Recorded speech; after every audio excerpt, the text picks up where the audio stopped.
Happy You got some Chardonnay. You got some Chardonnay over there?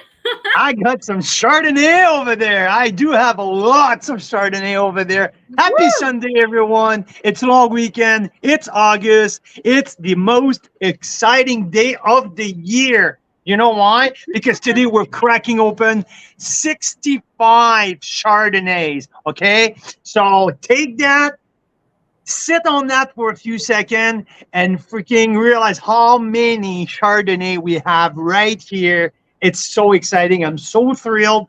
Listen, it's been like a week leading off to Christmas. Like, you know, when you're like just around 10 years old and you can sleep the night before. I couldn't sleep for the last 7 days, for God's sake. Okay, I am so thrilled, so excited. There's amazing wines in that lineup that I can't wait to try because I've never tried them before. I would say out of 65, there's 60 wines that I have not tried this very specific vintage.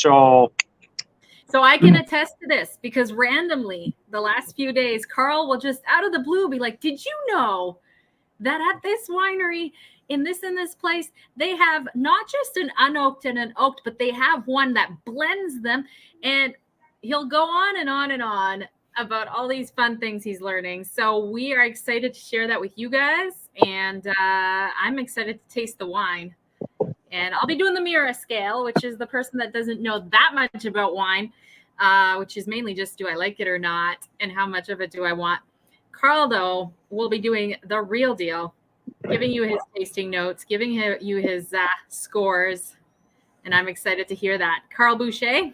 You know what, Mira? I think you have graduated. I think you truly have graduated to the scale of 100. I think you should.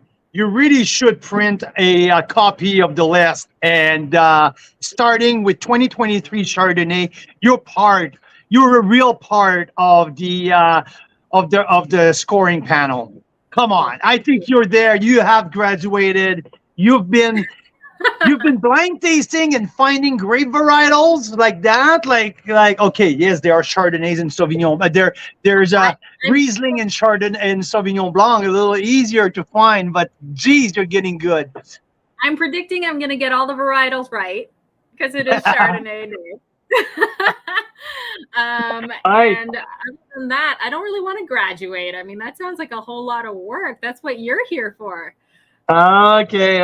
Well, you know what? Before we move forward and we go anywhere, I want to thank a couple of my very good buddies here who are behind the scene, who are helping us today, helping us taste these wines. I know it's a hard work. It's a hard job. Like, you know what? Like they even tried to bribe me and asking for a salary for that day. No, I'm just joking because we have some great friends helping out here. Jan and Rob Hammersley, Rob, the winemaker owner of Black Market Wine Company, who is if there's another like Chardonnay maniac like I am here in the Okanagan, there's one more guy, and it's Rob, who likes Chardonnay like really like it. So Rob is here tasting wines with me behind the scene and getting some stuff ready. So Rob, thanks for being here and helping. Jan, thanks for being here. Hopefully we're gonna I'm so thrilled to see how it's gonna happen. I remember last year, and like almost every single varietal day that we've been doing, our top 5 to top 10 are so similar. So I'm curious to see this year how it's going to happen. Because last year, Mira, please remind me. Sorry, there's a bunch of both behind me, like doing some stuff. So I hope we can't hear them and we can't see them, so it's all good. Okay, remind me, how many have we tasted last year? Jan, you were here with me. I think it's 42, right? So the first, I think a little more than that. Let me see. Yeah, so the first time it was the Sunday, and it was last year we did it on like World Chardonnay Day, and then the following Thursday was International Chardonnay Day. So between the Monday and the Thursday, we tasted about 54. I think it was like 40 something on the first time and another 15 on the Wednesday or Thursday. But this time we're going to do them all at once. Hey, Carl? Yeah, absolutely. Do you think your palate will last that long, or will we have to cut it short? Oh, no, don't worry about my palate. I'm telling you one thing. That's one thing you don't need to worry about. I'm more worried about the internet cutting out first. I'm more worried about a kid needed to go to the hospital or something like that than my palate. Jan, come here. Jan and Rob, you guys come here. We're going to do a little cheers before we start. And after that, we're going to get going because we have our first guest scheduled for in 15 minutes. And it's the only one, the man, the myth, the legend, Marcel Morgenstern is gonna join us from Niagara. So I'm gonna bring the buddy here. Come on in, guys. Come on in. Yeah, Cheers. nice to see you guys. Cheers.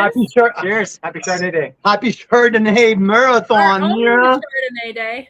Hey, and we're celebrating with a wine. I say it's from Tender Hope. So our friend Effie Perrell, that Carl's Wine Club members know, and Rob been working with Effie in a small little consortium as well. So Effie finally opened his tasting room after years of hard work, and so Effie opened his tasting room this week. So it was all planned. It was all set up that we're gonna crack this one open first. So 2019 Blanc de Blanc from Tender Hope. This is from Buta Vineyard. It's in East Kelowna, just across the East Kelowna golf course vineyard. So there you go. So we went and saw it yesterday. We were his first customers. That's where you were. Yeah. Oh, That was amazing. how is it? Good. Really Yeah? good. Yeah. That's Super amazing. nice spot. Bright and clean. It's really nice. Awesome. I remember we did a couple of interviews there in the warehouse, and I actually stopped have a by a picture couple here weeks ago. for you guys. Did you? There you go. See? Yeah. That's That was There you great. guys are. Effie. So we're celebrating. This is to you, Effie. Way to go. So we have a bright, crisp, really precise and full of energy here, Blanc de Blanc. So how are we going to work that out here? We're going to do our first of four Blanc de Blanc. So 4 sparkling to start. They are all traditional method. We're going to start with that. After that, we're going to go with unoaked Chardonnays. Obviously, all Chardonnays today, all the way to the number 65, but we're going to do all unoaked. We have 9 unoaked Chardonnay split between the 2021 vintage and mostly 2022 and 2021. So it's pretty exciting. After that, we're going to do some flight between, like a little mix between Ontario and BC, kind of the same, playing around the same vintages and the same price point. So we can compare apple to apple, right? Let's make sure that, I want to make sure that we don't put a $75 wine side by side with a $40 or a $30 wine. I want everything to make sense. So we're going to go that way a little bit. So we're going to start with the Blanc de Blanc and all the way down to our list here. So we have a pretty extensive, and the crazy thing here, we had so many reply and so many big producers. Like, when I mean by big producer, I mean like rock star producers, right? I didn't expect to have that many key players in the Chardonnay world, all coming together and like sending samples. We're missing a few. Lost on the road, who were supposed to arrive prior to today. There's Domaine Calus, one of a small producer out of Niagara, really small producer, but like top quality. So Domaine Calus didn't make it. Westcott. So our friend Westcott, we were supposed to get the box yesterday. Something happened in the shipping, so we're gonna get the box early next week, where we're gonna have the single clone. I can't remember.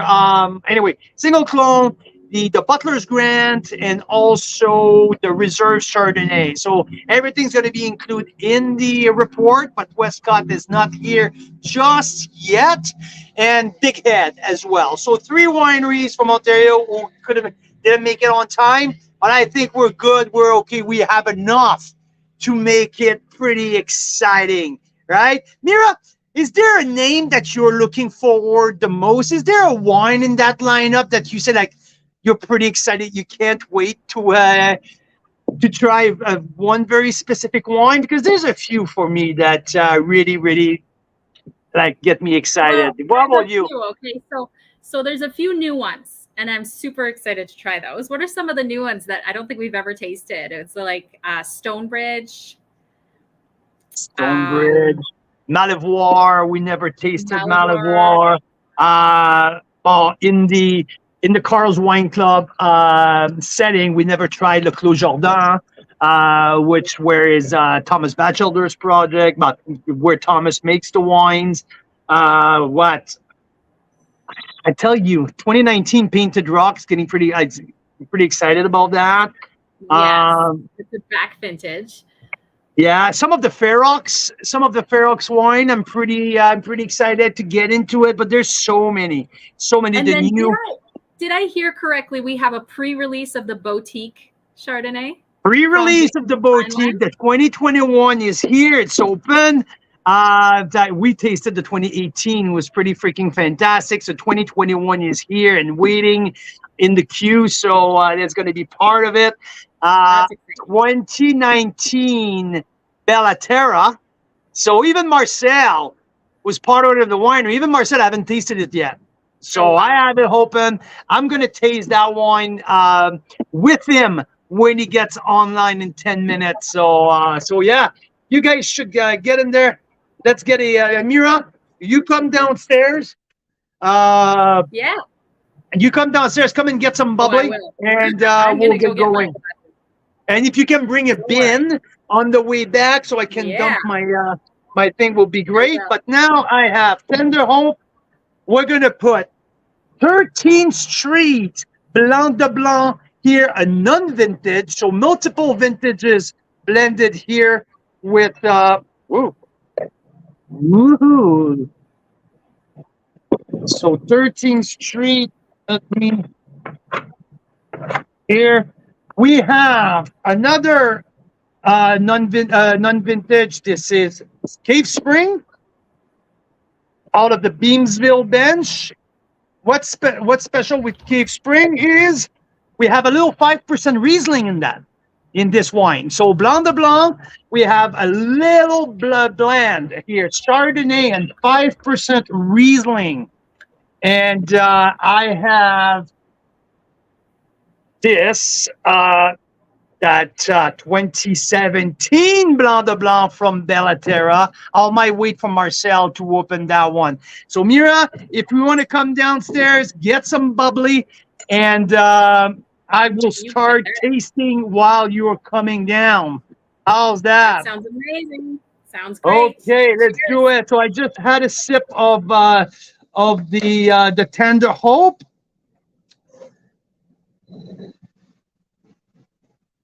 Citrusy on the nose, a little bit more brioche with the 13th Street. There's definitely more brioche and baked good in the 13th Street, and the Cave Spring. Cave Spring is interesting here. That lemon custard in the very, very back end. Daryl, how's it going, my friend? Welcome to the Chardonnay. I knew you would not miss that one. Daryl, so happy Sunday. We're glad to have you on. Tell me, what's in your glass today? It better be some Chardonnay. If not, it's early enough. You have time to go get one open. But let me guess here, maybe some Westcott, maybe some Painted Rock. Let me know what's in your glass. I'm excited for everyone who's tuning in, everyone who's with us today in this beautiful Sunday. By the way, it's 34 degrees here in the Okanagan, a little smoky. We have some wildfire down in the Soyuz. The wind blows north, so it's a little smoky. That's why you can't see the lake behind me. But hey, that's life in the Okanagan. In Niagara, they have to deal with humidity. Here, we don't have that. But we have smokes sometimes, and this is the case this weekend. So yeah, Tender Hope, really, really directional, really, really linear. Like, that's what I call zippy and zingy. So there's no doubt about that. A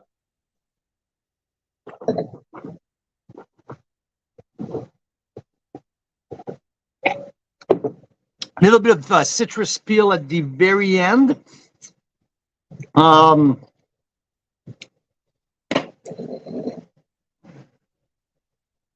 The bubbles have disappeared pretty quickly, though. The base juice is, I like the acid in there. And it's the game that when you play the bubbly game, that's some critical phase of it. It's the acid. Beautiful acidity. I really like the citrus feel.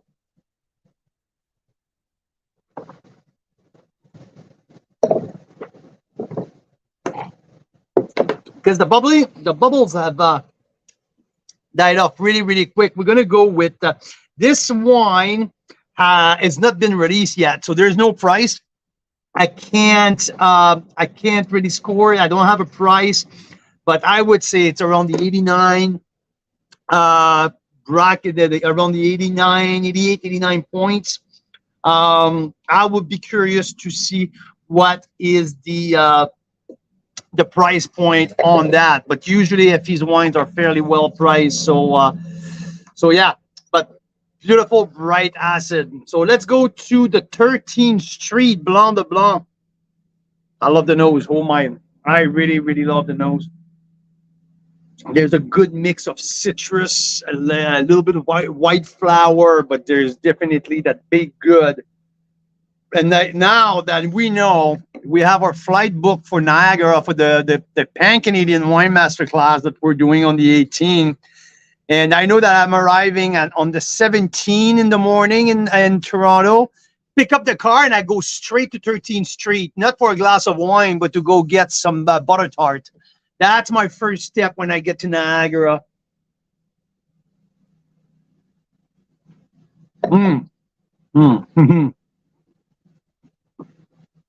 Okay, now we start talking serious here. The bubbles are fine. The mousse is, there's a nice richness. Soft edge, but really like it's on citrus. That's definitely on citrus. And that's what you expect with Chardonnay, with Blanc de Blanc sparkling. I mean, there's definitely that lees in there as well. Well, it's complex, it's complete. There's an elegance in there. It's nothing. I remember tasting a single vineyard of this Blanc de Blanc a couple years ago, a single vintage, I mean, and it was much more on the aggressive side, much more on the lively. This has a beautiful softness in there, beautiful elegance.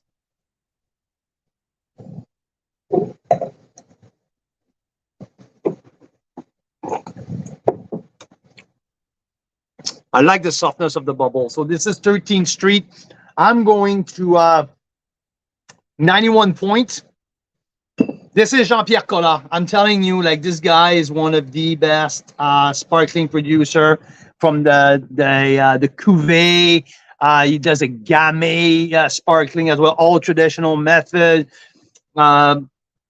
His 2014 Première Cuvée was part of my top 10 last year. So an outstanding sparkling producer out of Niagara. Jean-Pierre Collat, 13th Street. 91 points for this Blanc de Blanc.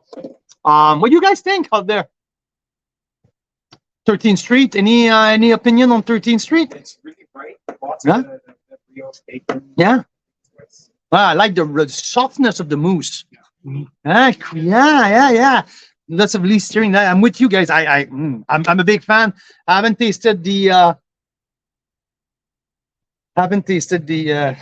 K Spring yet, so let's give it a go. Yeah, lemon custard on with this one. It's a little bit more fruit oriented, citrusy oriented. Here, no flour.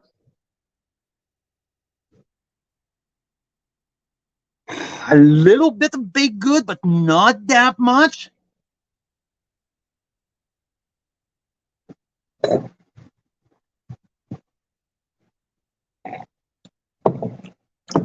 Okay, that's interesting. Because the bubbly part,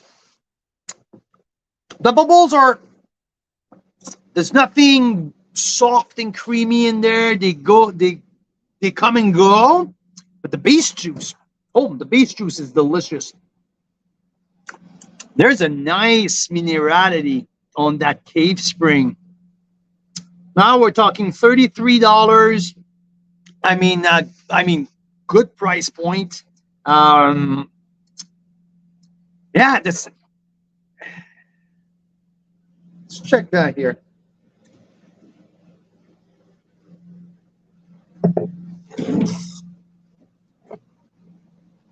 Yeah, this wine doesn't have a ton of bubbles in there.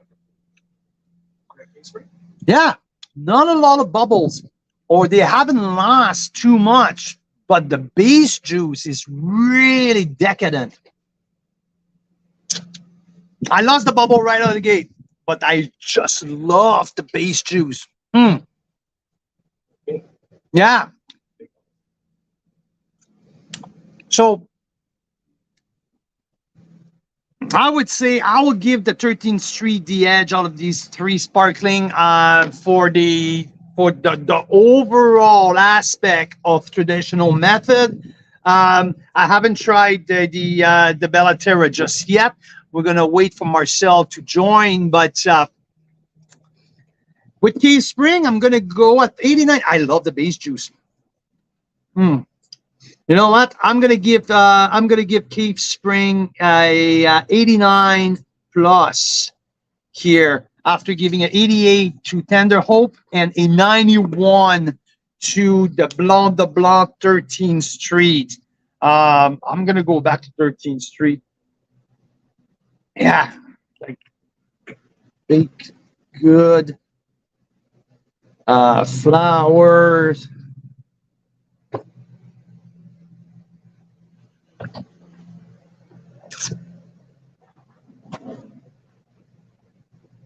Yeah, I mean, it's a very complete bubbly here in terms of 13th Street. Can't complain about the whole thing about that. Maybe just the length of the base juice could have been a little longer, but it's just maybe just trying to pick it apart. So yeah, okay, so that is for our first three bubbles. Hey Rob, in the back fridge on the top shelf, right, there's a Bellaterra Chardonnay 19. Okay. When Marcel joined me, even him, he didn't try it yet. So we're gonna taste probably the both Bellaterra together. Okay, And Bellaterra? probably. Okay. Oh, that's had it. So yeah, so here we are. So I'm not sure if Mira's listening to me. I would like to have my bin so I can dump some of my extra here. And yeah, so let's take a minute here and talk about Chardonnay in general, because why I am so passionate about Chardonnays, it's to me, it's just about the versatility, that what you can do with the grape. I mean, it's like Chardonnay, you can do whatever the winemaker, whatever the philosophy of the winery can be. There's so many different styles, so many different aspects, so many different like body. You can be oaky, unoaky, sparkling, unsparkling, sweeter, unsweet. Like there's so much thing you can do with that. And I just totally fell in love with that type of grape. I would probably say like 20 years ago, and every year, just the passion keeps growing and growing. And also because every single region in the world grows Chardonnay. So this cool climate Chardonnay, warmer, the warmer part of the world, like Australia, will produce even like Spain will produce Chardonnay, Argentina in the high altitude Andes, and obviously the home of Chardonnay, Burgundy in France, Napa Valley were known for their Chardonnay when they beat France in the Jugement de Paris, the Judgment of Paris, back in the 70s. That's how Chateau Montelena beat some of the most famous Burgundian house producer. So, you know, Napa Valley, Sonoma now, with the Russian River Valley, Carneros, all of the big wine producing region in the world are producing Chardonnay. And let me tell you, in Canada, this is probably, to me, this is probably the best grapes that we grow. This is our iconic flagship grape varietal. If you ask me, I know if you ask different producers around the country, everyone might have a different answer. But for me, as a consumer, as a passionate, for what I do, my favorite is Chardonnay. So we're here today and we're going to dissect the whole spectrum. And guess what? I have a guest. We have someone joining us here. And let me check. It might be my buddy, Marcel Morgenstern here, just joining us. Reporting live here. How do I do that? There you go. You are live. You are. Mira, can you please come here and help me out here with my screen, because before I shut everything down. There you go. He's here. Reporting live from Niagara Falls. Yeah. I mean, I'm like, what is that? What are you doing there? Did you just picking someone up?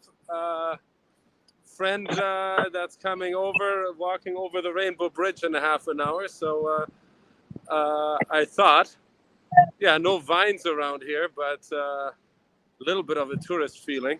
Look at those beautiful guys. Almost as nice as my front lawn. Almost. Hey, come on. We have some. We had some other people from Font Hill who came here, who came for dinner at our place this week actually. So I was hoping to see a Font Hill special tonight live, but I guess we're gonna deal with Niagara Falls. That's all good. Hey, guess what? That's it. There you go, my friend. I have the 2017 Blanc de Blanc just open here. Here you go. We just tasted the 13th Street. Also, well, let's see what if the awards are correct. Let's give it the Carl Boucher taste. Well, you know, I believe that 13th Street was bang on. 13th Street was very well made. Cave Spring was good as well. We had one from BC. I wouldn't expect anything less from 13th Street, no? You know, this is their strength, right? This is their strength. Absolutely. So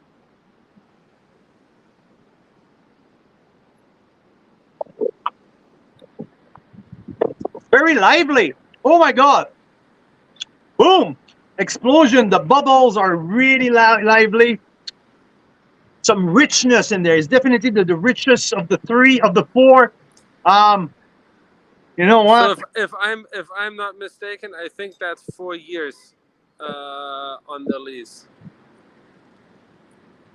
Yeah, and you know what I noticed here? Compared to the other four that we tasted, this is the more tropical flavor. All of the other one are more on citrus. This is much more on pineapple, much more on riper fruit. So, hey, and the sun always shines in Niagara on the lake. That's what they say. That's what they say. But is there anything special about the 17 vintage? Because you're the only one to be on 17. Longer on lease. That I know for sure, but it's that same block. It's the same block that was planted in 1988, right next to our secret world headquarters in the old farmhouse. It's same vineyard as the 16. That's fantastic. You know what? It plays right in the 13th Street playground here on the 90 plus 91 points. This is a great. This is a very good showing here. I like the roundness. I like the roundness. I like the richness. By far the richest Blanc de Blanc that we have today. So yeah. Hey, Marcel, tell me here. We've been working on a project together for a little while right now, and clock is ticking right now. We're getting closer and closer. Yeah, no, very exciting. Pan-Canadian Wine Masterclass. So I'm, I don't know. I'm giddy. It's like Christmas on August 18th. So from what I hear, what you've been telling me, we're getting there. The seats are filling up. I think there's a few seats left. But just wanted to thank actually two sponsors that have really stepped up to help bring this together. Because, of course, there is, costs to put this together and to get things from across the country, get people into Niagara. So, and we want to make this attainable. So we want to thank Joe Piliteri from Lakeview Harvest Equipment.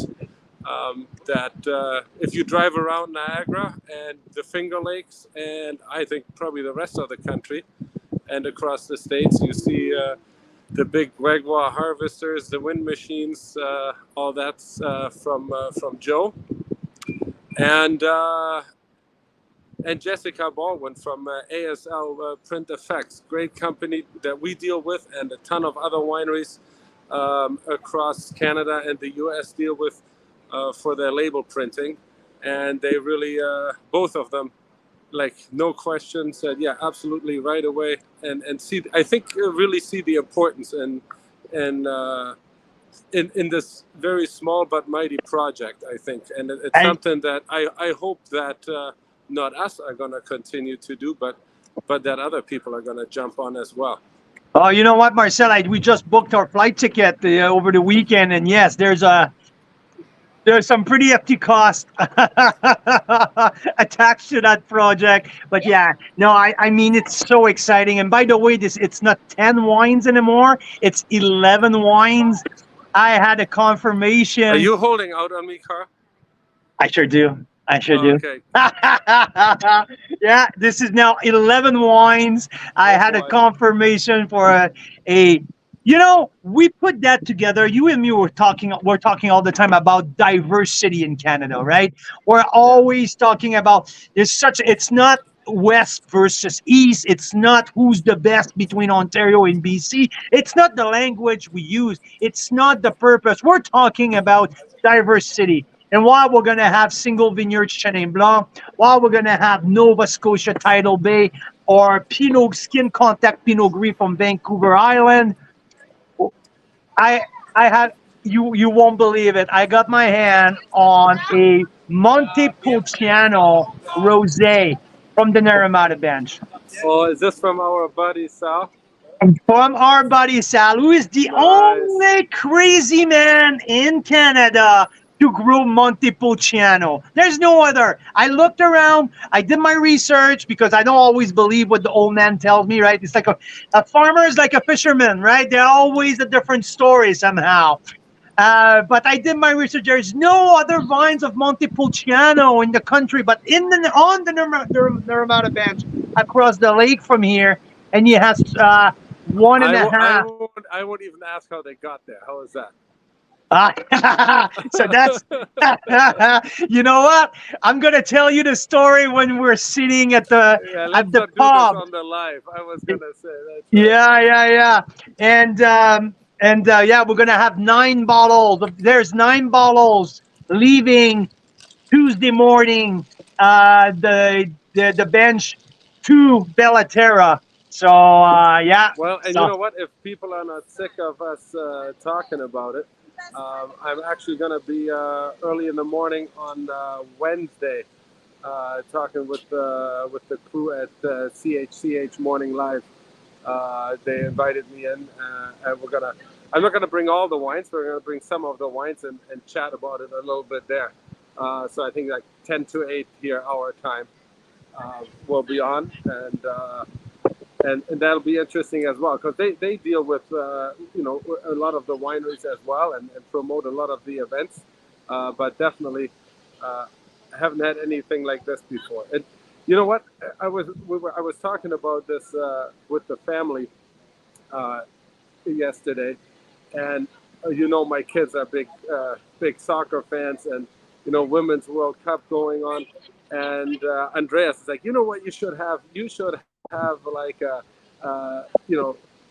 like a World Cup kind of setup, and then wines are competing against each other, blind tasting, and then who's the last person standing. Now great idea, I think. But I love that. This is the I think competitive part, right? I think we can do this as the instead of putting all the international wines in there, we'll just do the Canada games, and just continue with that, and we'll have it as a friendly this time for the master class. But the main thing that I'm looking forward, it's there is the knowledge, there is all of that. The technical side to it, the grape growing, the winemaking, the different philosophy on styles. But yeah, those guys on that poster, to have that much passion in one room,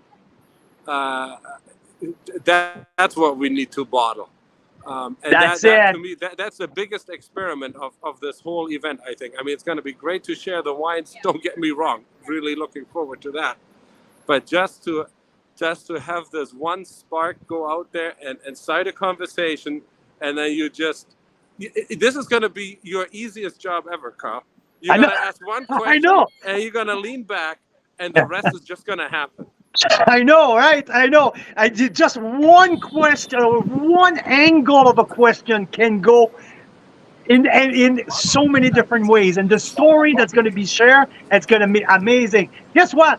Rob, come here. I have one of the guy who's going to be there. One of our guest There speaker. you go. He is here. Good thing you didn't trick me into talking about Rob. Hey, how But you've excited, only got nice things to say about me, right? Exactly. That's how right. excited are you to fly to Niagara? Really excited. Less than 2 weeks. Less than 2 weeks. Less than 2 Let's weeks. go. It's Yeah. waiting for you. It's waiting for you. Look, he's at the fall. Oh, wow. I thought you were going to bring the fall in your backyard in Fawn Hill, but that's no, okay. This is not some green screen here. I'll see you soon, Marcel. Okay, take care, Okay. Rob. So, because I know you're on a timeline, and Yeah, what time is it? I gotta go. it's 3:45. Okay, like give All me right, another a few more minutes. 5 minutes. Okay, 3-4 minutes, because we're tasting here live, free. Like, it's not out, it's not available. It's the 2019 Chardonnay. Okay. Yeah, just coming out. I think this week or something like that. It's just coming. So Yeah, because it's not like I'm sitting back, and you're gonna tell me all about it. I mean, the nose is like, Or okay. should I ask Rob? Yeah. Okay, fuck you. The nose is amazing. Now we're talking about like a brighter vintage. We're talking 2019. For me, in terms of Chardonnay, 19 is my favorite because it's not as big. It's not 2020 where you need it. These heat unit to grow the reds. You kept the freshness, and you have some citrus, some lemon custard on the nose here. So same vineyard as the Blanc de Blanc. That same 1988 planted Chardonnay next door Mm. to my desk.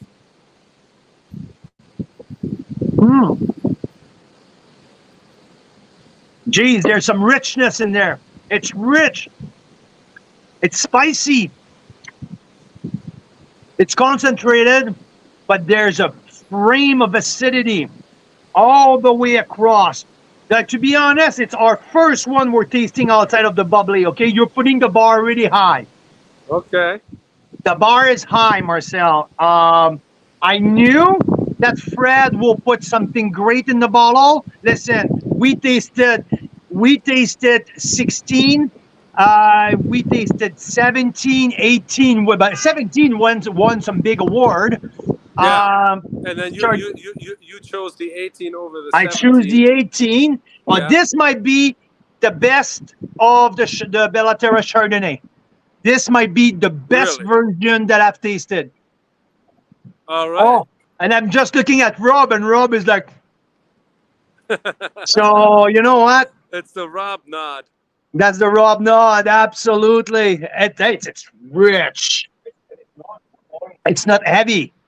So you also obviously it had some bottle aging with our reserve reds. Obviously, our reserve whites we do the same thing. Whether it's the wild ferment Riesling, whether it's this, or the Fumé Blanc, they don't come out of barrel, boom, into the bottle and release right away. So this is, if memory serves me right, same, just under 2 years French oak, and obviously like some new, but majority is older oak barrels.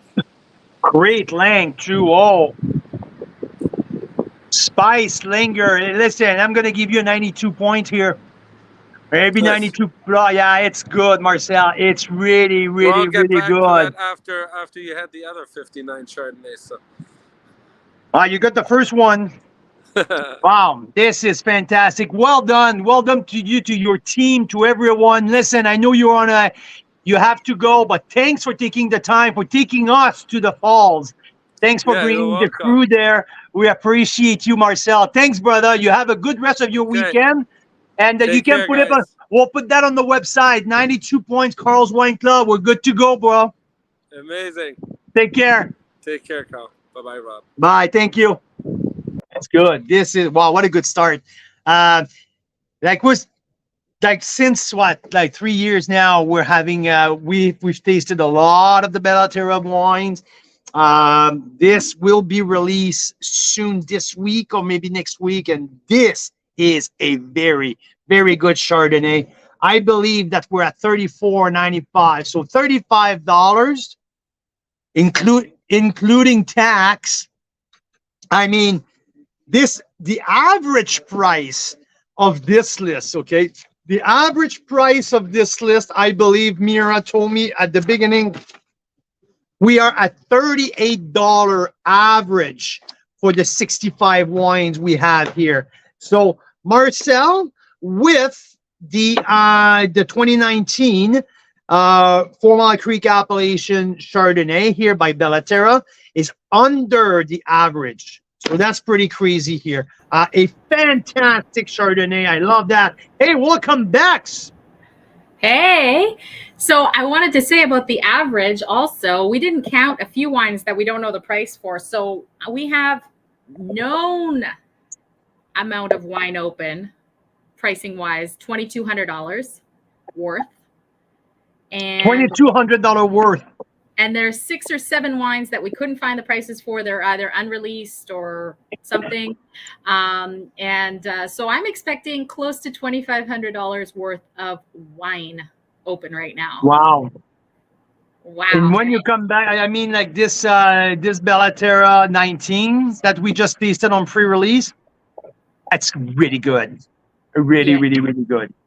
Yes. So yeah, nice spice, nice richness, nice, like it's round, it's creamy, but it's also fresh and yeah, really, really good. Okay, so Woo. Are you ready to do some unoaked Chardonnay?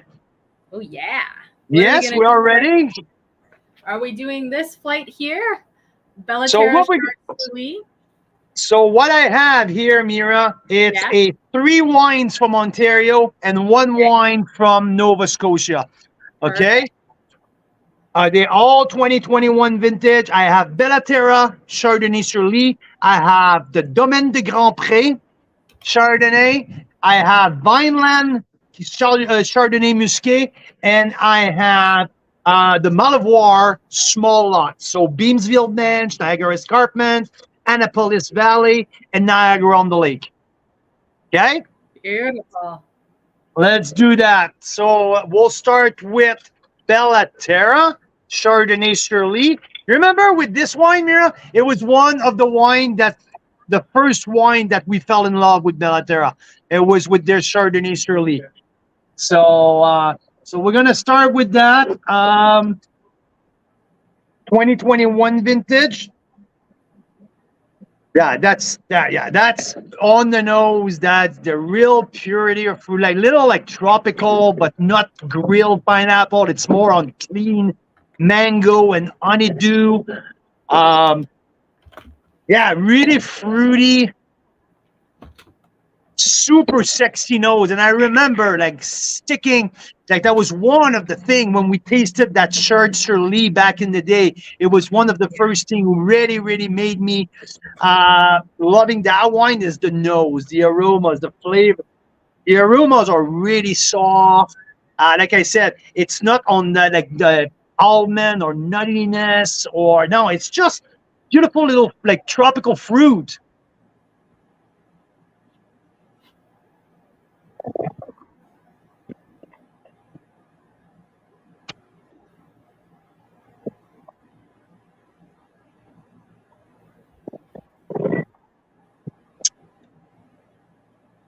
Round and soft. I mean, the palate could totally reflect the flavors, the aromas. What I smell, that's what I taste. Literally, that's really they're really connected.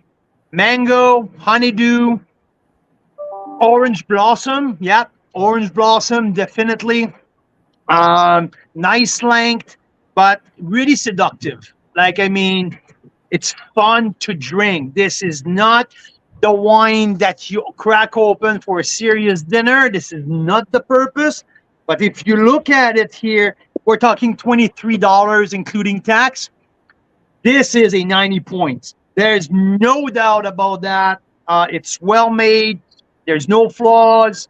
Yeah, I like that. Definitely crush this price like the price point 23 including tax. Absolutely, it totally delivers. So let's give it here a 90 points for the Chard sur Lis. I like that. It's well done. Let's go to Domaine de Grand Pré. Ah, yes. By the way, this wine will be available through Carl's Wine Club tomorrow.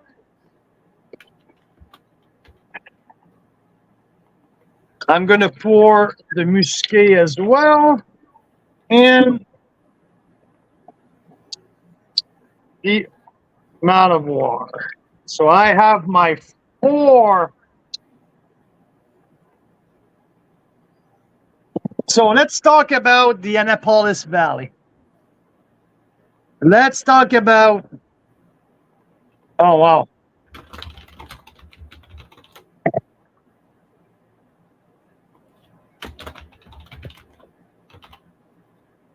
That's funny. I just smelled the 3 of them. I smell Domaine de Grand Pré, Vineland Muscat, and the Malivoire small lot, and like the Chardonnay Muscat, just like completely smell different, like a complete different aromatic, much more grassier, herbaceous. That is really, it's really obvious on the lineup, on the setting like that. So let's talk about the Grand Pré. Extremely expressive. Like the nose is exploding out of the glass. I had this one earlier, right? You sure did. Yeah. You sure did last night. Yeah. Exploding, like so expressive. Holy moly. You guys, yeah. So these are the 4. Yeah, and I don't know if you've mentioned, Carl, have you mentioned that we're going at this point with all the unoakeds, right? By price. So we're starting with the lower priced.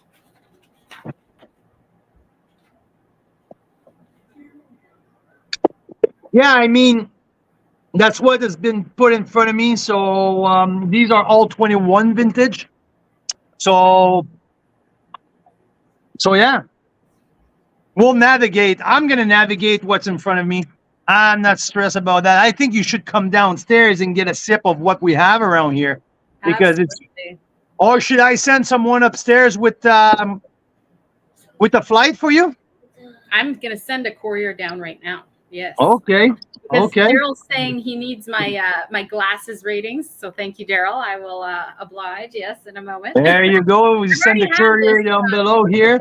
Okay. So, just had a sip of the Chardonnay, the Domaine de Grand Pré. I tasted it last night. The nose is, again, I just mentioned it. I'll say it again. The nose is just so expressive. a mix of citrus and orchard fruit on the nose. And the palate, what's great with the palate, and I mean like almost all the wines that I tasted from Niagara, and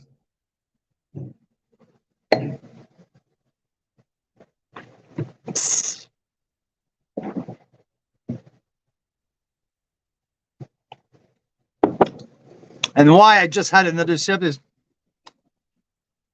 I wanted to get the little minerality out of it, the little saltiness at the very end of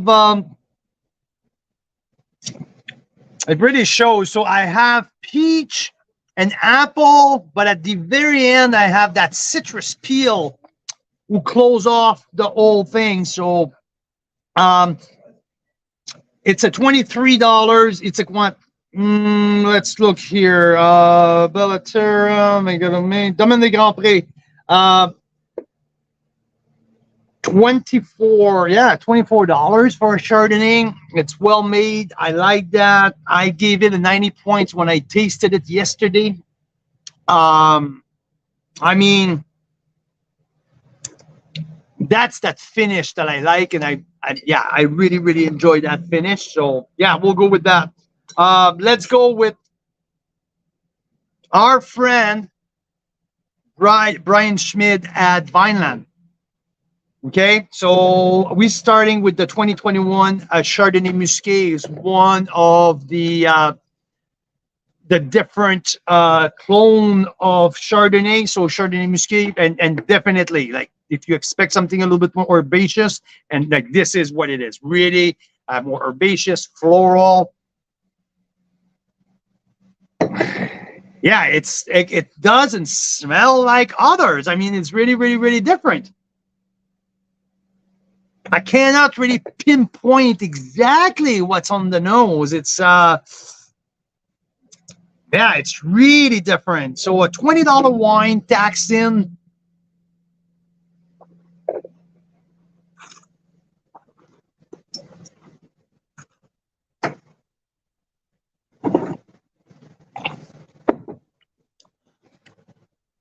The palate is crunchy. Oh, I like that. Like the palate is much better than the nose. I much enjoy. Okay. I like the tartness at the end of that wine. It's bright. It's fresh. It's vibrant. I mean, the finish lingers a lot. I mean, it's like that citrus peel at the end. It just like lingers and stays there. The tartness. Hey, you know what? For $20, this is it might be the best so far of the three on oak. I mean, it doesn't have the same expression of the Nova Scotia. Nova Scotia was so explosive, so expressive, was much more, there was much more texture in the middle, different finish, but this has a crunchy finish that I did not expect. It's a really nice surprise.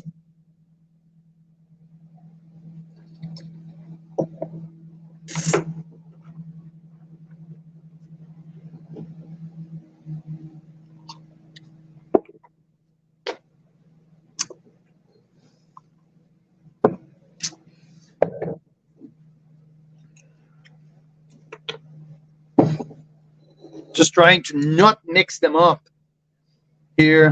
So you know what? At Vineland here, I have to give that wine a 90 points.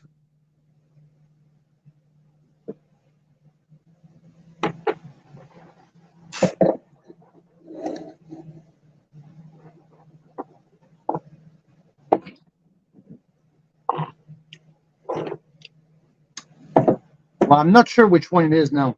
I may have mixed them up. That's not cool. I need to get reorganized here. You know what? Just dump and pour it. There you go. Let's do that again, okay? Sorry, guys. I really want to make sure that I taste the right wine. So we'll taste the Musqué once again.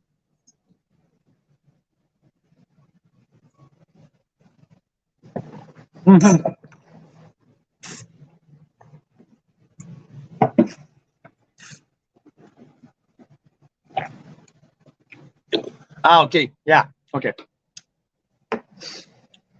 Okay. Not so fast with the 90 points, maybe. Okay.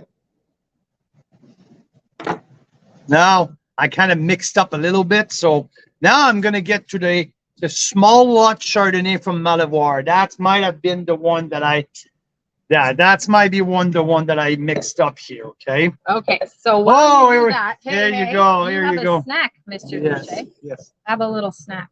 I know. Okay. Okay. Okay. Okay. Okay. Okay. Oh, small lot. Okay. Yeah. Yeah. Yeah.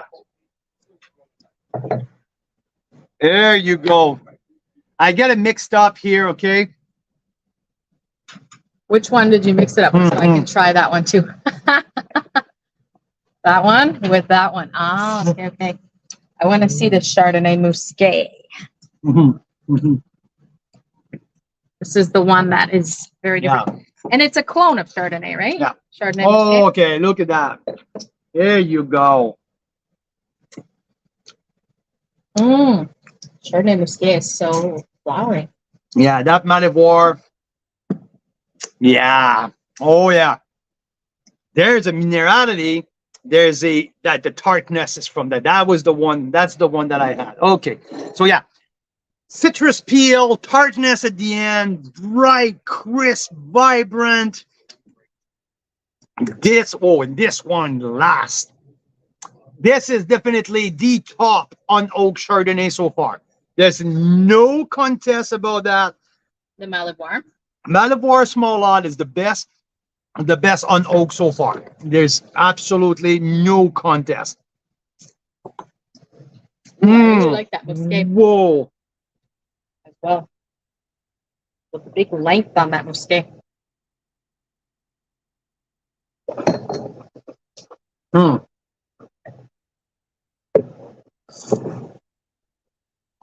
Yeah, if you like a crunchy wine, something with bite at the end, that Malivoire small lot at $25. It's a absolute beauty. The finish just stays there, like snap and stay. It's a snappy finish. The Vineland also has a long finish and it's completely different. Yeah, it's really, really different. Not too much my bag of tea on that.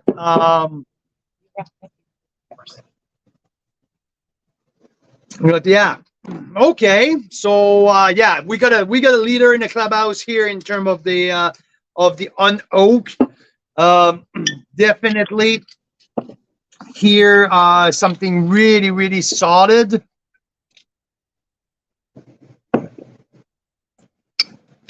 $91 points for this wine. Okay. I'm gonna say there's a lineup piling up in front of you here, and it's so freaking spectacular. So yeah, there's some really good ones coming up. here, okay, boom.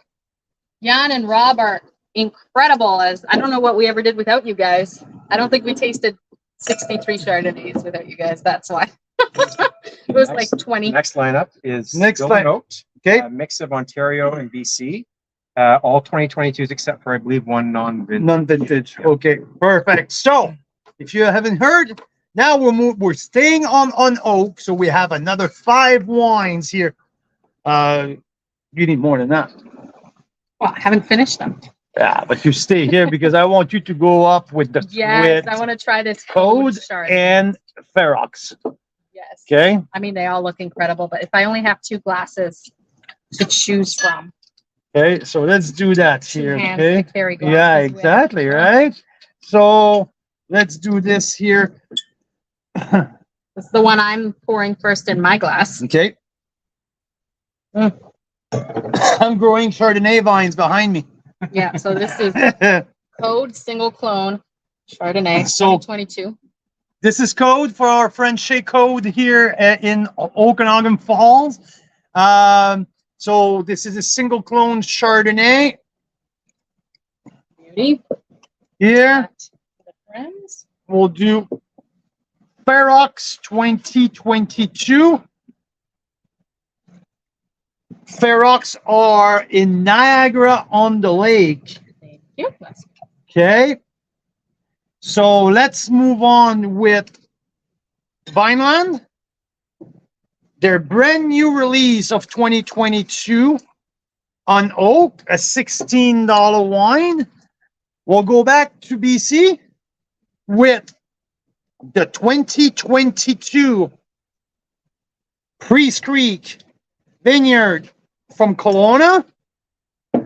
And at the very end, we're going to try a non-vintage. It's a fundraiser wine. This is from Megalomaniac. It's a wine where they try to raise money for the first responder. So pretty cool. Multiple vintage here. I don't have the information on which vintage they're blending in that, but a affordable wine. Let's put it that way. Value wine. And here I believe that it's. Let me check on my sheet here. Right? Megalomaniac, where are you? Are you looking for the oblige white price or Yeah, what? much obliged. $16. Including tax? There you go. Pretty great. I mean, So what are you tasting right now? I'm gonna go serious wine first. Okay, I'm gonna do Code and Ferox side by side.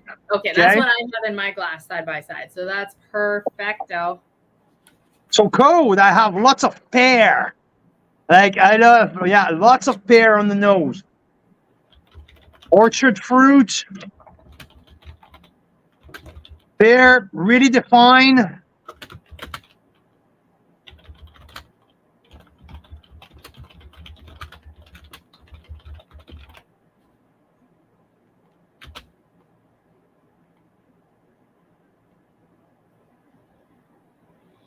Mm.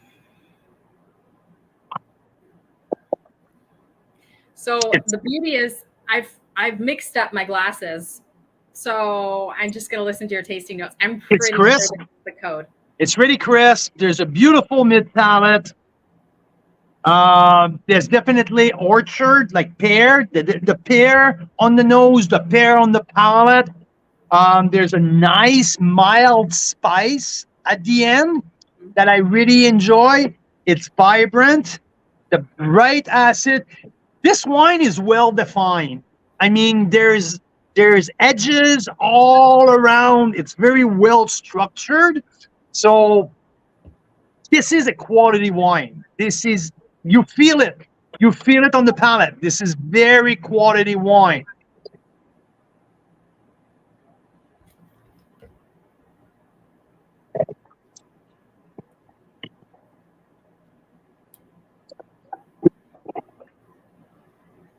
Yeah.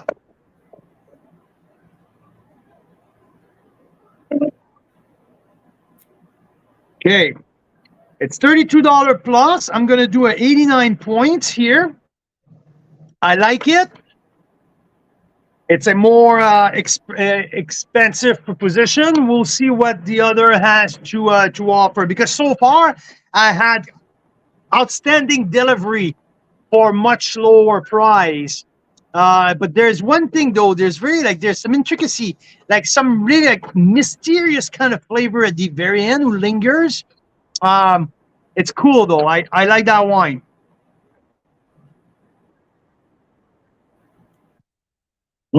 So this is Ferox, okay?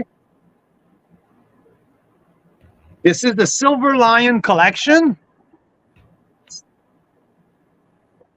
from the Lakeshore appellation. So here we're close to the lake, Lake Ontario. Intriguing nose, really intriguing. There's no defined aromas in there.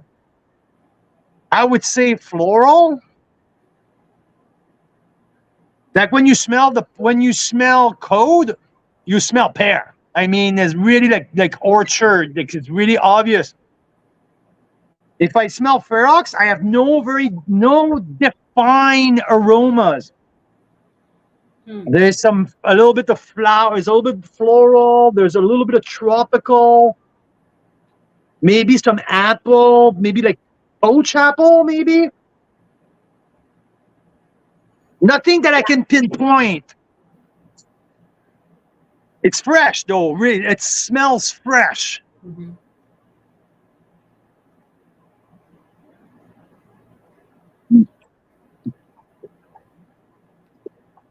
Ah, that's lovely.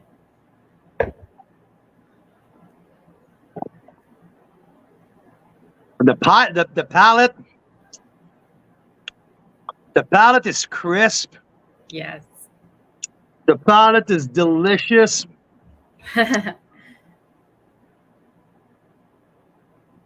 Some apple, like clear apple, appeared. The back palate is a little bit more of a peach, maybe not peach, or maybe melon at the front. Definitely apple in the back. There's a nice minerality as well. It's like that crisp honeydew. Yeah, that crisp. Yeah. I'm with you. I like that. There's a caveat though. It's $40, right? Yeah. So it's about $3.20 more than the code when you factor in tax. Yeah.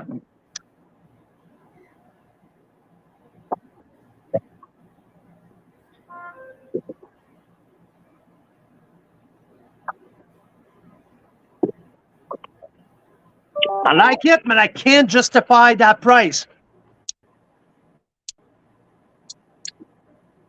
It's definitely premium. Yeah, the finish is there, but it's an 88 plus. It's an 88 plus. I mean, at that price, I want more. It's interesting because these are two wines on very slight edges of our average for the day. The average was 38 something. We Yeah. got one that's at 37 and one that's at 40. So now I have the Vineland unoaked. Okay, I'm going from $40 to $16. Okay, this is like a roller coaster drop. Like I'm going from here and I'm going down there. So what's like what I get for $16? And one thing, Brian Schmidt always blow my socks off with low price wine. So we'll see what's in here.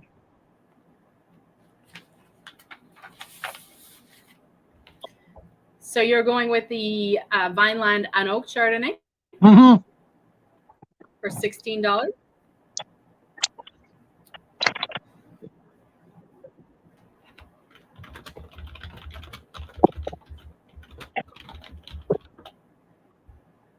See?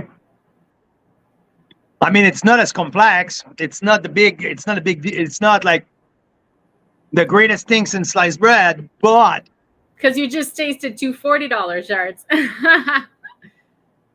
yeah, but for $60, the value's there. For 16, yeah. Yeah. I think to me, the biggest thing about a $16 wine is I it mean, has it's to be enjoyable. All right? Huh? What do you It say? has to be enjoyable. To me, if it's That's exactly what I was saying. Yeah. It has to be enjoyable. I don't really care if the finish is super long. No, exactly. It just has to be great fun to drink, because if you get a $16 wine, you get a $6 wine, but it's not enjoyable, then It has to be friendly. It has to be approachable, and it has to be like something that you don't like. You don't want to become like pragmatic and trying to find flavor. It has to be easy, and this is exactly what it is. It's $16, but I wouldn't mind at all. Go to the liquor store and say, "Hey, I'm looking for the unoaked Vineland because it's a great freaking deal." yeah, I wouldn't mind at all. I enjoy that. yeah. I really enjoy that, actually. $16? Are you kidding me? Yes, please. Yes, that's 89 plus to me. 89 plus. It absolutely delivers. It delivers and more. I mean, Yeah, great fragrance. Yeah, orchard, citrus. Oh, the nose is really, really, really pleasant.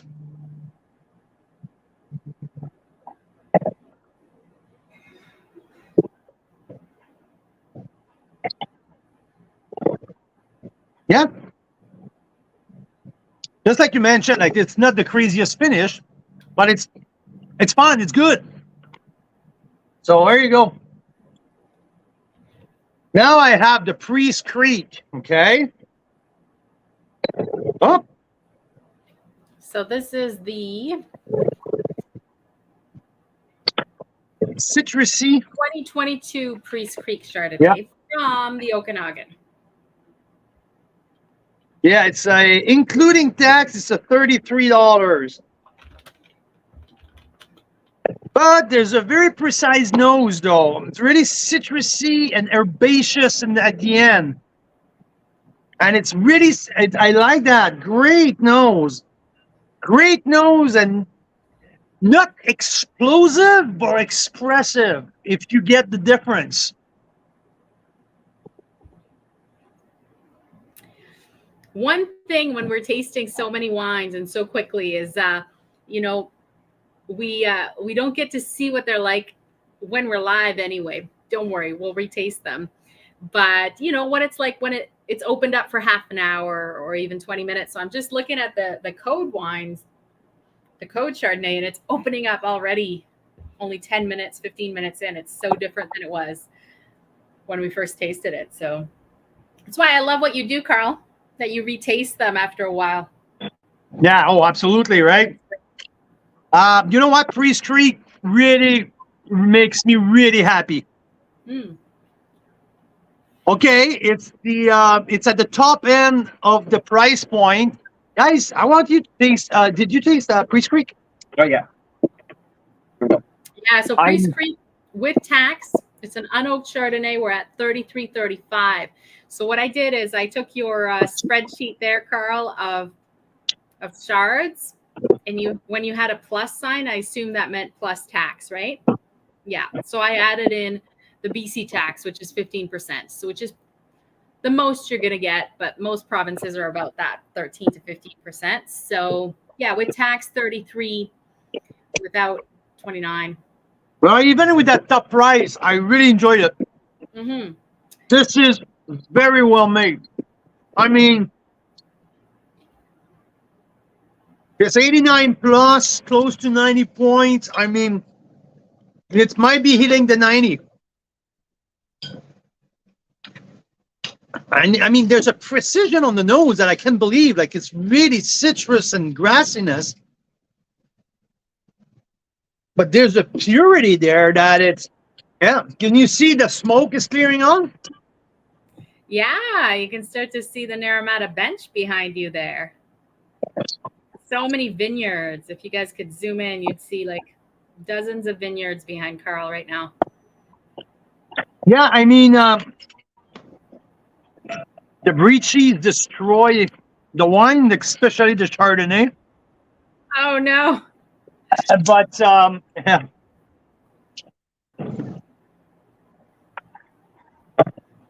Should have done that, but okay. So, hey, I want to ask everyone who's joining us.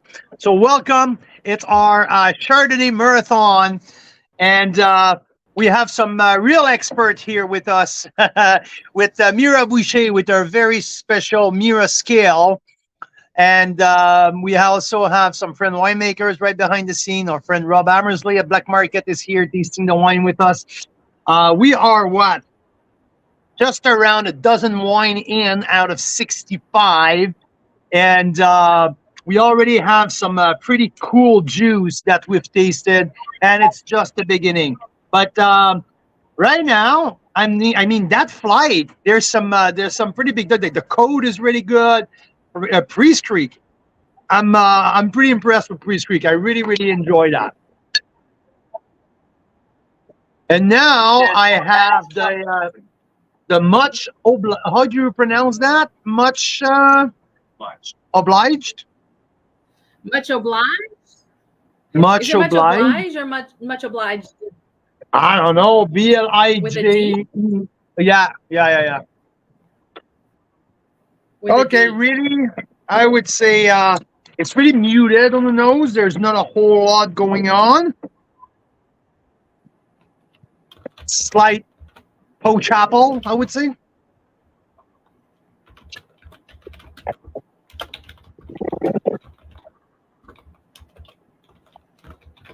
Little sweetness on the palate. I feel a little bit more of a the much obliged is a little bit more, I would say, the crowd pleaser, the crowd pleaser beginner style of wine. It's a little bit more a if I make a wine and I try to please the American, let's put it that way. And we're back at that $16 including tax price point. So that's exactly what we want for that, right? Yeah. I mean, $16. There's not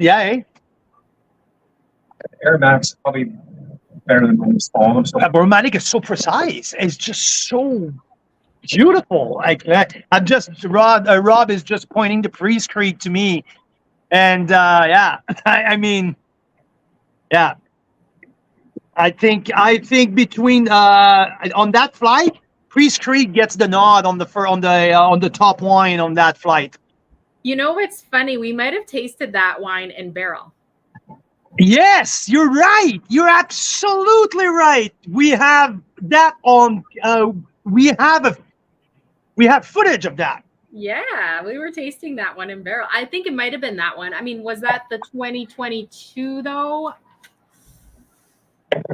Or was it the 2021 we tasted? That might be the 2021, but anyway, I would like.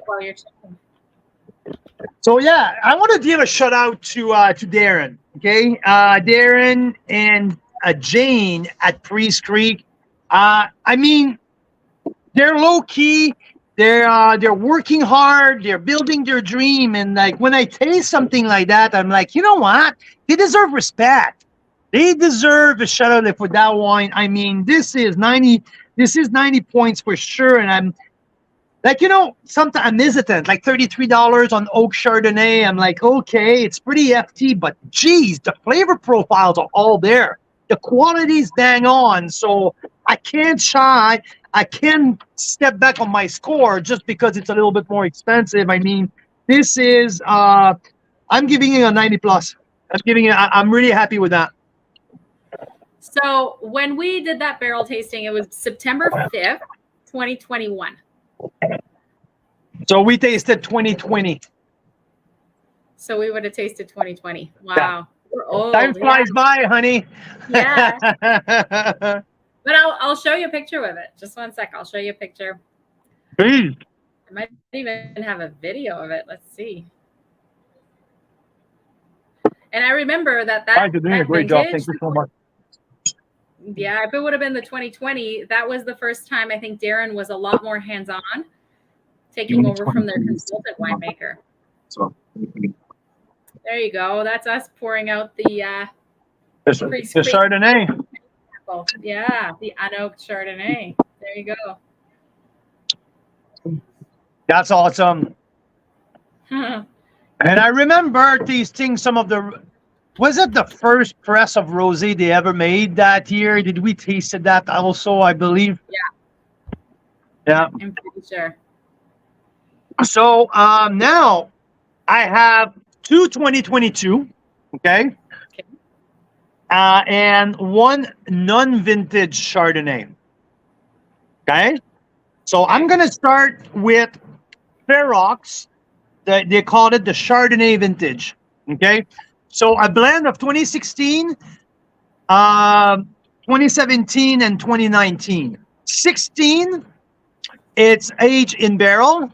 17 is aged in concrete. And 19 is aged in stainless steel. So a mix of 3 different vessels from 3 different vintage. So it's a pretty cool. And this is the Ferox, right? Ferox vintage. Okay. So Ferox vintage here, we're at $25, including tax. citrus on the nose. Citrus.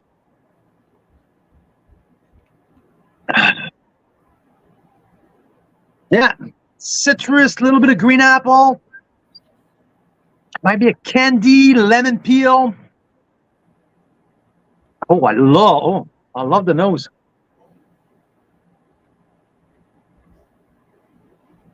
Yeah, I don't have all day, eh? So sometimes I stop and I just like start geeking out. I'm like, whoa, wait a minute, I have another 50 to go. Okay, let's move along.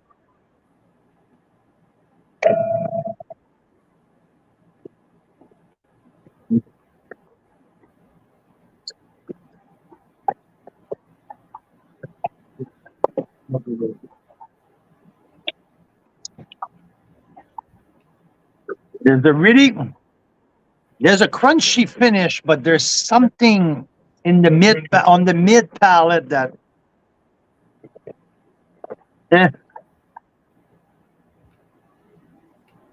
yeah, no, something's not working.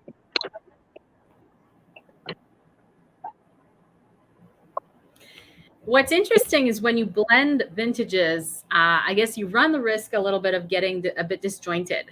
Is that possible?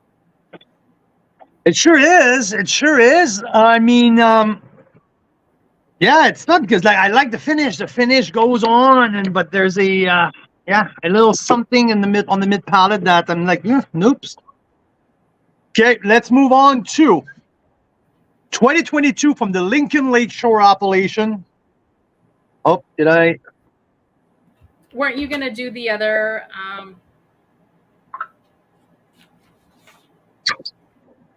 What are you doing next? Either the Foreign Affair or the.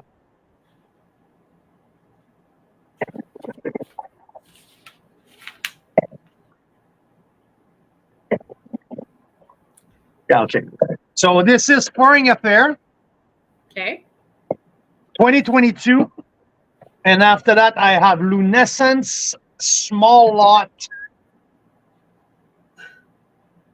Lunescence Small Lot series. Okay. Yeah. Okay. So let's go with Foreign Affair first. I'm curious. I'm not sure if there's any.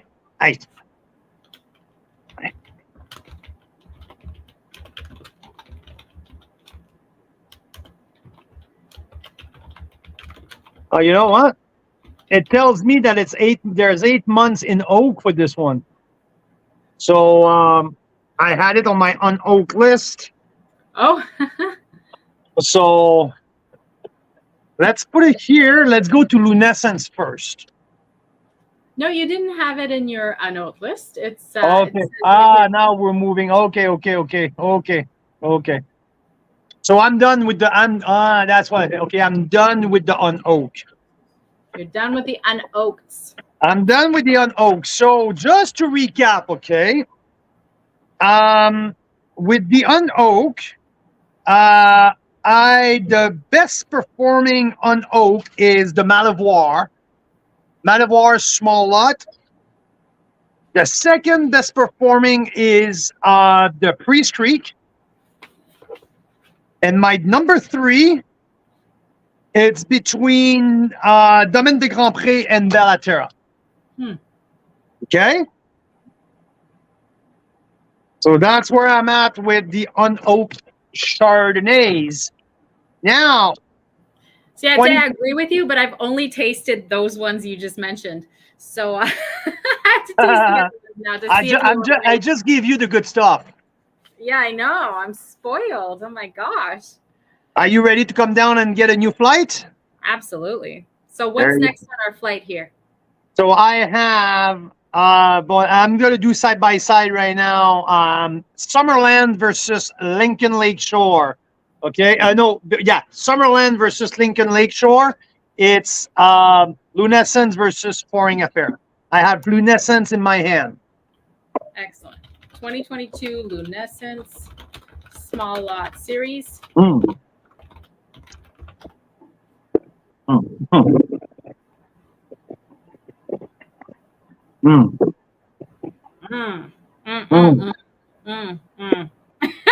Yeah. Yeah. Oh, yeah. Yeah. I'm coming Ooh. down to see what you're talking about. I'm going to be there. My glass is empty, so it's a It's problem. rich. It's concentrated. It's fresh. There's a great length.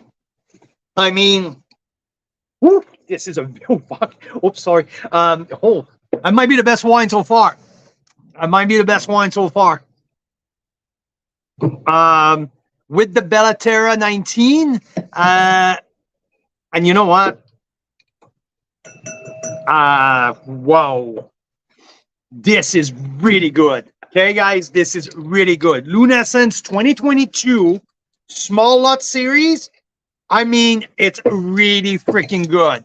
This is no under 92 points. This is no way it's under 92 points. Very, very, very good wine.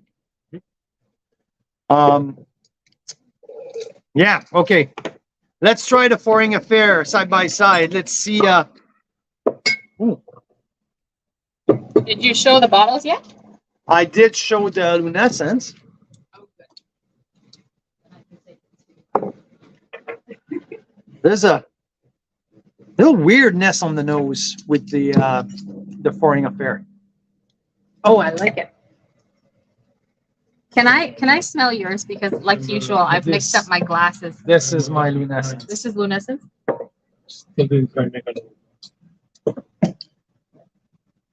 Yeah, there's a little weirdness on the nose with Foreign Affair. What do you mean by that?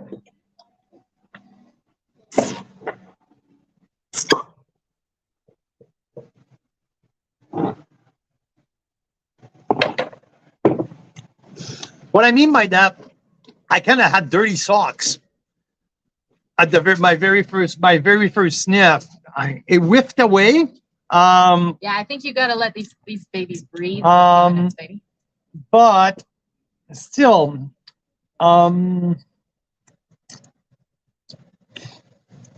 there's a little baked pie at the end here at Foreign Affair.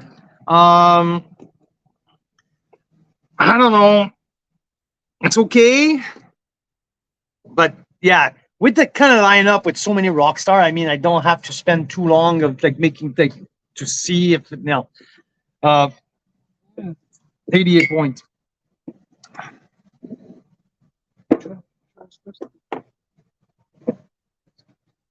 So this is, but okay, this, woo, woo, woo, woo. Okay. I'm looking for my friend Rob here to tell me what he thinks of Lunescence.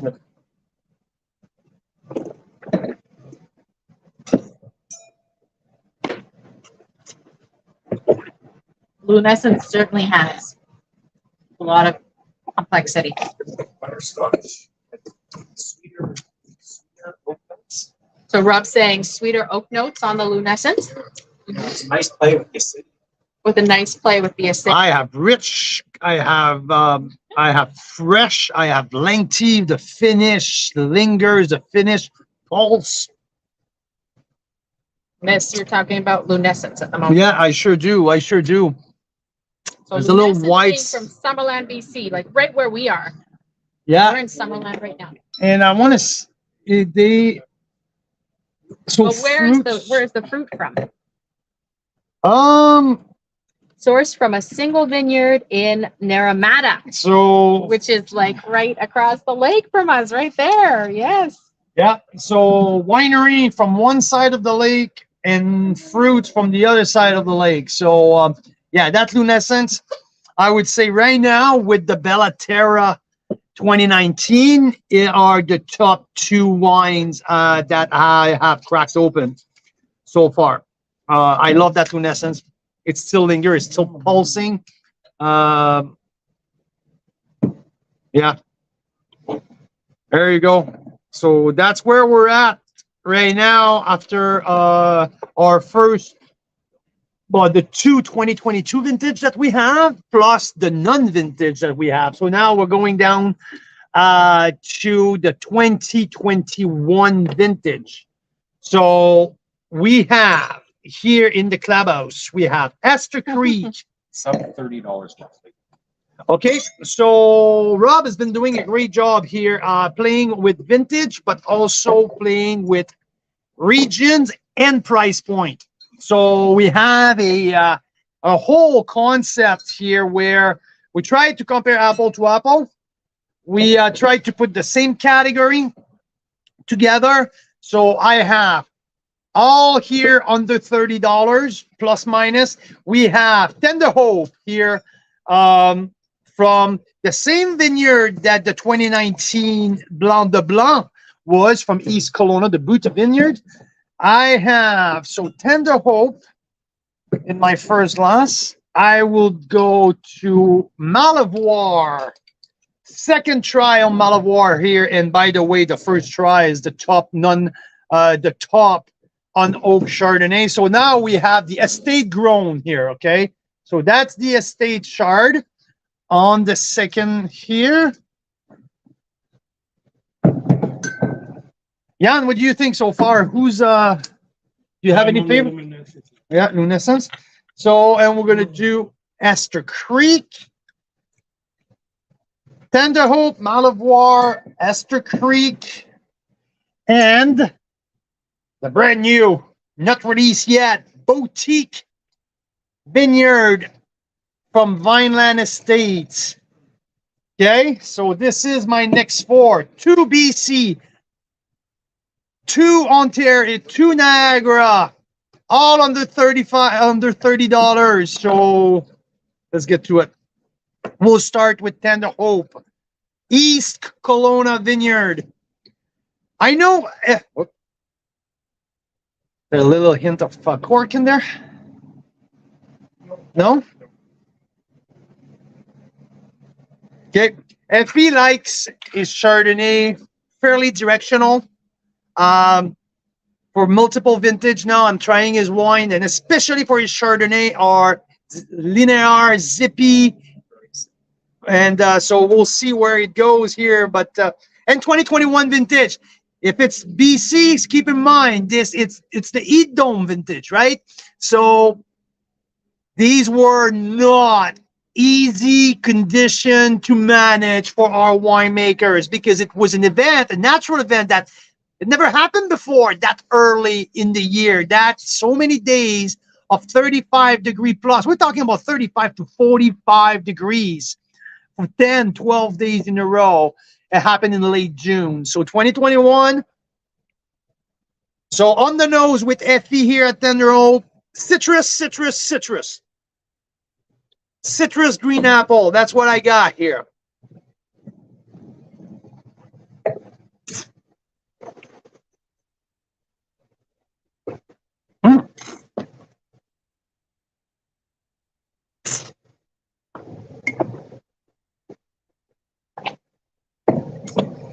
Crunchy, zippy.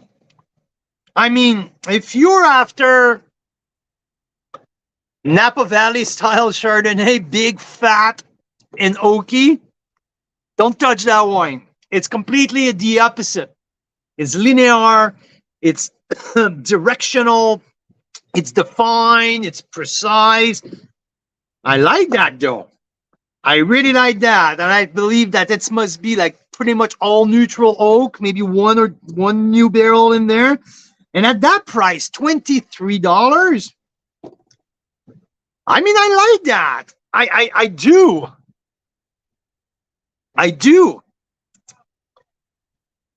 Yeah, this is a 90-point wine. Absolutely. I like that. I like that FE wine. Yeah, it is. Yeah, it's like zingy, zippy, precise, directional. Yep. I mean, if you're after a Napa Valley style Chardonnay, like, I mean, you're completely at the opposite, right? It's probably like all neutral oak, I believe. Like, yeah. Yep. Oh, let's see. Oh, I want to show some. I don't know if you can see here on the camera. Crystals. Lots of crystals. So, Rob, can you come here and? Sorry, I don't want to bug you. I didn't tell you that I'm going to bring you on. That's how I bait my guests, right? I say, hey, come, there's free I wine. thought I was just here to help.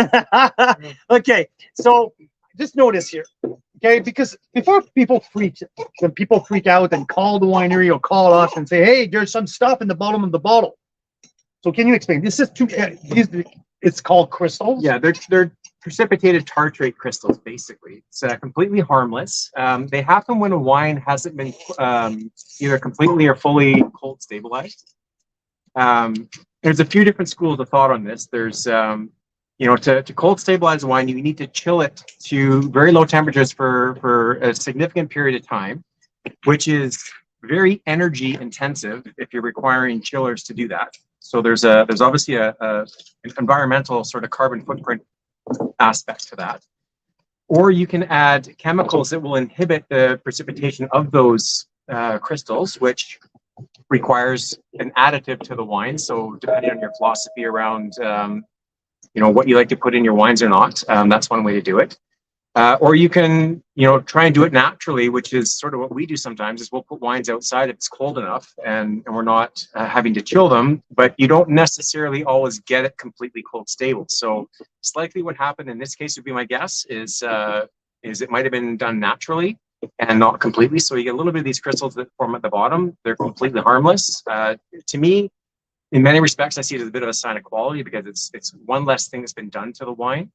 From an intervention perspective, but completely harmless. Okay, thank you. And like, if it's in your glass, like, can you taste it? Is there any? No, taste in they it? don't have much taste. Yeah. Normally, it's like you're decanting a red wine, right? Just don't pour the last little few milliliters of the bottle.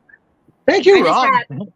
I just had my glass, and I gotta say, I didn't taste any tartric acid crystals or whatever it was in there. Nothing. Yeah, but you didn't have the wine, so that's kind of funny. Porter, Gabby, can you please come here? I have a job for you. No, that was the Tender Hope. No, you didn't have the Tender Hope. Yes, I just poured it. I just came upstairs with it. Did you? I did. Yes. It's a new flight. No, that's what I poured myself. You got it. And I already drank it.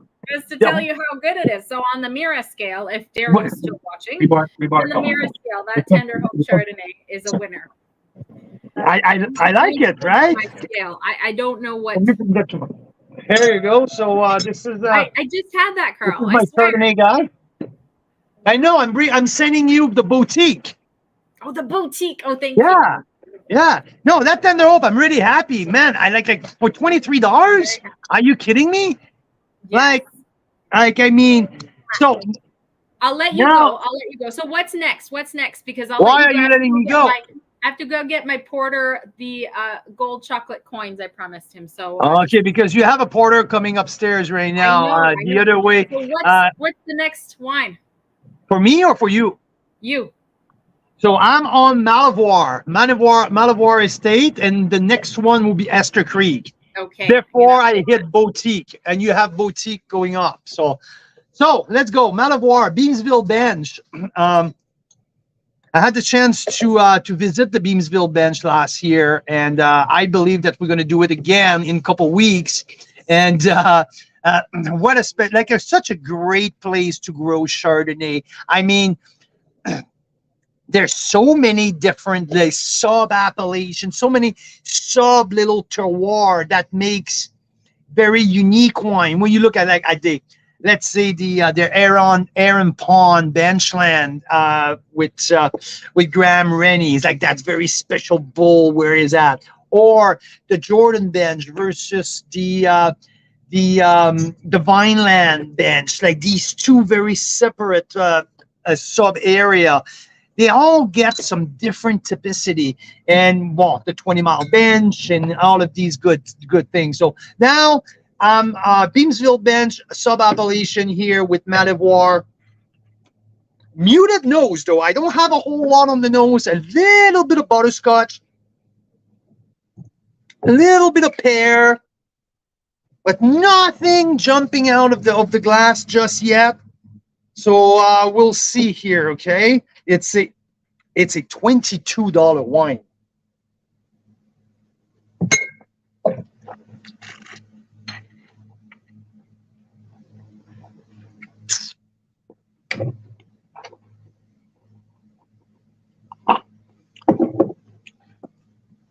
Oh, there's an explosion on the finish.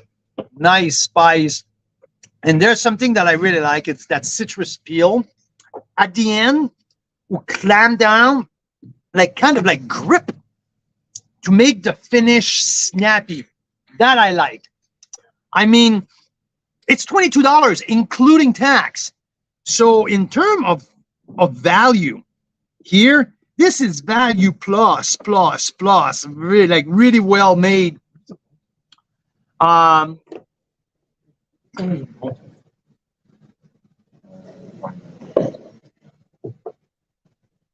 Yeah, like I would have loved to get a little bit more on the nose, but yeah, my the value of Malavoie, it's pretty darn amazing.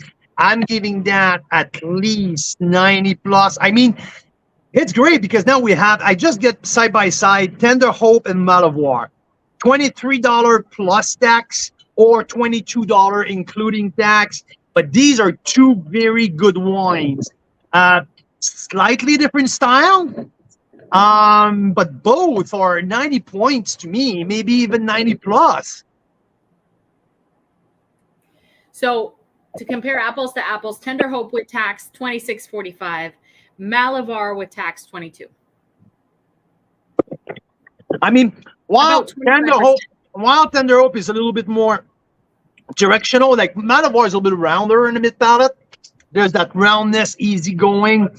I mean, technically, it's a very sound wine, like really, really sound wine for $22. I mean, yeah, Beautiful. love that. Did you got your boutique? I sure did, and I had a whiff of it, and oh my God, is it different, isn't it? I mean, I don't that's what know. wild I haven't ferment had it does. sniffed yet. That's what wild ferment does. So I have Esther Creek here. I have Esther Creek in my hand, where I have lemon curd at the end. 2021 Hester Creek. Yeah, 2021 Esther Creek. I have like a little bit of almond, like a little nuttiness at the end, but not like excessive, really slightly. I'm not a fan of that big nuttiness at the end of a Chardonnay. To me, it kind of turned me off a little bit. There's a slightly, like hazelnut, really, really slight at the very end of Esther Creek. But around that, it's lemon curd. It might be like a little bit of pear. Mm.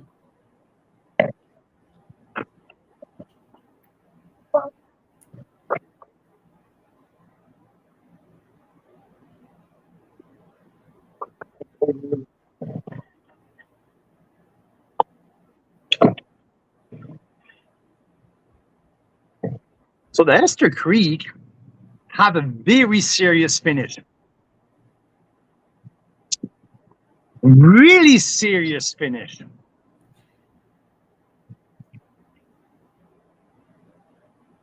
And what does serious finish mean to you? Length, complexity, what does it mean? I mean, what the serious means? Okay, there's very defined flavors. There's something like really defined, and it rotates from a flavor to another. It doesn't stop just yet. I mean, there's that citrus peel who stays there as a little tartness, but you have some roundness of orange blossom. You have some spice. You have layers of flavor adding to each other. Yeah, so that's what I mean. Like the combination of flavors. I mean, this is a very good Chardonnay. For $25, this is Golden Mile bench fruit. Yeah. So with tax, if we're comparing apples to apples, it would be $28.75. So $28.75 for BC Chardonnay, single vineyard Golden Mile bench. Just put that in perspective, okay? Golden Mile bench, like for a couple-minute drive, that's where Checkmate Vineyard is. That's where Colmena. That's where like there's some very expensive vineyard in this area. Yeah. We're talking about $100 bottles. We're talking $80 bottles. This is $28 including tax. So And the that's quality, where you get the advantage of wineries that have been in that location for a long time, because Hester Creek has been there since the 60s. They bought the land early, they planted early, right? The current owners has owned it for quite a while. So that's where you get that value in the bottle, because you're not paying for the new land prices necessarily. no, you sure don't have to. And I mean, this is honest. This is approachable too. I mean, yeah, I give it a shot. I give a shot to the winemaker here. A really solid job for where they're located. It's Mark Hopley. We had an amazing day with him, Mike Hopley. We had an amazing day with him back a couple months ago, and you know what? This has just won gold at the National Wine Line. Okay, it was probably the best, the less expensive wine of the gold medal, and I can see why. I mean, it's good. It's like, to me, it's not my top wine, but it's very well made. You know what? If it was, I tend to privilege a little bit. I tend to favor Ontario Niagara Chardonnay over BC sometimes. It's good to know your bias. Yeah, but you know, I've been blown away by more Niagara, especially escarpment. I've been blown away more often by a Niagara Chardonnay than by a BC Chardonnay. Where BC Chardonnay like knock my socks off are usually Okanagan Falls or Naramata Bench, especially the Bench. So that's where I got often like blown away. But more than often on Niagara gets me. But for that price point and where they're located on the Golden Mile Bench, you know what? I think they did a really good job. Really, really good job. Not expressive on the nose, but on the palate, I mean, it's soft, it's fresh, and the finish, boom, explode. I like that. Awesome.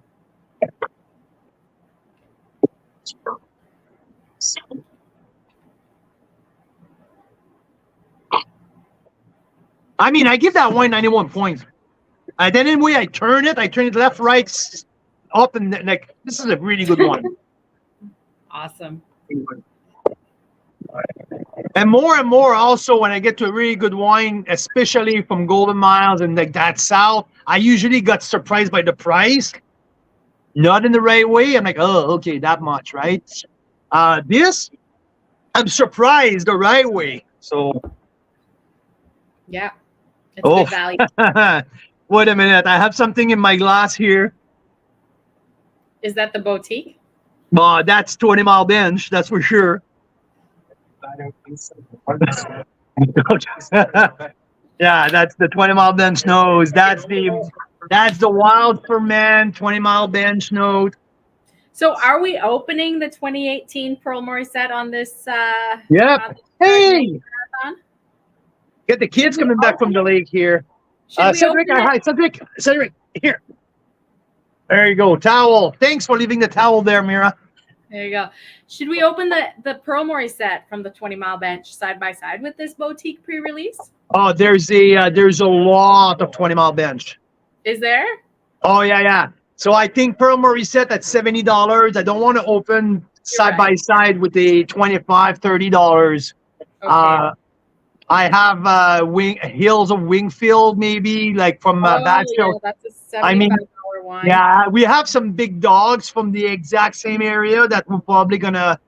So we don't know the price of this one. Do you have a rough price? So I believe that $35 at the most. If Ryan Schmidt, but with boutique, because yeah, the 2018, if I believe, Mira, can you pull some magic here? 2018 was on our last feature, on one of our feature with Vineland. Yeah, so the boutique, is it the Clone 76? Clone 76, you got that right. Yeah. So the so the 20, you've got the 2019 there. What vintage do you have? 2021.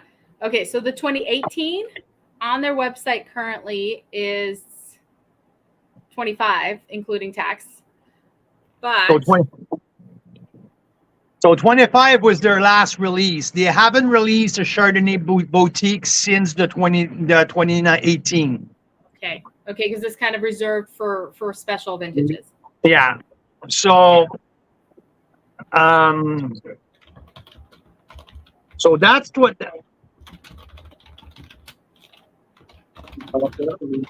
I'm just trying to figure out. So this is a wine at 30. Let's put it that way, okay? If it's $30, because they won't increase that wine, they won't double the price, right? I mean, this is good. This is really good. This is a really good wine. This is very well priced. So put that side by side. It's the same price than Esther Creek. Let's put it that way. Yeah. Same price point across the country. Now the question is, which one is my favorite between both? Which one did I rate the highest? And you know what? I think these wines are really toe-to-toe. They are terroir different. There's a world of difference in flavor profile. There's a world of difference between like how they develop in your mouth. I mean, the Esther Creek is fresh, is vibrant, and explode on the finish. The boutique, it's more subtle, but there's the butterscotch going on. That's that little candied lemon who goes the lemon custard. They are fundamentally different wines. I would say I prefer the Esther Creek finish. I would prefer the first half of the boutique, especially the nose of the boutique. The nose is head and shoulder, like it's exactly what I love. When I sit down, okay, let's picture it that way. The kids are in bed. We're sitting on the patio. We're looking at the moon and the star.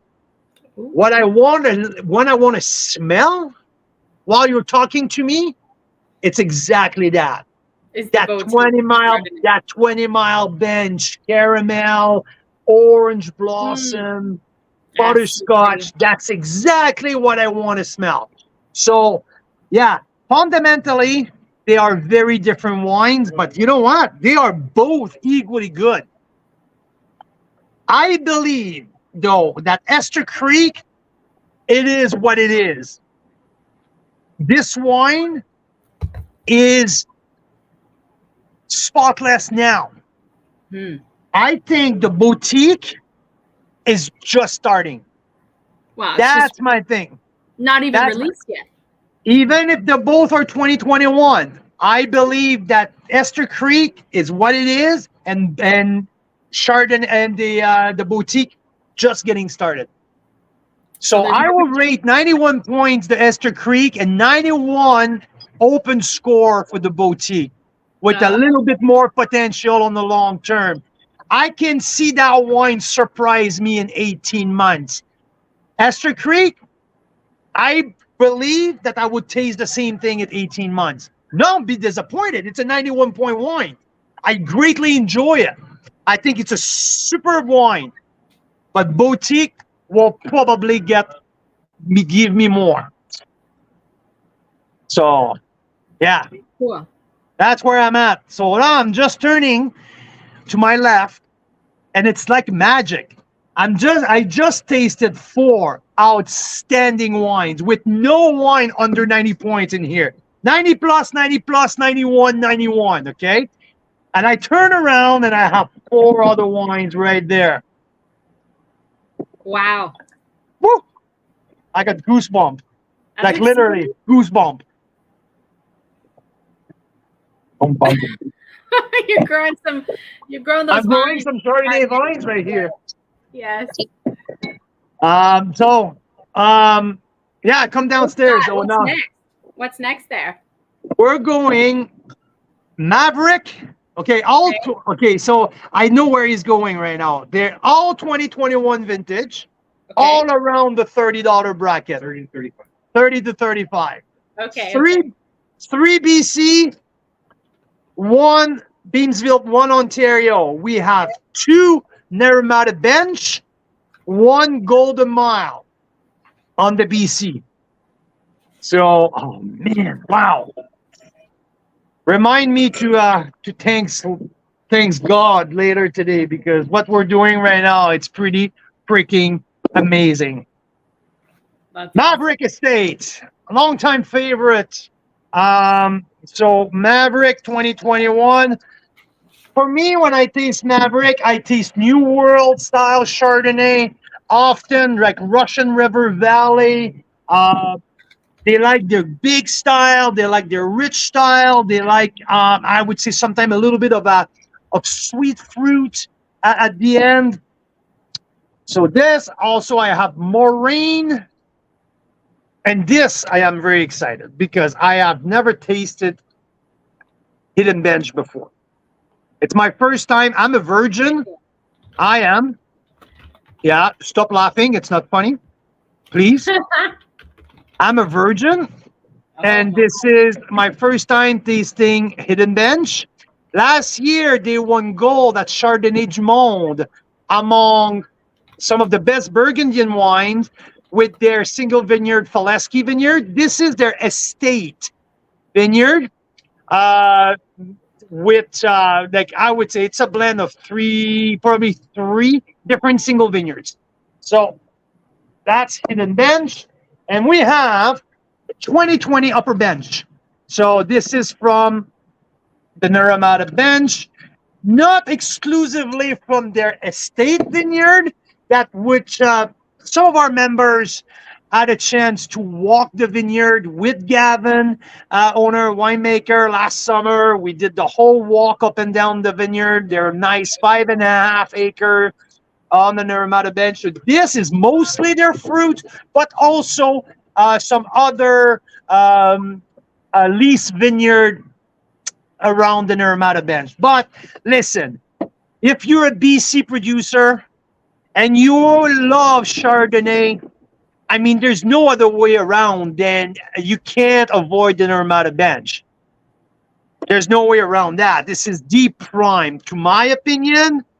Obviously, if we talk to some people at Mira or some other people, like obviously Okanagan Falls is a really special place for Chardonnay, but Naramata Bench have some great spot there. So, are you coming downstairs to get a splash of a view of this next flight? You betcha. You betcha. That's perfect. So I am starting here with Maverick Estate. Yeah, creamy on the nose. I would say, yeah, creamy butterscotch. There's a citrus, but mostly the tropical aspect, mostly that sweet oak notes as well. So I know this announced a mostly a richer style of Chardonnay, usually dense, usually compact on the mid palate.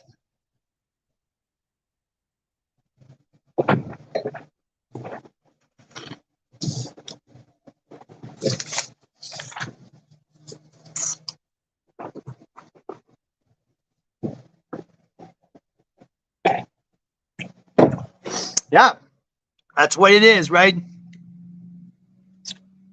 These that sweet oak note, that caramel, and like there's not a whole lot of citrus in there.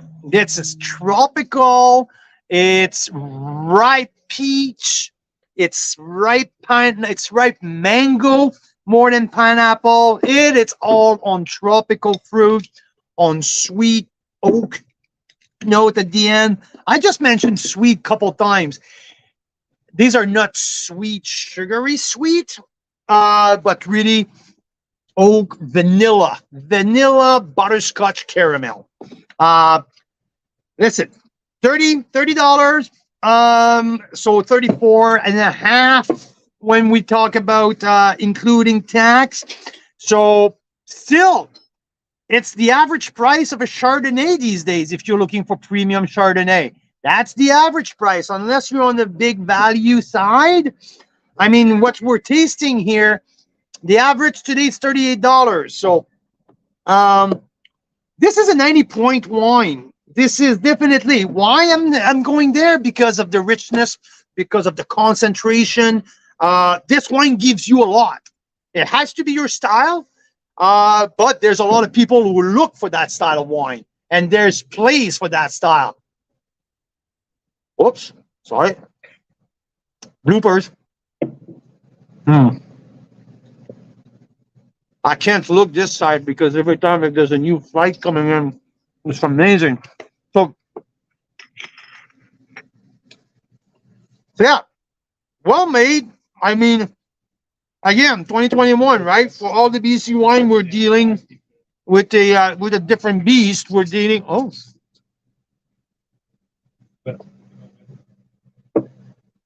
all the way to the end, eh?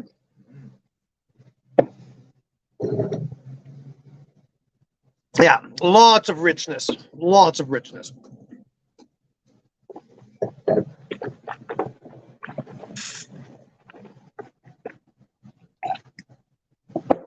Yeah, little spice too.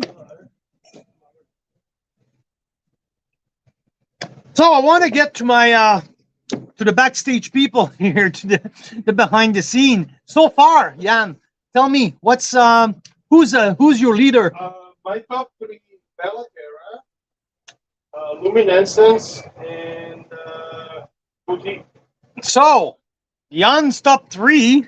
He goes with the new 2019 Bellaterra, the 2022 small lot series of Luminescence, and the Boutique from Vineland. So I mean, it's not Pretty far. close. I mean, it's hard to speak. Yeah. No. I mean, we haven't hit the big score just yet. So, but there's some really good wine. I mean, Jan, I'm with you with Luminescence. I mean, I'm really surprised with Luminescence. Boutique. It's not that I'm surprised. I'm not disappointed. I had high expectation. And Bellaterra, yeah, you're bang on, man. Rob, where do you sit? Bellaterra in top spot, right? Wow.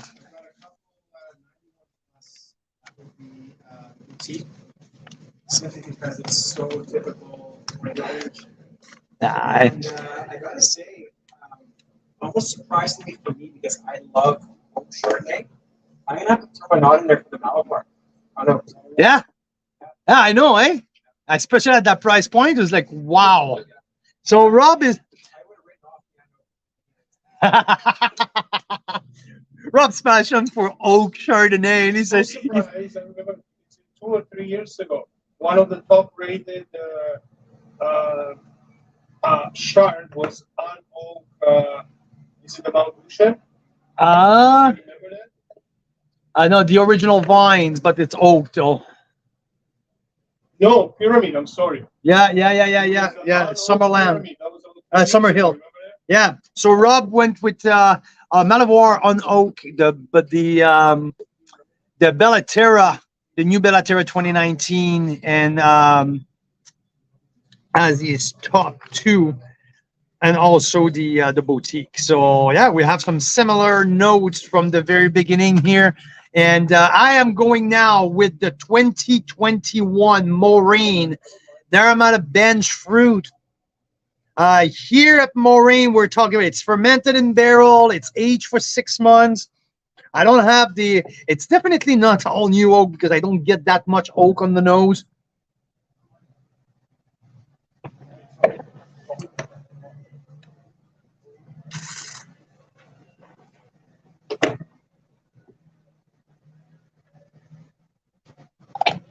So Getting the Moraine right after the Maverick.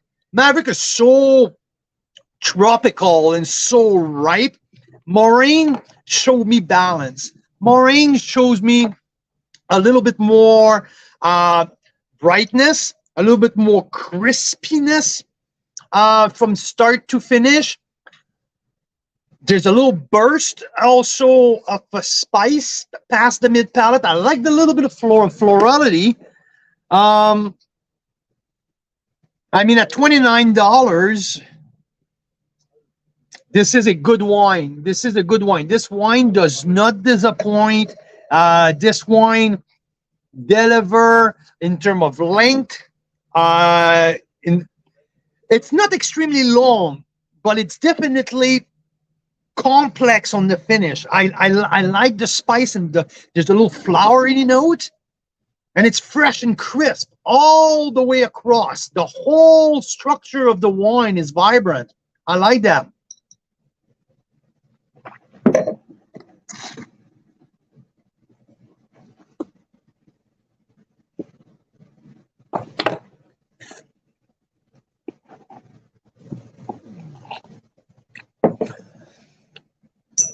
I mean, this wine got gold at the last National Wine Award. I mean, this is not gold material to me. I don't want to take anything away from that wine, though. This is a good wine. This is a good wine. It's more middle of the pack to me. It's not a wine you truly stand out. Maybe because in the sense of the winemaking, it's more like conventional, or it's a little bit more similar than other. But it's well made. It's well made. There's a good freshness. I would just say there's nothing special. It's well priced. It's bang on. You're absolutely my definition of 89 plus. That's exactly that. I'm not disappointed. I would not be shy to serve that at a dinner, to open another bottle of that. It's like, it's enjoyable. It's just not spectacular. Let's put it that way. Let's put it that way. So now let's go to Hidden Bench. On the Beamsville bench, we're talking about 9 months on oak, 25% new. Oh, a different nose here. Floral on the nose. Floral and citrus on the nose. Like if you do that side by side, do you have, we wanted to see two opposite. Do Maverick side by side with the Hidden Bench. That's a crazy difference between both, right? You got the tropical on one side, you got the citrus on the other side. But there's a nice florality. It's floral from the Hidden Bench. I love that. Oh, this is a 92 points nose. And it, you know what? When I smell that, that announced complexity. Like I smell it and I'm expecting something. And I just hope that I don't go into that with preconceived notion because it's Hidden Bench. But getting my nose in there, I mean, it's giving me a really high expectation.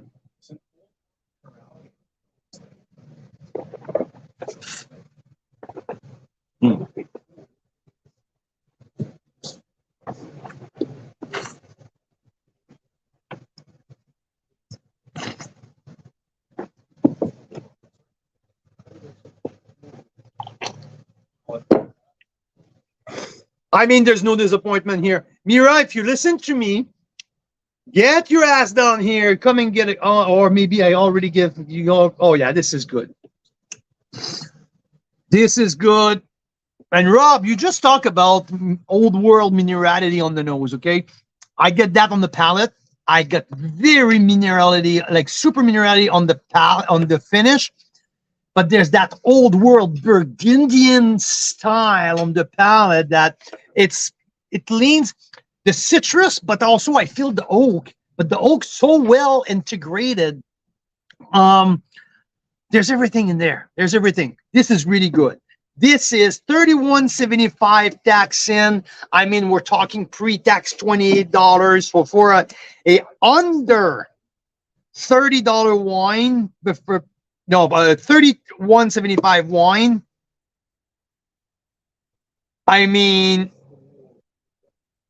I'm just looking at Lunescence was one of my highest rated wines since the very beginning. I had 92 points on Lunescence. I had Bellaterra at 92. These were my top two. It has to be at least on the same level. This wine has to be 92 points. I cannot get less than 92 points for that wine. If I follow my logic, I mean, I have suggested, yeah, Daryl, I know you've been a proponent. Like, I mean, guess what? It's my first taste of Hidden Bench ever. First taste ever. No, that's not true. I had a bottle at the bottle shop at Hillfire last year. But anyway, that was their entry level. This is a very good wine. So I'm at 92 points here. 92 plus, put it that way. Like, this is fantastic. For $31, there's everything. There's freshness, there's citrus, there's wood.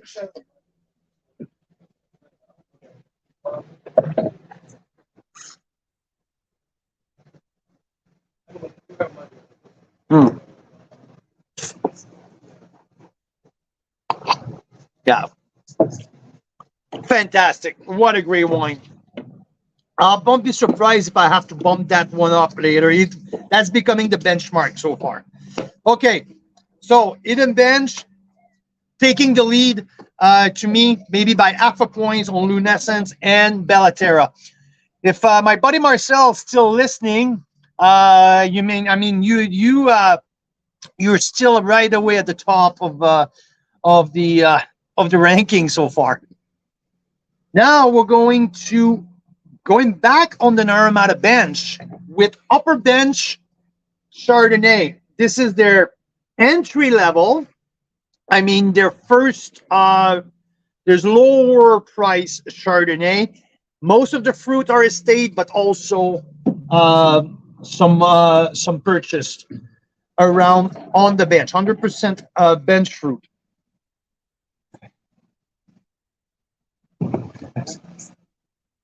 There's something off on the nose.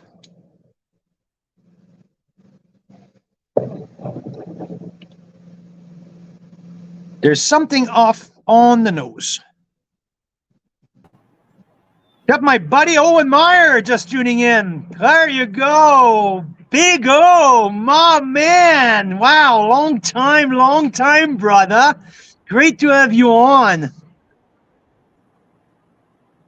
I know that Owen likes his wine. We did a few wine dinner at his house out in Springbank while I had my other business in Calgary.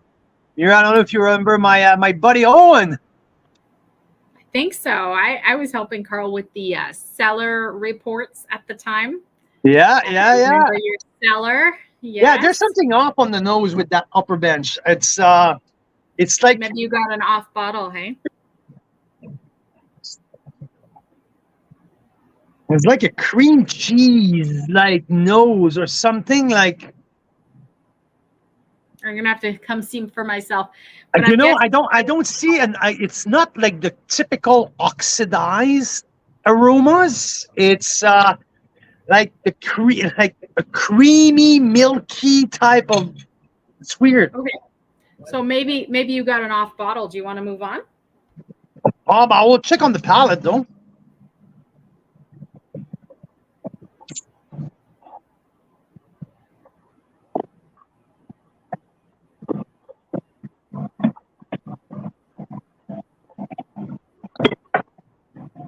That is delicious.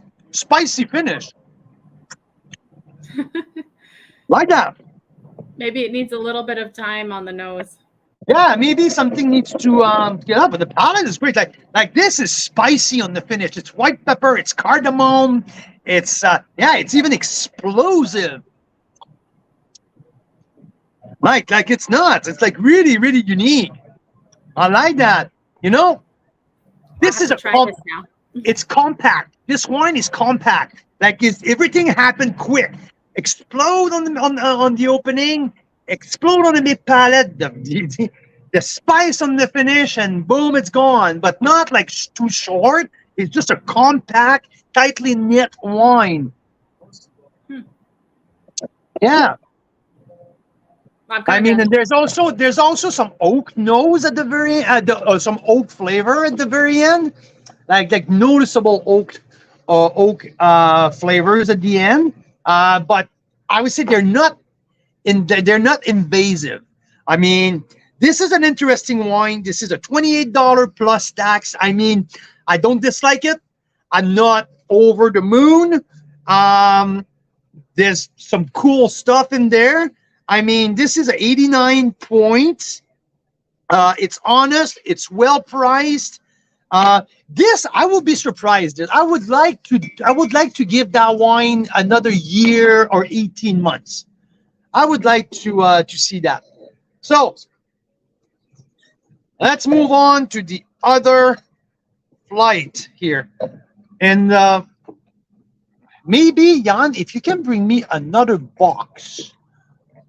Glasses, I'll get them. Yeah.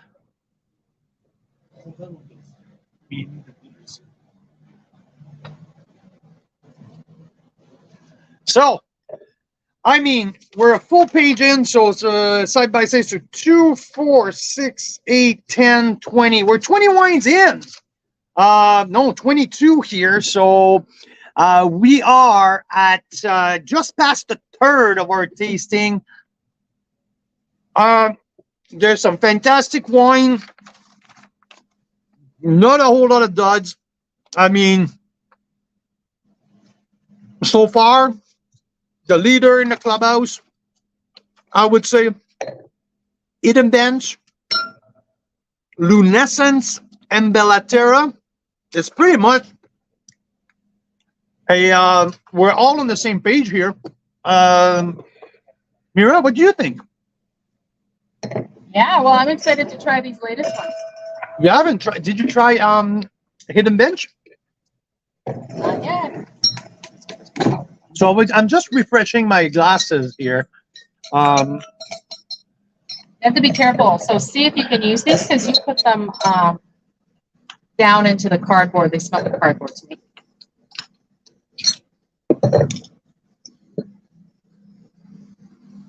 Just rinse with the wine. Yeah, there's just one.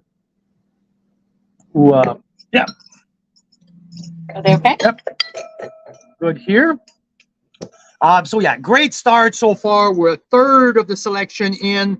We are down now around the $35 mark, which is our which is the average. So Mira worked out the average, and that's $38. So I mean, that's where we're spot on the average.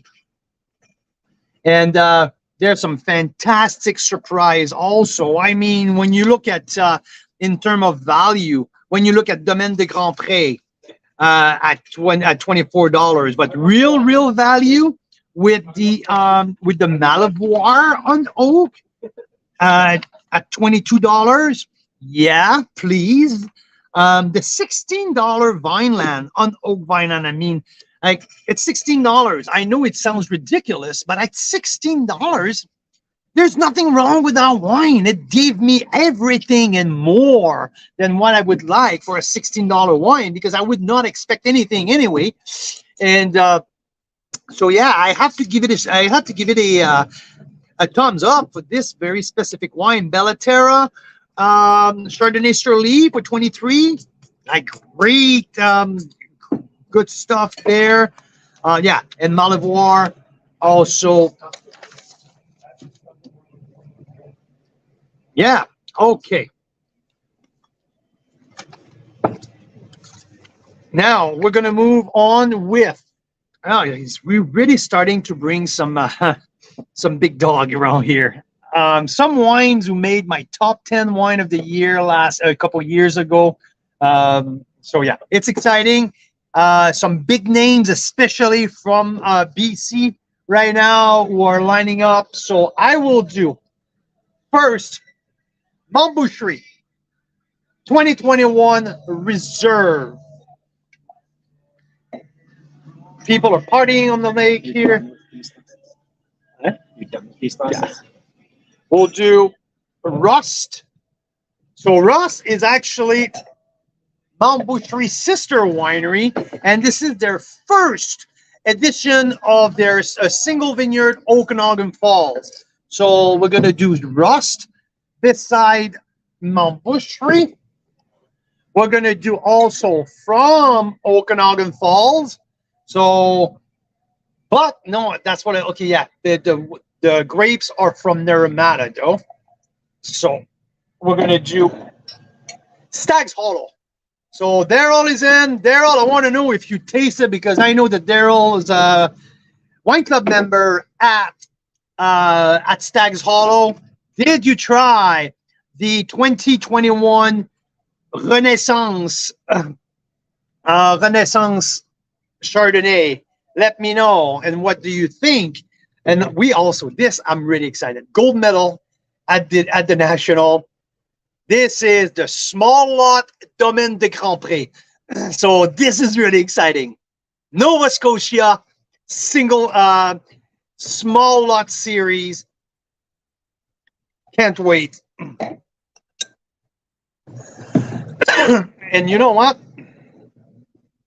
After that flight, guys, I will need a couple minute breaks because I will need to go to the bathroom.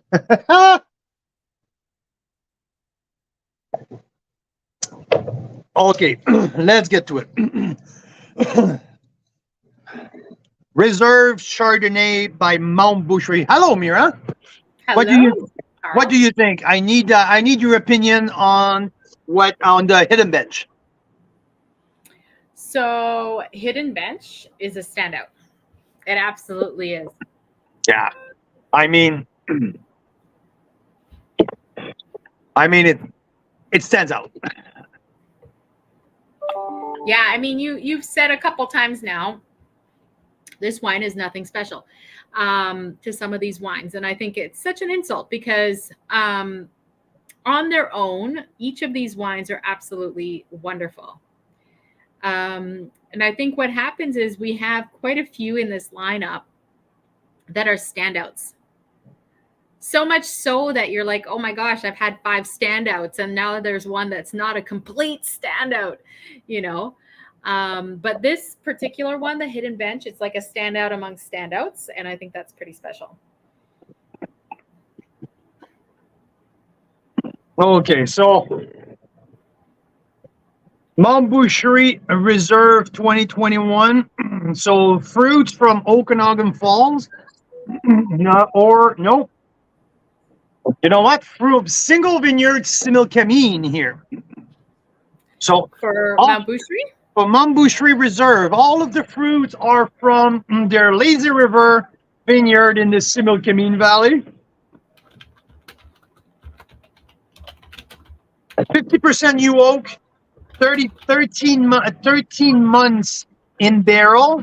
So more than a year of barrel aging, and 50% goes in new oak. So, okay, let's see.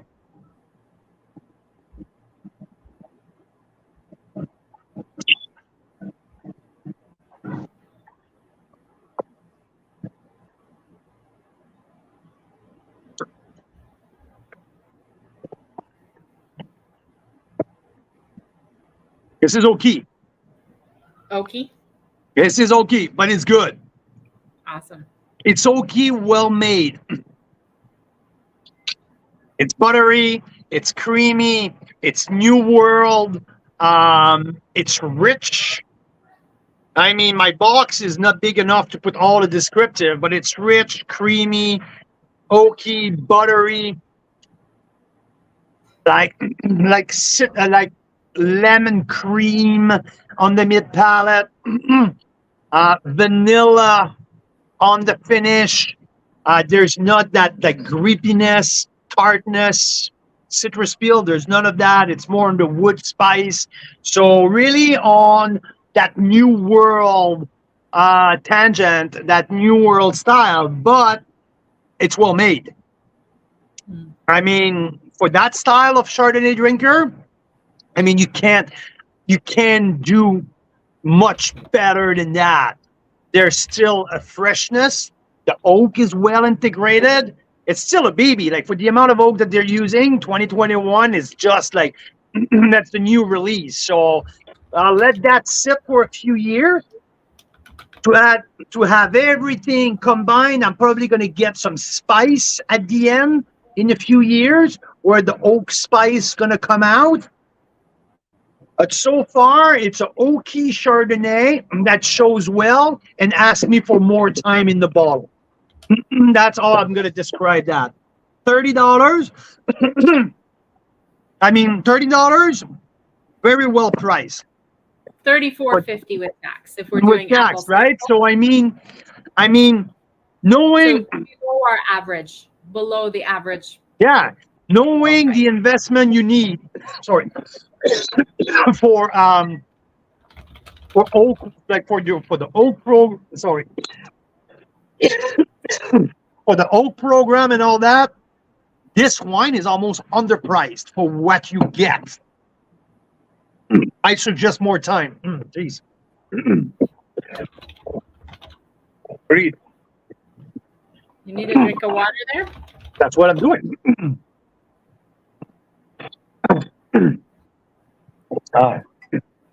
Okay, little glitch here. Little something stuck here. So yeah, so what I'm gonna do here, I'm gonna do 89, open score 91. That's how I'm gonna score the Mount Boucherie Reserve Chardonnay. I would like to see what this wine will do for me in 2025. Okay? Now, I'm going to move to the 2021 Rust Chardonnay. So the sister winery to it. And now we're starting to get the wax top. Okay? There's something to me when my Chardonnay has a wax top. Something like, it gets me in the mood. It gets me that something's gonna happen, something great's gonna happen. You know what?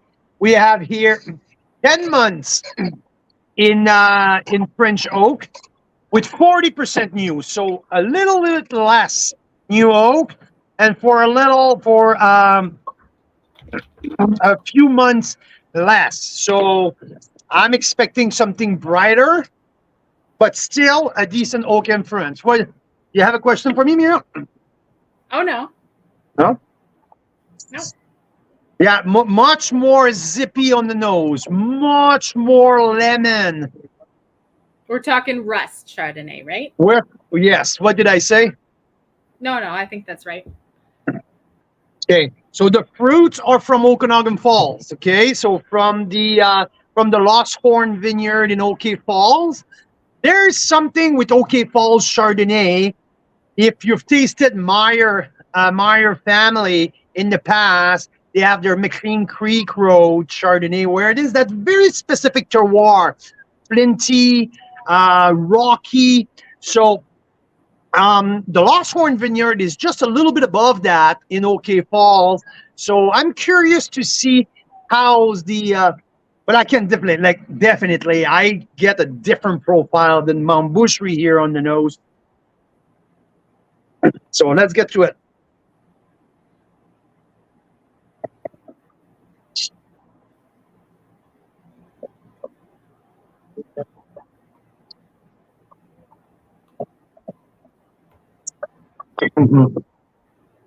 Yeah. Oh yeah, that rust got that burst of minerality. Oh yeah. I love that. I'm a big fan. I am definitely a big fan of rust. Lemon, spice, mineral, I mean, this is that made. Oops. Just not sure if I grabbed the right one.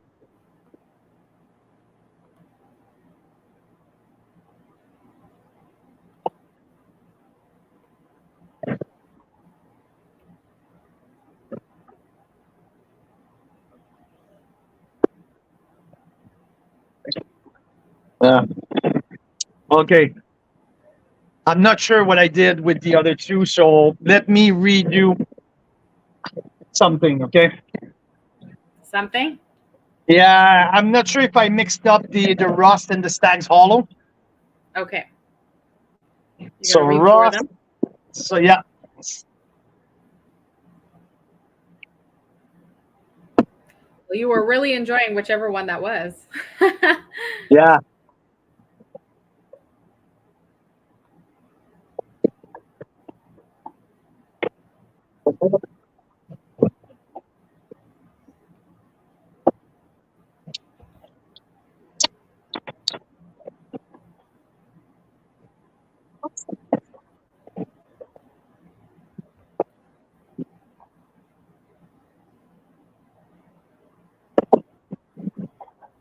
Okay. Yeah. So rust. Yeah, I just tasted both side by side here. So let's talk both at the same time because I just had a sip of both. Okay. Renaissance from Stag's Hollow had a burst of barrel at the very end. It's fresh, true. It's fresh. It's crisp. It's lemony, true and true. And there's a burst of oak spice at the very end. So it's Sorry, you're on Stag's Hollow, right? on Stag's Hollow. I mean, it's good. It's a 89 to me, like around 89 plus. Really clear because I like the freshness. I really, really like the freshness. Stag's Hollow, 89 plus. And the rust.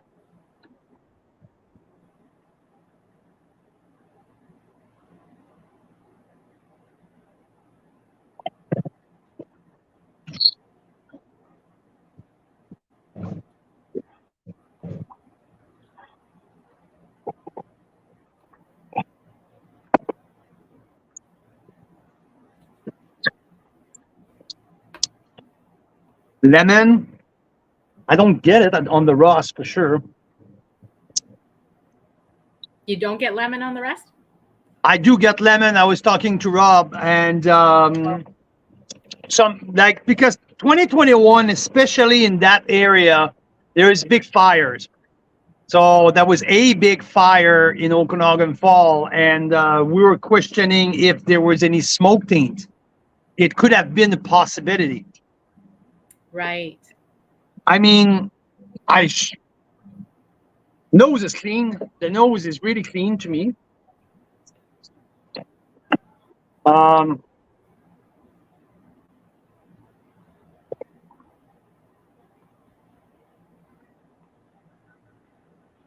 move along. I'm not. These smoke debate can happen. Like, yeah, if we go in that tangent, we're gonna talk about it for half an hour. So I'm just gonna move on. I like the rust. The finish cut just got a little bit shorter than what I was hoping. It started very well. It gives me a lot of what I was looking for. Yeah, that's that little bitterness at the very, very end, eh? Maybe Rob just get in my head. We'll retaste it later, but I just got a little tad of bitterness at the very end. Love the nose, though. Love the nose. Let's do TBD here, okay? To be determined with rust. I want to taste it again later. We're going to really open the conversation panel later where we can interact and really open that wine deeper. Okay, so let's go with Domaine des Grands Prés, Nova Scotia. a $36 all in the small lot.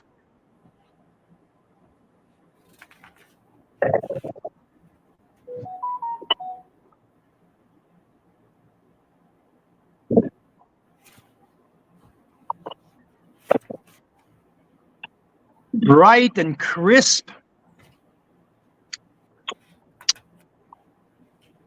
Not very, very long on the finish, but the minerality lingered though. It's not like flavors after flavors, but Mira, I remember when we did that whole tasting with all of the Grand Prix wine. Yeah, that was so And good. yeah, there's that like I even have a picture of it here. Let me show you. there's like that saltiness, that minerality, that oyster shell. Yeah. There's something.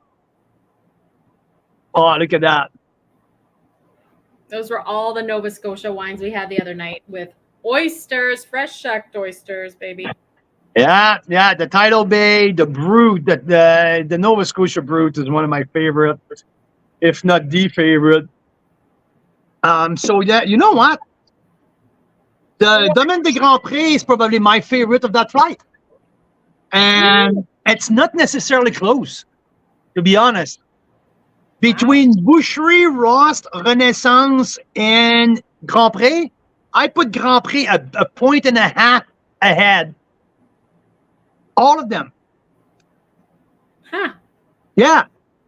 There is a bright lemon, citrus, green apple. There's very little oak interference on that. Okay. Get your nose in there. I got the oyster shell, babe. Yeah. Yeah, the oyster shell on the nose. We were eating oysters, fresh shucked oysters, and we kept saying, "Oh, is it just that we're eating fresh shucked oysters, or is there really like oyster shell on the nose of all of these Nova Scotia wines?" And I swear, we had to taste it the next day when there was no oysters around. Still get that fresh shucked oyster shell. Must be because of the place. It must be in the dirt. You know, oh yeah, I like that one. You know what? I give that wine a 91 point. I really enjoy that. I think that it's going to be an email to Grand Prix tomorrow and say I need that wine as a bonus for the feature. They agree. It might be completely sold out, so we'll have to see. Yeah, we'll see. Yeah, this is good. I really like that. This is my standout of the maybe a 91 plus. This is my standout, the standout of that flight. That's for sure. That's for sure. Okay. Oh my God. Huh. So I gotta give you a break now, Carl. You can go for your little break. Yeah. What did you have prepared? Oh, we're gonna chat. The You're members gonna and I are chat? gonna chat. Oh, Okay. yeah. We're gonna have fun. While the cat is away, I'm kicking you out. Okay. Perfect. So I am gonna take a 2-minute break. I'm gonna go get. I'm gonna go.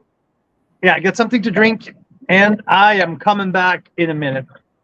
Good. We'll see. Thanks you for in a few. taking over, Mira. Thank you. You got it. All right. So those of you that are on with me right now, I want to do a fun little Chardonnay trivia. Okay. I know every one of you has some fun little tidbit about Chardonnay that you want to share. You're dying to share. So put it down in the comments. Tell us something interesting about Chardonnay that you have learned at some point. I got Jancis Robinson open here, okay? Because I know nothing about Chardonnay. What I know is I've tasted many, many Chardonnays today, okay? And I can tell you one thing. Having done this before with other varietals, Chardonnay is probably the most versatile varietal. Like you get so many different flavors and styles of Chardonnay. So versatility, yeah. I also learned at some point that there's a lot of clones of Chardonnay. So that's about it. That's about all I know. So if you have something interesting about Chardonnay, put it in the comments. And I am going to highlight a few things from our friend Jancis Robinson out in England. All right. So she's saying that there is a synonym, okay, something that other people call Chardonnay, especially in southern Austria, something that Chardonnay used to be called in the Middle Ages. Anyone know what it is? Special bonus points. Morillon. Morillon, okay? It used to be called Morillon, and some people in southern Austria still insist on calling it Morillon. And then in the 1980s, something special in the history of wine happened, which is that they started to put, especially in the New World, in North America, they started to put varietal labeling on wines, right? So instead of calling it Chablis or Cortons Charlemagne or Montrachet, which are all, I believe, Chardonnays, they started saying Chardonnay. Okay, and that happened in the 80s. And that's when people started to get really familiar with this idea of Chardonnay. So, what else do we know about Chardonnay? You guys tell me. And Jan and Rob, if you can hear me, feel free to chime in. One thing I gotta say, I gotta quote Jancis Robinson here. Okay, she says, "All over the world, producing Chardonnay has been seen as a rite of passage in new wine regions." And hey, in Canada, I believe that we are a pretty new wine region as far as wine regions go. We're about 30 to 50 years old when it comes to really like getting to know the Vitis vinifera varietals like Chardonnay, right? So she says, almost any wine producer with ambitions to belong to the great international club of wine grown-ups has to prove that he or she can make a Chardonnay, preferably a Chardonnay fermented and mature in newish oak barrels, the Burgundian way, with the best of them. And then she goes on to say, the fact is that most of this sort of wine is far more a product made in the cellar than in the vineyard. So I think that's why we get so nerdy about Chardonnay, because it is something you can really control in the winemaking process. So I'm really excited that Carl Boucher is back on. He looks a little different than I know him as. This is Carl's better half. I totally agree with that statement you just made, Mira. They kind of refer to Chardonnay as the winemaker's grape for that very reason, because I mean, this is obviously dumbing it down quite a bit, but it is a relatively neutral grape. It's not an aromatic varietal.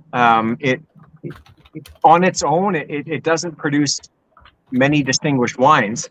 So it really does matter what gets done with it in the cellar. You obviously have to have well-grown grapes. There's no question about that.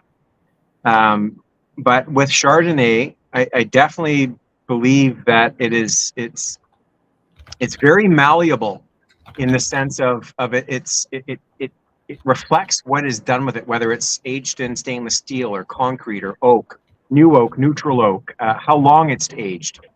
There's just so many things that on the decision tree for Chardonnay, you start with the grape, and then every decision and every step that you take as you're going through the winemaking process will lead that wine in a different direction. And I'm learning this myself because I made Chardonnay for the first time last vintage. So you're what I was thinking of you when I read that quote, Rob, because you are what Jancis Robinson calls, you know, the winemakers that want to show the world they're really grown up winemakers, and they're making Chardonnay. Well, I mean, Chardonnay is as a consumer, it's my favorite white wine. I would prefer Chardonnay almost over anything else. Amazing. I've just never really had the opportunity to make it before. So last year was a big step for me as a winemaker, and I'm loving the experience. It's been ups and downs, and I think I've got a bottle here, so we'll try it a little bit later. But yeah, it really is. It really is a wine that showcases the hand of the winemaker, and I say that in a good way. I know there's a really strong push in the market right now for low intervention wines, and I'm really getting sick of hearing the expression wines made in the vineyard. Yes, grapes are important, but grapes don't make themselves into wine. They require a winemaker, and certain varietals require a little bit more than others. And I think certain varietals are able to showcase the touch that the winemaker has on that wine. And none of them do that better than Chardonnay. Well, you know, and I love what our friend Mark Simpson says down at Sonora and Mythology Wines. And he said, when we interviewed him a while back, he said, terroir includes the winemaker, because you can't pretend like the winemaker's decisions, thousands of decisions, don't make a difference. They do. They really do. Yeah. And so the winemaker's talent, experience, perspective, all that goes into what the wine is like, right? Absolutely. Very interesting. Hey, I'm pulling up actually the Chardonnay barrels tasting that we did with you. Oh, and I see a quote. I see a question from Mike here. Our Chardonnay comes from a vineyard in Caledon, just about 3 kilometers south of us. That's great. That's exciting too, because I don't know of many Caledon Chardonnays, so I'm excited. It's a very, very good location for a grape like Chardonnay, and we are planting a new vineyard just down the street from us next spring. And although I haven't completely chosen what I'm going to plant there yet, I know Michelle and I are having some slightly different opinions on this. Chardonnay is at the top of my list. Nice. So we'll see how that shakes out over the coming months. But we have to make our decisions to purchase those vines in the next sort of 4 to 6 weeks. Oh, that's exciting. Well, we can't wait to hear more about that one. Awesome. Hey, I'm going to play. I have no idea what this clip is. Okay, guys, this is unedited. This is from back in the spring when we were with Rob at Black Market tasting tank samples of the Chardonnay. Okay, so I'm just going to share barrel samples, actually. Or barrel, sorry, barrel samples. So you're doing something in oak, yes. So let's see here.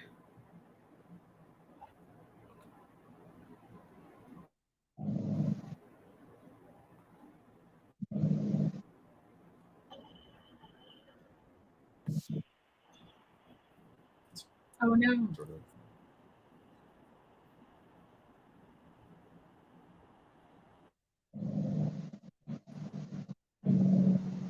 We're leaving more than 2 to 4 cane over the best. It makes it a bit. I mean, pruning like this. It's a smart way to do it because you're giving yourself more options. So it just means you have to go through the vineyard a second time to get rid of whatever canes don't look as good. And we'll do that after, at least after, or maybe even after bud break.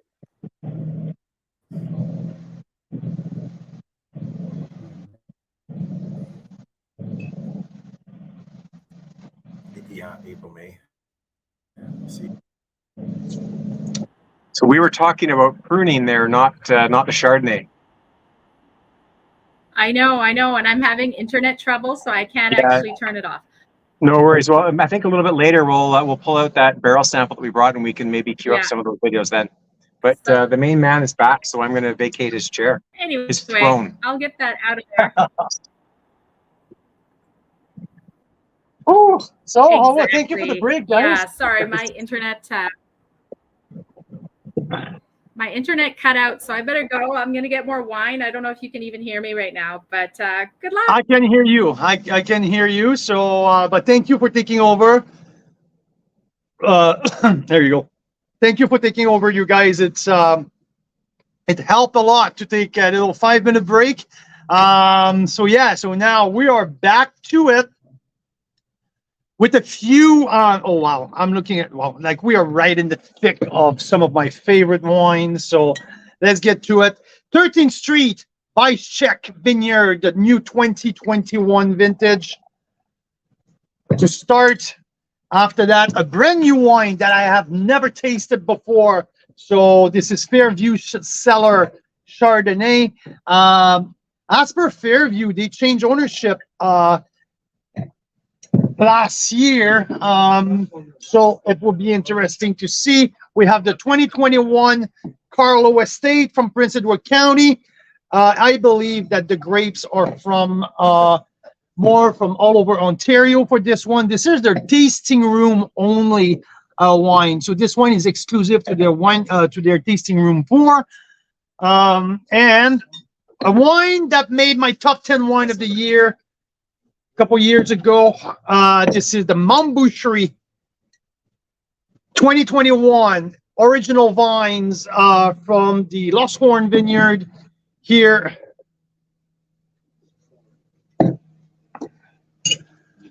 I think that one we won't have in here. Conversation. And Ferox, their Chardonnay Reserve 2021. So now we'll start talking about like above the price. That above the price point, above the average price point. I mean, holy crap! When I look at the color here, the Carlo Ontario VQA, it's much more golden than all of the other. So pretty cool here, really golden. So I have Vice Check first, so single vineyard from the Creek Shore appellation. Every year it's a standout. We've been tasting Vice Check since, I believe, the 2018 vintage, the first time that I tasted Vice Check vineyard. Oh, I love that nose. Absolutely love it. Let me get a nose of the Fairview. I've absolutely no knowledge of this bottle before. So my first time tasting Fairview Cellar Chardonnay.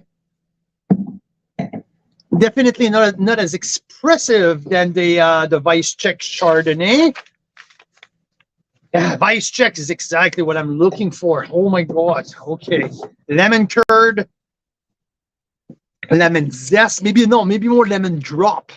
That little sweet lemon drop on the nose.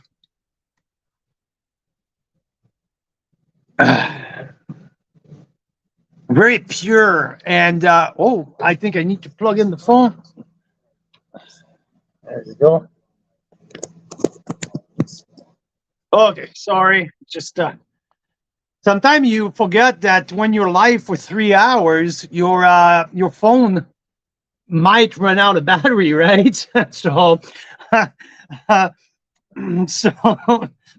no, it's on. So we're good. I planned for it. There you go. Vice Check on the nose. It's absolutely fantastic. So Vice Check at $40. It's 13th Street. Same source from the Blanc de Blanc. Oh, I love the nose. Slightly floral. Yeah. So Joanne is joining us, and she says she's having the 2013 tonight. So Joanne, you're having 2013 Vice Check from 13th Street. That's pretty cool. 2017. 2017. Did I set 2013? Yeah. Well, that's Oops. my lucky number. That's okay. That's probably why. So I can't get over the nose of 2021 Vice Check Vineyard from 13th Street. Rob, can you do me a big favor? We also have the 2020 from Vice Check. Can we please open? I would like to do both side by side, 2020 and 2021 side by side. Thank you. Sorry about that. Bless you. Sorry about that. It seems like you figure out your internet. Yeah. Hey, wow. There you go. Calm There you down. go. Are you coming down to get some wine? Well, if you're doing the Vice Check 2020 and 2021, I think I need to see. There you go. 2020 was the big vintage of the century. Yeah, baby. Exactly. We And tasted. 2021 Sorry, go ahead. And then 2021 would be what? Warmer or cooler?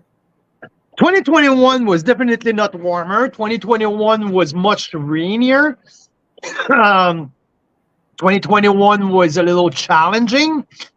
From what I have on the nose right now, though, it's something really, really, really good. But with Chardonnay, it's easier to ripe your Chardonnay to the right level. I think they had to rush to harvest late October, but Chardonnay was already in, so it didn't affect the Chardonnay at all. Yeah, we tasted 2020 together before. We were at the winery with the average wine enthusiast, with Rob Amersley, and a few other. Last year, when we tasted also the 2020 Syrah, we had the 2020 Vice Check. So now it's on. I have both side by side. Okay, so definitely needs a little bit of air because it really. So I'm gonna put this. Completely different nose. Completely different nose. So I was so you get some it's Sherry Carlo is on. I saw Carlo Estate on it. Yeah, she was telling us about how Chardonnay can really be influenced by the winemaker's style. Yes. Which I so agree. Which we're seeing today with so many different Chardonnays. Okay, so if I have to rate these wines on the nose only, Yeah. I'm giving the nod to the 2021. Okay. Without a doubt. Without a doubt. The 2020 is more shy on the nose, is what you're No, saying? 2020 is more on grilled pineapple. Like more really, fruit. right, but also grilled. Like there is a little, not smoke taint, but a little smoky grilled thing. Mm-hmm. It's probably the barrel, right? So I get barrel influence. The 2021. I don't know what's the barrel. What's the barrel program for Vice Check? Neither 2020 or 2021. But I love the nose of the 2021. I just absolutely love it. Pure fruit. I mean, it's orchard fruit. There's also a beautiful line of lemon right in the middle. Okay, so I mean, if I smell that much, we're going to be tasting until 11 tonight. So let me taste here, okay? We'll start with the 2020 right here. Okay. Well, I can tell you right now, the 2021 on their website, it says that it did spend time in French oak for 12 months with contact to its lees, and then was transferred to stainless steel for 6 months. Okay. 20, it's big and bold. The palate is much better than the nose. Maybe it was just open, right? So this poor guy didn't have time to open up. Beautiful palate, rich, round, creamy, lemon cream, lemon drop. There's a little bit of tropical. There's lots of tropical past the mid palate. There's oak spice.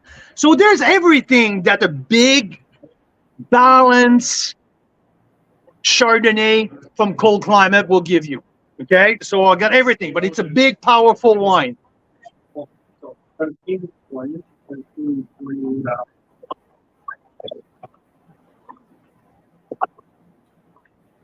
Fairview, Carmel, Okay. Boucher, And yeah, okay. 2020 is still 2020. I mean, like as in a vintage, yeah. There's a difference. I mean, 2020 feels every single particle of every single space in your mouth. Like everything got covered. Everything got filled with something. I mean, there's a richness, there's a concentration, it's a density, it's like it's full right there. 2021 doesn't have the same fullness. Does it make sense? Maybe not.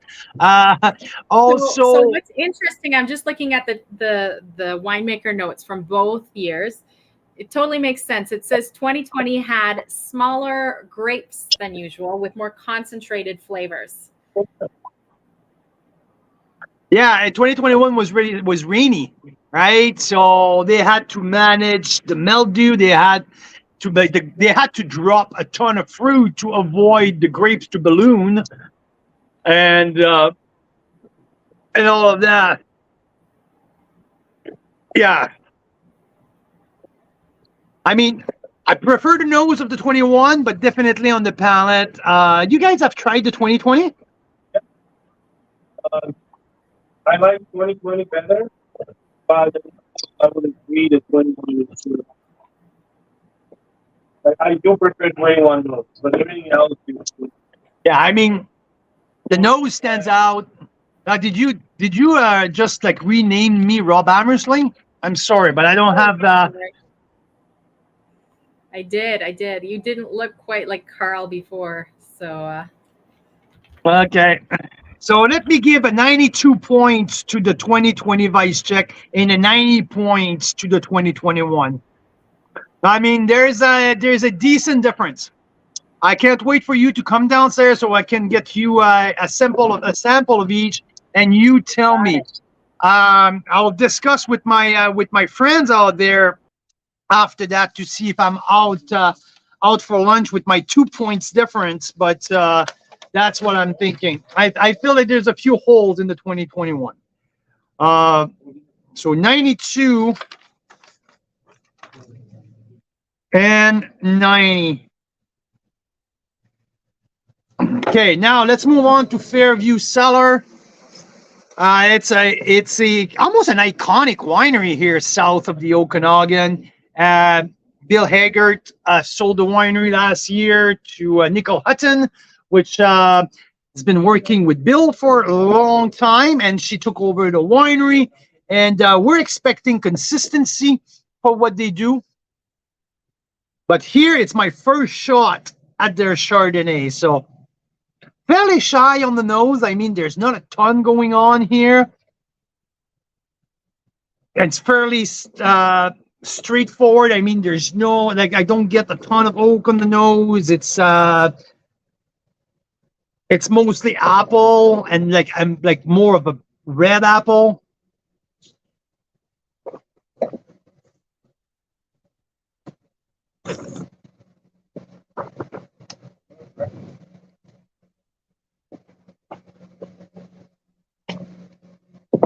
Palate is delicious, though.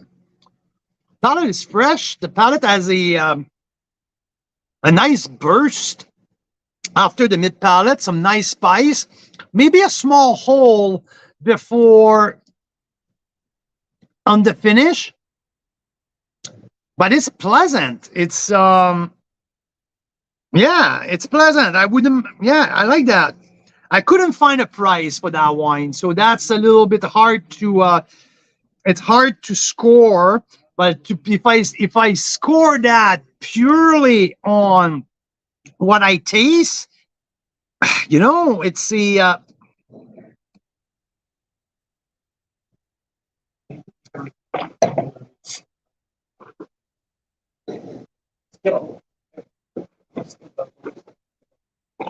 yeah, it's enjoyable. I like that. And having that probably like around the let's put it at the average, okay? Let's put that right. Let's take, yeah, there's a little hole before the mid palate, past the mid palate, that creates a little bit of a gap there. But fine wine, well made. I will give a 90 points to that one. I have no problem with that. Now let's get to Carlo. Carlo Estates with their tasting room wine from the 2021 vintage. Look at that color. There's a golden color to that wine. This is probably much more affordable by the bottle than what we have on that lineup. If I do the math, I think like they're selling it for $15 a glass at the tasting room, but tasting room retail price, I don't know. I don't want to get anything that I'm not sure about, but let's do. Okay. Really, really like lemon twist. Yeah, the mushroomy. Yeah, I just had a really good point. It's exactly like it smells a bit like ice wine. Right. Yeah, the dry apricot.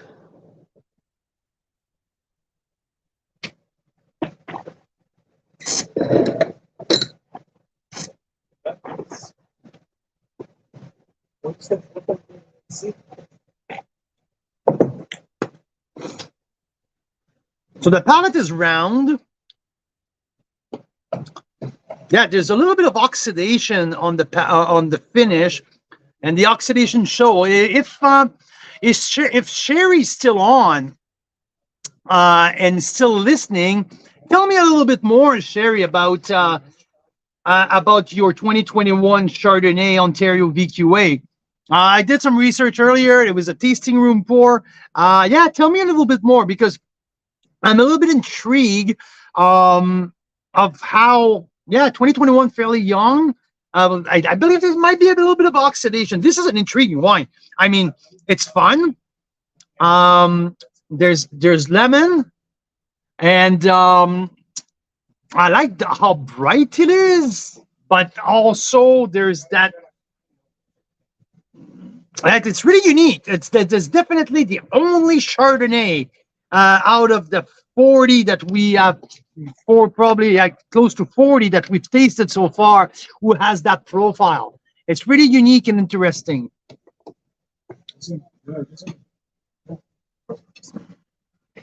Maybe it's cold, but Yeah, it's not cork. No.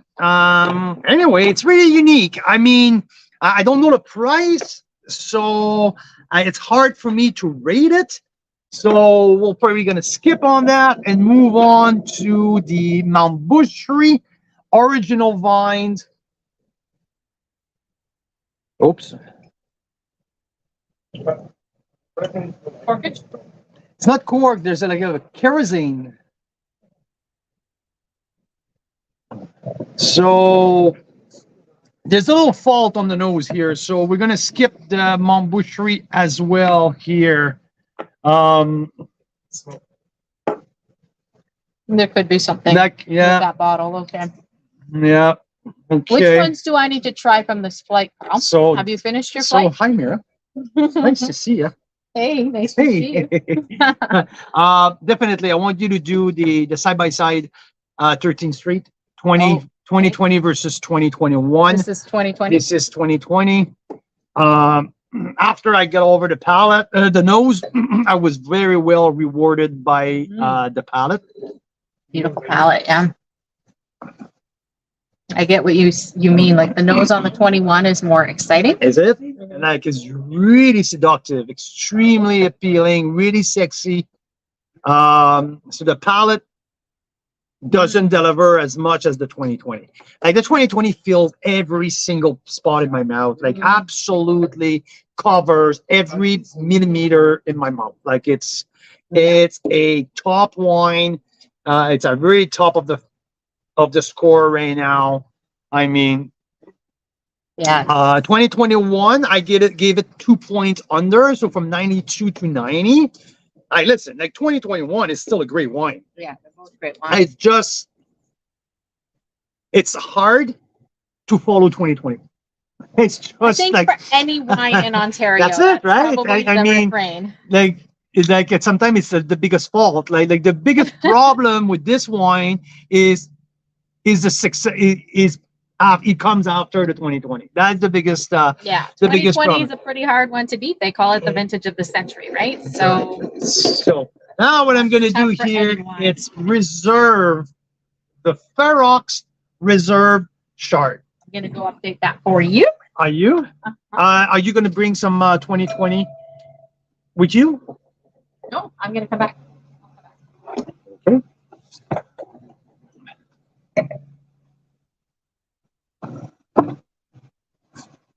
So 2021 Ferox Reserve. I don't have a ton of knowledge about Ferox. I know that Fabian Rice is the winemaker and the vigneron. I know that they make top premium. It's my second shot. I'm trying their their portfolio. Earlier last week, I tried their white blend with some Gewürztraminer, Pinot Gris, Viognier, a really nice, actually, summer wine. I really, really enjoyed that one. And I have a bunch that after that craziness today and the leading up to that Chardonnay day, there's a few Ontario winery that I have to dig deeper in their portfolio. And Ferox is one of them. I have like a Cap Franc, a Bordeaux blend, a Zweigelt. Like there's a bunch of stuff that I need to dig deep into their brand. So this Chardonnay, it's their top Chardonnay. It's a $60 VQA Lakeshore. So now we're much above the average that what we have. Probably the most expensive 2021 Chardonnay. Not too much on the nose, as there's nothing too expressive on the nose on this one. I mean, I get like lots of classic lemon, citrus, hint of green apple, not too much oak. I mean, there's not a lot of barrel influence on that. It's slow alcohol. It's a small production. This is Silver Lion Collection. Mm.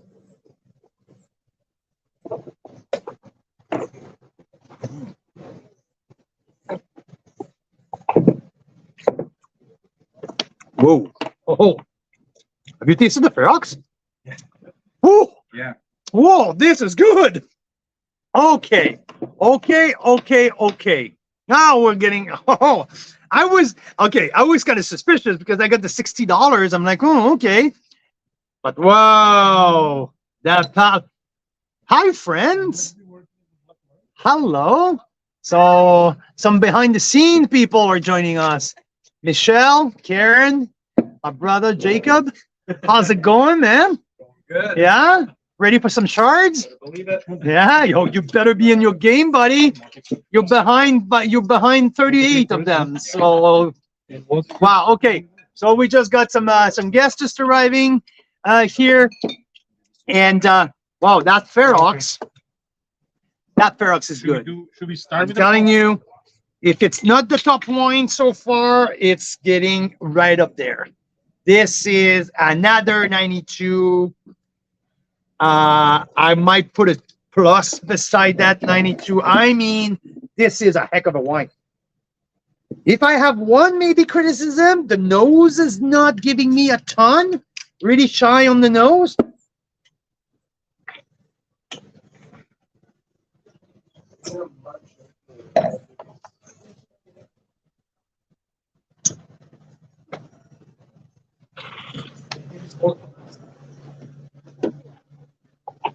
The texture,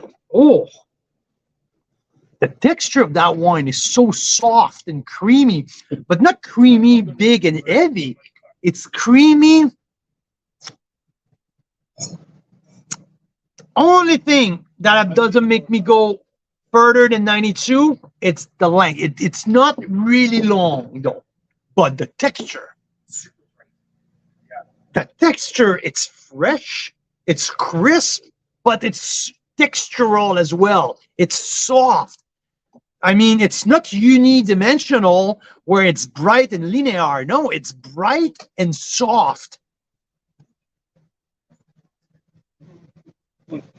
And that, for me, that combination, the combination of bright and soft, it's the winner. That's the big winner.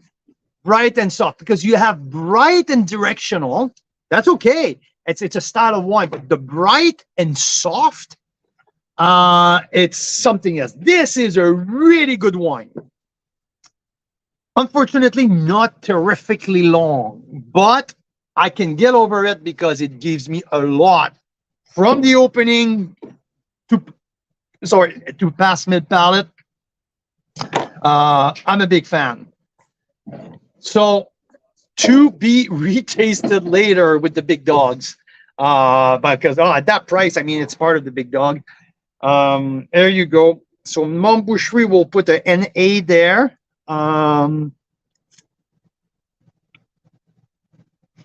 Okay, well, we're done that side of the page.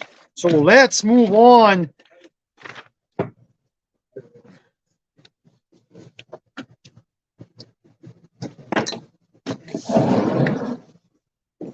I'm going to have another shot of that Ferox. So the only Okay. outlier here Really? is this is only $20. Mm-hmm. Everything else is $40. We don't know. Was it me? Did I do my research wrong with 20 bucks?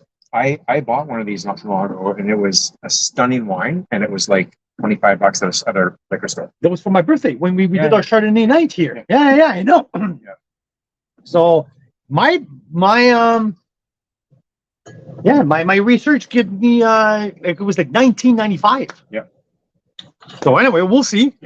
So now we're moving on to the 2022.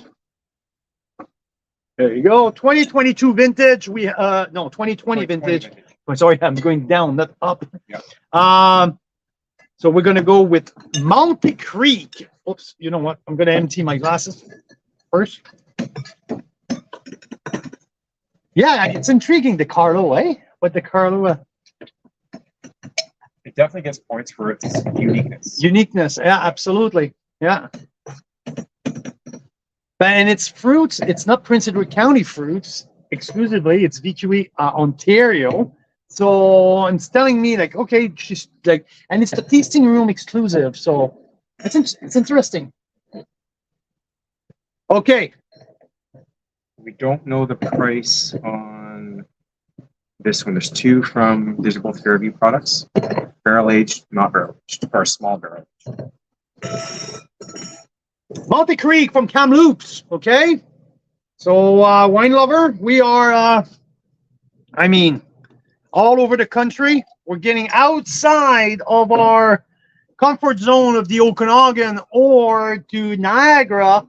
So now we have Kamloops, the Similkameen Valley, okay, with the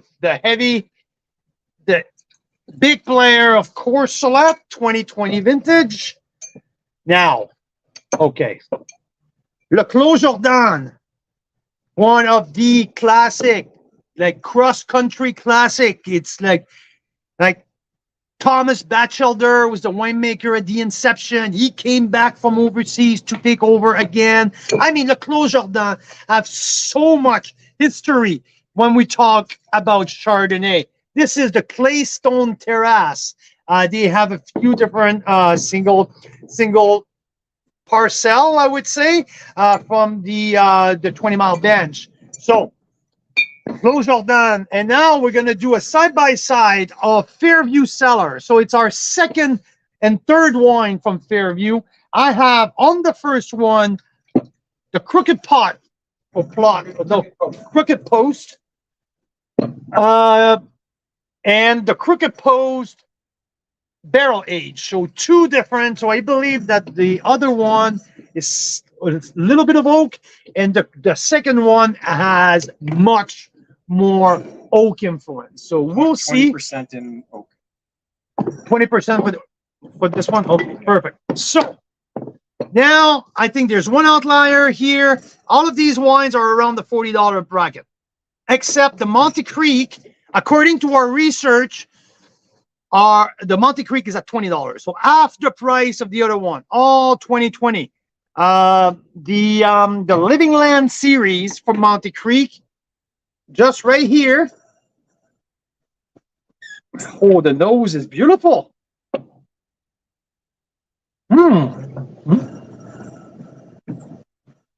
Great nose. I love that. What a beautiful start.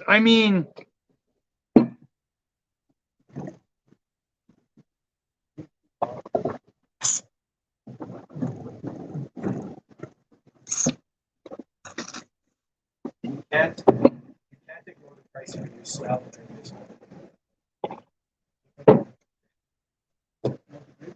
Wow, what a stunning wine. It's bright, it's fresh, it's crisp, it's vibrant, it's explosive. There's lemon, there's green apple, there's a little bit of oak, like that toasty oak. just go, and the toasty yolk doesn't show up only at the end. It starts showing up in the middle. There's a beautiful integration of that. It doesn't have a $50 finish, but it's a $20 wine. If the price is right, if there's no mistake, this is a stellar wine. I mean, this competes with the Ferox at $60. And the Ferox is a stunning wine. I mean, are you kidding me? Is this the Living Land Chardonnay? Yeah, it's a Living Land Chardonnay, 2020 vintage.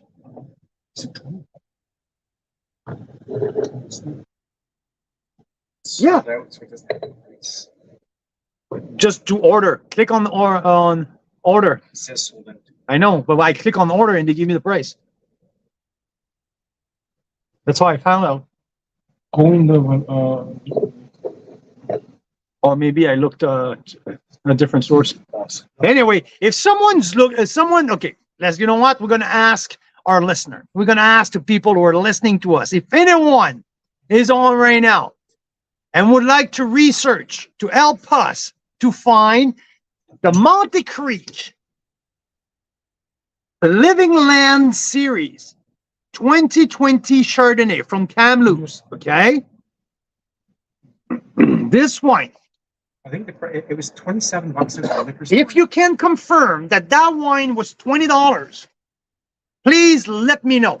But it's incredible. Like this wine at $20 definitely compete with all of the best wine. Like this is as good as the Vice Check 2020. It's as good as the Ferox. Can I just read a couple things about this wine? Yeah, and Rob here is losing his mind. Like I can't believe it. So this was a wine we tried, about a month ago? Yeah, June 27th. Yeah, I popped into a local store in Penticton that is probably the coolest wine store in the area here, Jack's. And we were doing a Chardonnay night, and I said, I need two completely... Okay, sorry to interrupt. Mike, the average wine enthusiast, $18.75 at the CBO. Yeah, it was $27 in Penticton, and that would make sense if it's 20-ish at the winery. Anyway, so we asked the guy that works there. I needed two completely polar opposite Chardonnays. This was for Carl's benefit. So we went with a heavily oaked California. I said, "What's the coolest thing that you've had this year from BC?" He said, "Hands down, Monte Creek." So I'm just reading a little bit about the wine here. It was wild ferment for 60 days. That's a long ferment. And 25% was aged in concrete eggs. And the other 75% was done in French oak. Yeah. So that is stunning that you can pull that off for $20. I mean, because at that price, I have to add an extra point for value. I have Absolutely. to, not a half a point, a full point. And this is the highest rated wine since the beginning. Wow. It's my first 93 points since we have started.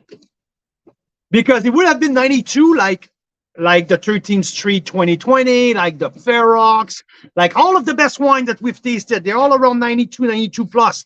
But this wine, because Mira, I need to taste it. you need to taste that.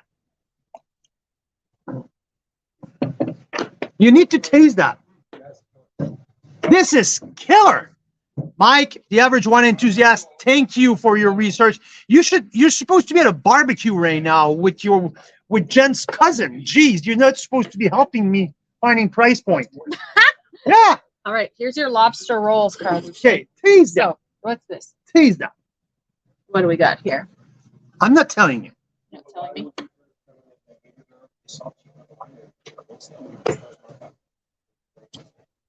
Well, that's a beauty. Wow. And that's what it costs? Look, $18.75, including tax? it's the Monte Creek No way. at $20. That's fantastic. Monte Creek is out in Kamloops. Yeah. Yeah. Northern. Wow. I have a feeling, That's hunch incredible. that Chardonnay likes a little bit cooler. Well, I mean, you go to California, right? I Or mean, it's a style thing. it's a stunt. It's Yeah. you got it. Apparently But- the biggest grape production in Australia is from Chardonnay. Yes, but it's a style completely different. Like Different style. same thing for California. It's Chardonnay. They produce more Chardonnay than anything else. But I mean, if you look at Burgundy, it's a it's a colder climate. Yeah. You look at Ontario. Yeah. You look at here. Stop. Yeah, we had one of the night. Yeah. Okay. So everyone's saying, okay, we stop. Let's shut it off. Like we just hit the wine of the night. We don't need to taste anything else. It sucks because the Clos Jordan and all the bachelors are coming. So can I keep going? We can't stop. We can't stop. No, it's incredible. I can't believe it. I can't believe the quality. That's my first 93 I'm going point. back upstairs with the Clos Jordan because I'm so freaking excited about this. Okay, now before I hit the Clos Jordan, I need to taste the 2020. I'm on Courcelette. So I have to say something. Courcelette was our first ever wine club that we subscribed to when we moved in BC, Mira and I. And I asked for extra Chardonnay when I signed up for the club. I liked it at the beginning, but I was not crazy about it. Last year, I opened a bottle, I would say probably like late last summer, like a year ago. And I saw the transformation, and it was getting much more the style that I was looking for. So now we're a year removed from that. It's the 2020 vintage. I'm pretty excited to see what's gonna happen with that one. This is the micro lot series. It's a $35 plus, so $40.25 including tax. Courcelette just get 17 medals, I believe, at the last National Wine Award. This is a sold out wine. This is something I had in my cellar, but I really wanted to see what's happening. There's not a ton on the nose here. A little bit of flower, like it's a little floral.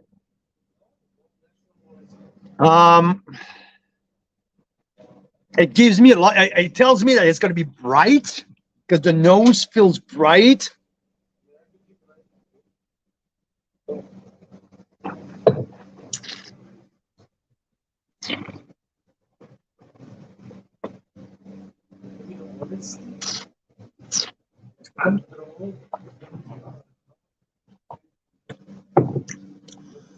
Okay, now we're starting to talk about concentrated wine. You see how that Courcelette is concentrated?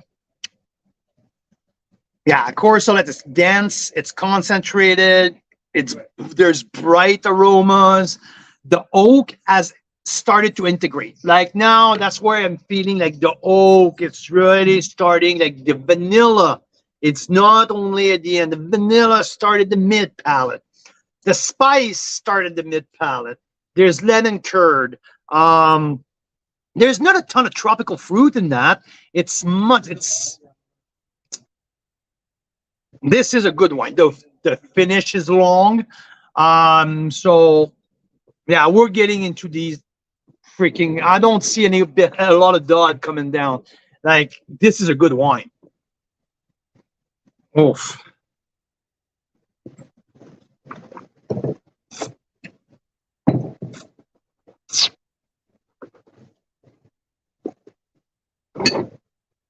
So this is a 91 plus.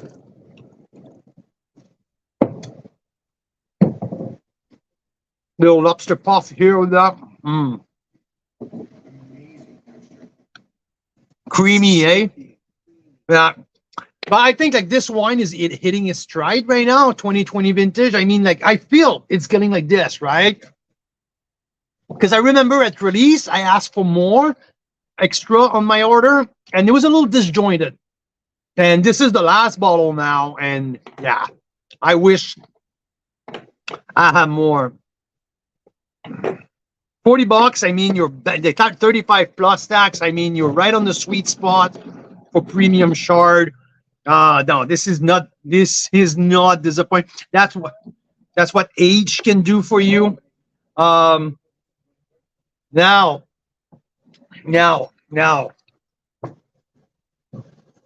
it's 20 Mile Bench. It's the Clos Jordan. It's Thomas Batchelder. I want to know if Mira is back on and she's listening to me. I know that she was really, really excited to try this one. Have you tried the wine? I am just about to, and you know what? I'm excited too because I thought Le Clos Jardin is a really premium wine. Like I thought it was up in the $60 plus category, but it's $40 including tax. So I was surprised with that. That's actually bang on our average, like $1.50 over our average or so. So can you smell 20 Mile Bench? A little bit. That hint of caramel? Yeah, so 20 Mile Bench has this distinctive, like, it's so hard to describe what the heck this is, but it's 20 Mile Bench. It is. I mean, this is like what I explained earlier with Boutique. I can picture myself sitting here on the deck with you, listening to you talking and watching the moon. Like, this is the smell. This is a... Yeah, it's got this almost like dusty kind of smell. I get like that honeycomb. I get that little caramel, that honeydew. Yes, the honeydew, the caramel, the honeycomb. Honeycomb is a good one.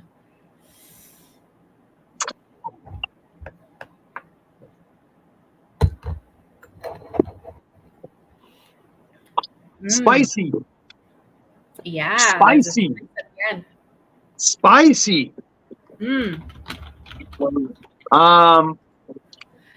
so what is so interesting about Le Clos Jardin? Because I know it's Thomas Batchelder, which is one of our very favorite winemakers and wineries on the planet. And he makes these wines. Yeah, so what's very special, I mean, like, it's because when they started Le Clos Jardin, Thomas was the winemaker, and like all of the whole concept was around him. It was like that personality of Batchelder. They wanted to make Le Clos Jardin the most distinctive Chardonnay Pinot Noir in the country. That was the goal. And at some point, Thomas left for overseas, and he was keep coming back once a year to make the wines. And I believe that for a few vintages, for some vintages, someone took over, and at some point, Thomas was looking for a reason to come back home, and they made him an offer. Arterra purchased Clos Jardin a long time ago, so they made him an offer, like, come back and like we want you to get back and like make the wines and blah blah blah. So I think it's just always been a very iconic property, an iconic, but not property because it's kind of been virtual for so long. I mean, it's like Osoyus La Rose here, right? Osoyus La Rose, they don't have a tasting room. They don't have they're just a brand.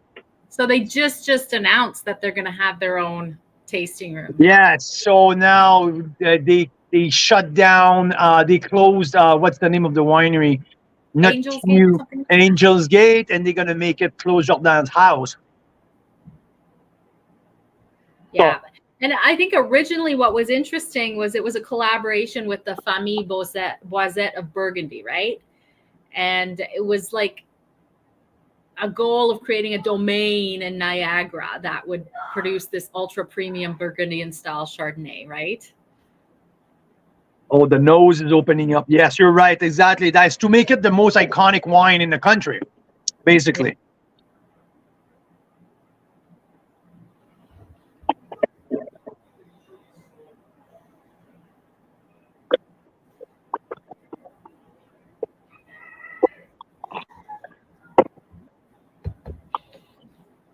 The palate does not deliver as much as the nose.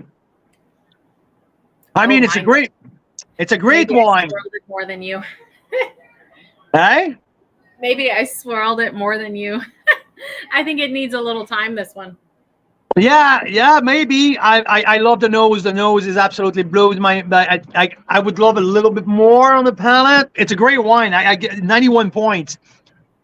91 points. But this might have a little bit more potential here. What really gets me about this wine is it leaves a salinity on your lips for like 5 minutes. That's true. That's true. Okay, I'm moving on. I'm moving on to Fairview Cellar here, all the way down in Oliver, BC. We have two side by side. One was only 20% oak, fermented in oak. All the rest is stainless steel, and the other one, I believe it's 100% oak, the barrel age that they call it. It's Eagle Bluff Vineyard. It was the personal the private project of Bill Eggert. And now she's making two different wines out of it. So two separate. Let's see what it is, because I've never tasted these two bottles. Okay.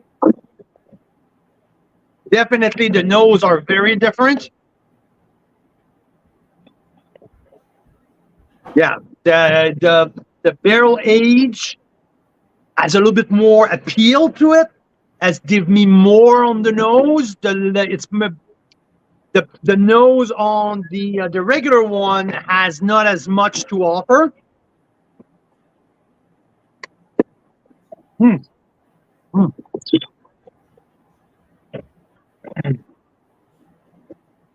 But very bright though. Oh, okay. Oh, that's good. It's bright. It's pure. It's clean. I like that. I like that. So this is the Eagle Bluff Vineyard, the Crooked Port. You have I don't have the other one here. I give that wine a 90 points. The 20% oak, and let me give a try to the barrel age here. Yeah, there's more, like there's a sweet lemon here. There's also bright chamomile, maybe a little ginger. I'll be back. I'll be back.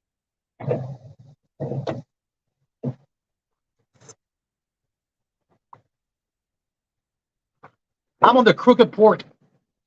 The oak one. You know, I think on the palate, I prefer the un-oak. I think there's more brightness. The oak one starts well, but kind of disappointment past mid-palate. And I like the brightness on the regular one. I like how it shows. So here, that Eagle Bluff Barrel Age, I'm going to give it an 89 points on this one.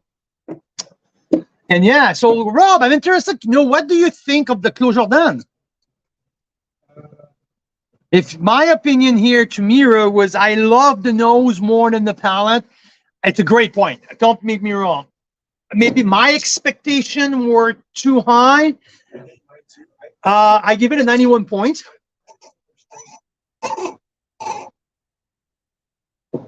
I guess 91. Oh, it's the same to me. So, Rob and I are on the same point here with Clos Jordan. It's great, but it doesn't have like. It doesn't have that crazy, some of the top dogs length and finish that. It doesn't have the tip. Close to though. I love the nose. I thought the nose was really enjoyable here. So now we're getting ready for another flight here. If I looked around, I have a 3 BC, 1 Niagara, and 1 Prince Edward County. And I have to tell you one thing. One of the wine in that flight is already, because I tasted it this year, it's already a wine of the year candidate. Because it's gonna chip. So let's start with the 2020 Mickwater Collection by Time Family of Wine. I'll start with that. So Mickwater Collection. 2020 Dilemma from Culmina.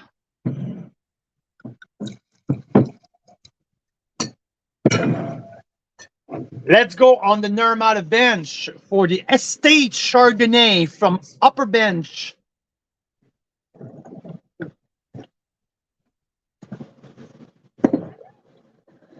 Next is Prince Edward County, the South Clos, Class and Chase. Get ready for takeoff, everyone. This is a solid flight. Oh my God, it's going to be epic. And we've been pretty impressed so far with Malivoire, I believe. There's 2 out of 2, like the both wine that we opened to. This is the 3rd wine. This is Mira's vineyard. There's 2 single vineyard. I can't remember the other one. I know there's Mira and there's me. I can't remember the other one. Anyway, so this is the Mira's vineyard 2020. So yeah, the 2020, the vintage of the century. And like I always joke, I love when there's wax at the top of my bottle of Chardonnay. I think it's pretty cool. And here you go. So from McWater collection, from anyway, McWater, for Harry McWater, one of the father of the BC wine industry. He was a big fan of Chardonnay. So now we're doing his homage here. And let's start with that. Let's see what we have. $36 plus tax. Lemon. Oak. I mean, the toasty oaks are there, but not overpowering on the nose. Definitely some floral note here. Jasmine. Yep, chamomile, jasmine. I love the nose here.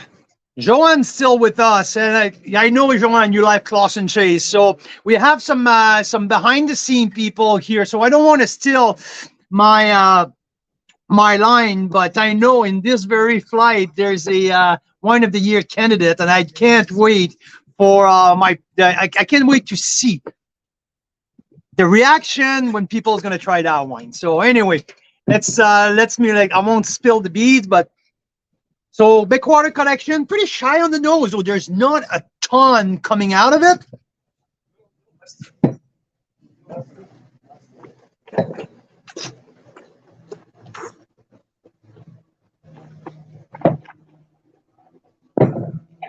Okay, this is very classic. Very, very classic Chardonnay. I mean, it's a little lean in terms of texture. There's not a lot of texture in there. But in terms of flavor, I'd say, in terms of flavor, there's that citrus to start, a little bit of orange peel in the mid palate. There's also that classic white pepper. Like often I will get like some little spice, maybe even a little bit of ginger on the past the mid palate. The oak has integrated at that point in that wine. It's not overly expensive. I mean, I look at it, $36, a little pricey for what I get, but it's a very classic Chardonnay. Yeah, I would go with 89 points with this one, and might like to revisit it a little later to see if that one has a chance to open up and give me a little bit more. Moving on to, oh, nice little garden carrots. I love that. Moving on to Colmena. So 2020 Colmena Dilemma,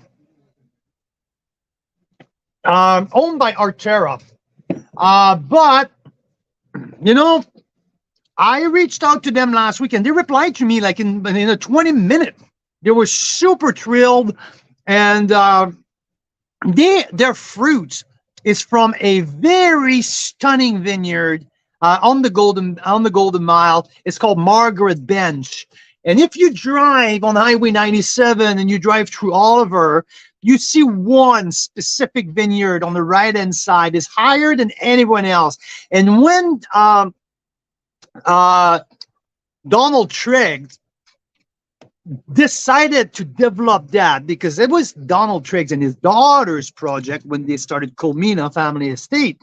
When they decided to plant a vineyard up there, everyone told them that they were absolutely freaking crazy.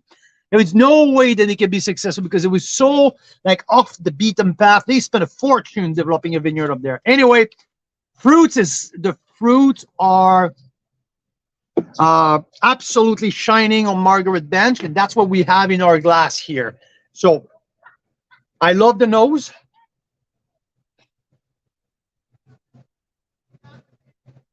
That lemon curd, that ambrosia apple on the nose. And a little bit, maybe a little bit of canned peach. So the nose, it's fantastic. Yeah, and more you smell, more you get on that one. Like yeah, this is very.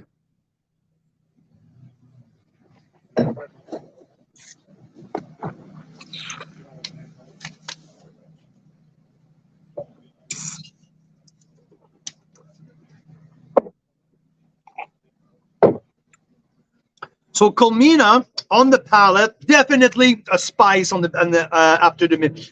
finish. Nice spice on the finish. Nice little tartness as well. It's soft. There's a great texture. There's a nice softness. It's not too linear. There's some dimension into that. I like the way it expands. It's not crazy complex, but that gives me definitely every bit of my $38 plus tax. At $43, we're just $5 above average of that average bottle here. And you know what? I'm definitely above 90 points. I am kind of going to 91 points on that. I just like how appealing is that. I mean, it's not over complex, but it's really generous. Love it. Hey guys, what do you think of the Colmena? Yeah. Okay. 91. So yeah, we're on the same.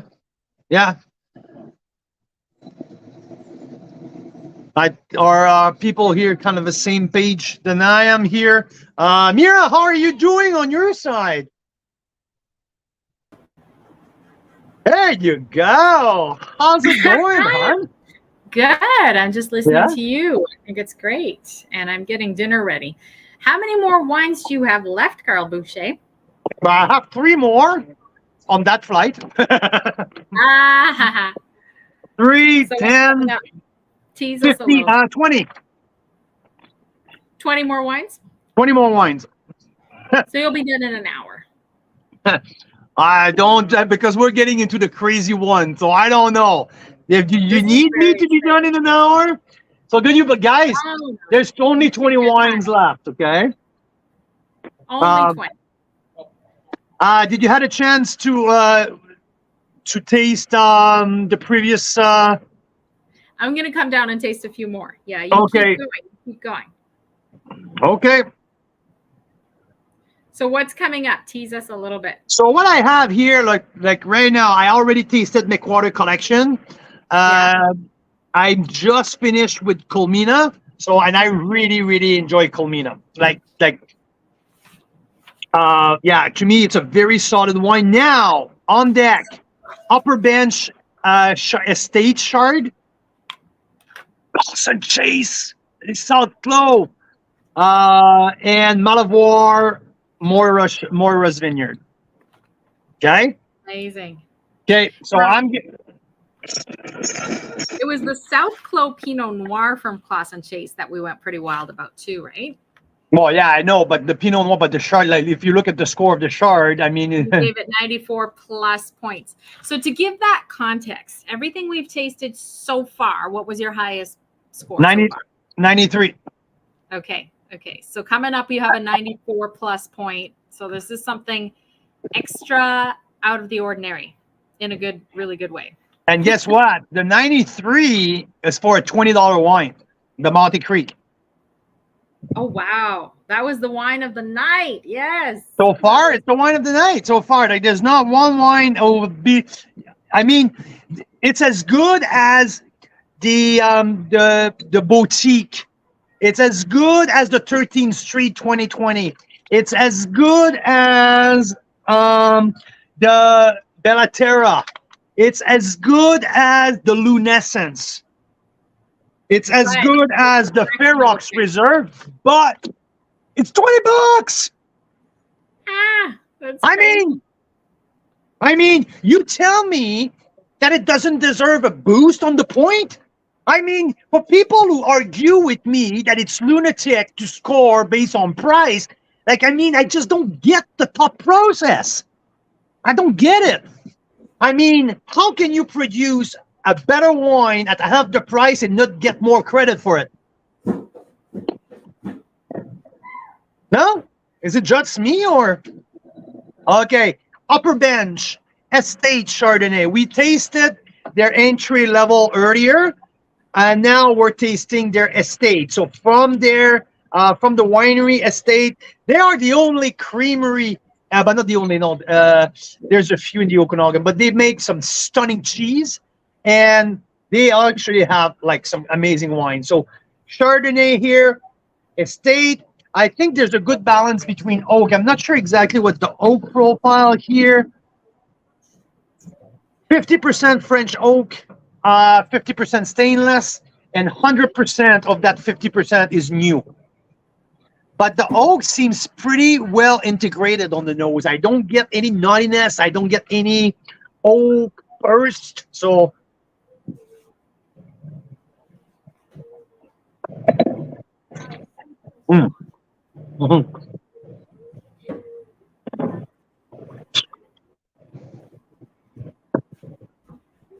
I like that wine. Oh, this is Bench here. Yeah. This is off. Yeah. Okay, it's bright, it's pure, it's really, there's no doubt of where that wine goes. At the minute that you have a small sip, it's literally like run and go and straight lemon drop, but not too lean. There's some texture around it and explode from there. Ginger, lemon curd, green apple, a little bit. This is really, really well done. I think that I got my other 93 points. I got another 93 here. Yeah, it might be even better. The name of the wine? Upper Bench Estate. Upper Bench Estate 2020. 2021, not the 2020. The 2020 was the lower level, was like from fruit from all the bench. This one is exclusively estate fruit. You got the bottle there? Show us the bottle. Yes, boss. This one, the blue label. Okay. This is so far the best BC Chardonnay. Probably the best Chardonnay so far. That's exciting. Yeah, I would say like more of the big dogs, so I cannot. That's coming. Oh yeah, that's coming. Like I'm okay, gonna if be I going to get some things ready for dinner, but I will be okay, back. okay. Hey. If I can move later. If I can move my phone. Okay, wait a second. That's worth it. You're too slow. Too slow?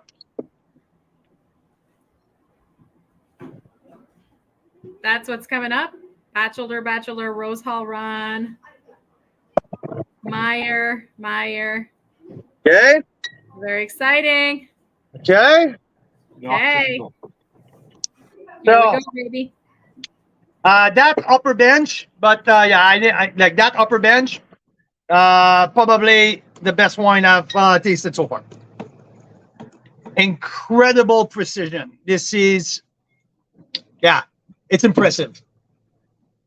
I have to, yeah, because the nose is bang on. nothing over the top. I mean, like sometimes when I know it's going to be a big wine, like the nose is all over the place. This is discreet in a sense, but precise. And when you get to the palate, like it just goes where it should go. I gave it 92 plus. Where do you give it? 91.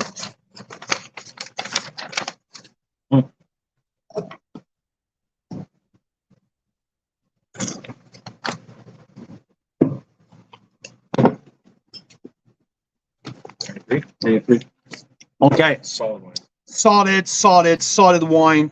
And the finish is long, like this, that gingery, spicy. I love that. Now, 2020, Claus and Chase, the South Flow from Prince Edward County.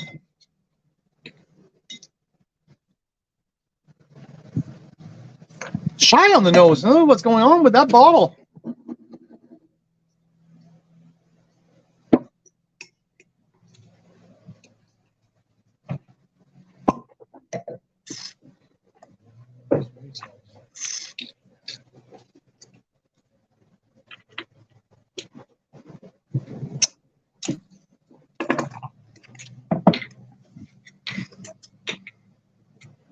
Huh.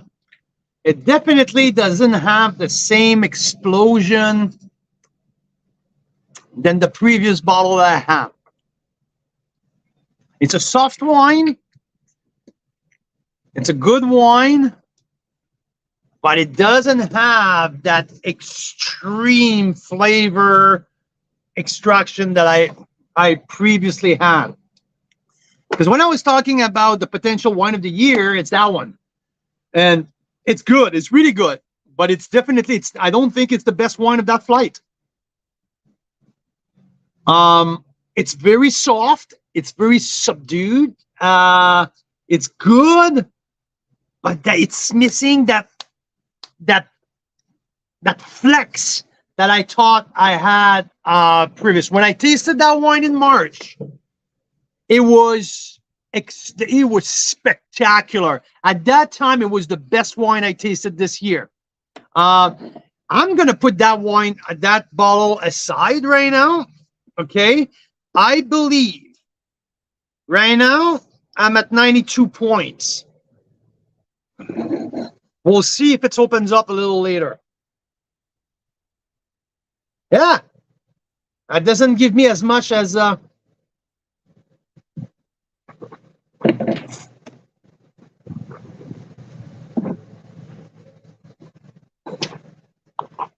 it's actually shy. Huh. Now that's disappointing. Okay. So now we're gonna go to Malivoire Moira's Vineyard. Here we have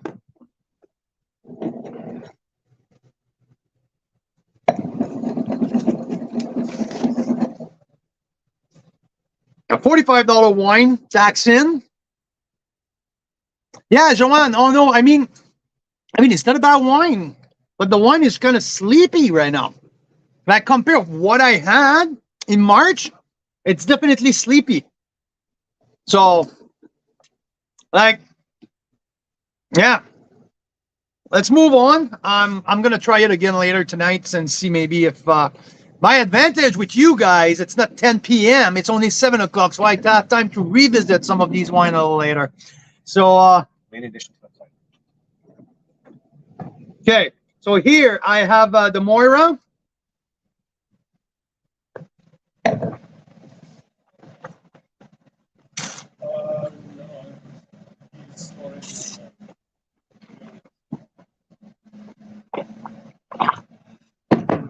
Ooh, it's really zesty. Hey? Really zesty, the Moira. Yeah. Yeah. Little leaner than I was expecting. So zesty, directional. It's really energetic too. And really, like, it's not it's lemon and grapefruit, basically. Like it's missing the second layer to make that a rock So star. that's the third Malibor tonight? Yeah. Not the standout of the three. No, it's not. Definitely not. After the one at after price was the standout to me. Yeah. It's good. It's definitely good. It has a style, but to me, to make that one a rock star, I would have like to have a little bit something around it. Okay, so I'm going with, for that price, I'm going with the 90 plus points. That's my score. Now, a little addition here, okay? Okay, here, come on, guys, look at that. Come on, look at that. Yes, there is. What's in the barrel right now? So a year and something in the making. Well, no, we're about 10 months in the making. Okay, yeah, 10 months in the making. Yeah. So this is Black Market, first ever Chardonnay. And Rob, let's talk about the whole process, okay? From harvest, where about are you in terms of when we harvest the grape, when you harvest the grape, and when it's going to be released? Where are we on the Probably about halfway there. halfway there? My intention, so this is, I said this earlier, this is the first Chardonnay I've made.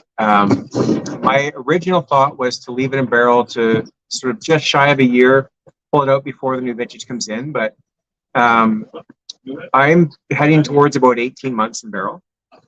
I'm liking the direction that it's going. The volume is starting to build, the body is coming together. The integration of the oak. So what we've done here is we did 100% barrel ferment, and we're looking at about 40% new oak relative to neutral oak. But the new oak was done in a 500-liter puncheon.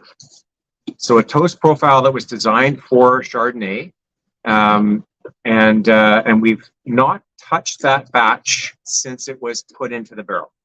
We did a little bit of batonnage. We inoculated it for malolactic fermentation, but it hasn't been racked. It hasn't been sulfured. It is just sort of on its own right now, and it is in a really, really good spot. It is. It is. What we did with the neutral oak is we also fermented in barrel. We didn't do any malo on the neutral oak, so that's all got sort of a nice, fresher, crisper style to it. Not much in the way of oak notes because the barrels are all quite a bit older, but probably 5 or 6 years old. As I'm blending that now, I'm liking where the profile is going. I think I'd like a bit more of the new oak to shine through, which is part of the reason why I want to leave it in there a little bit longer. But also, like, Chardonnay goes through a bit of a cycle, especially when you're not doing sulfur additions. It peaks and valleys, and everything that, you know, for the wines that I'm drinking and sort of the techniques from Burgundy that are inspiring me are all suggesting more than a year in barrel. So we had planned to bottle this fall when we do our red bottling, but I'm going to actually hold off until the spring. I like to hear that. Yeah. I like to hear that, you know, just to get deeper with extra layer. Yeah.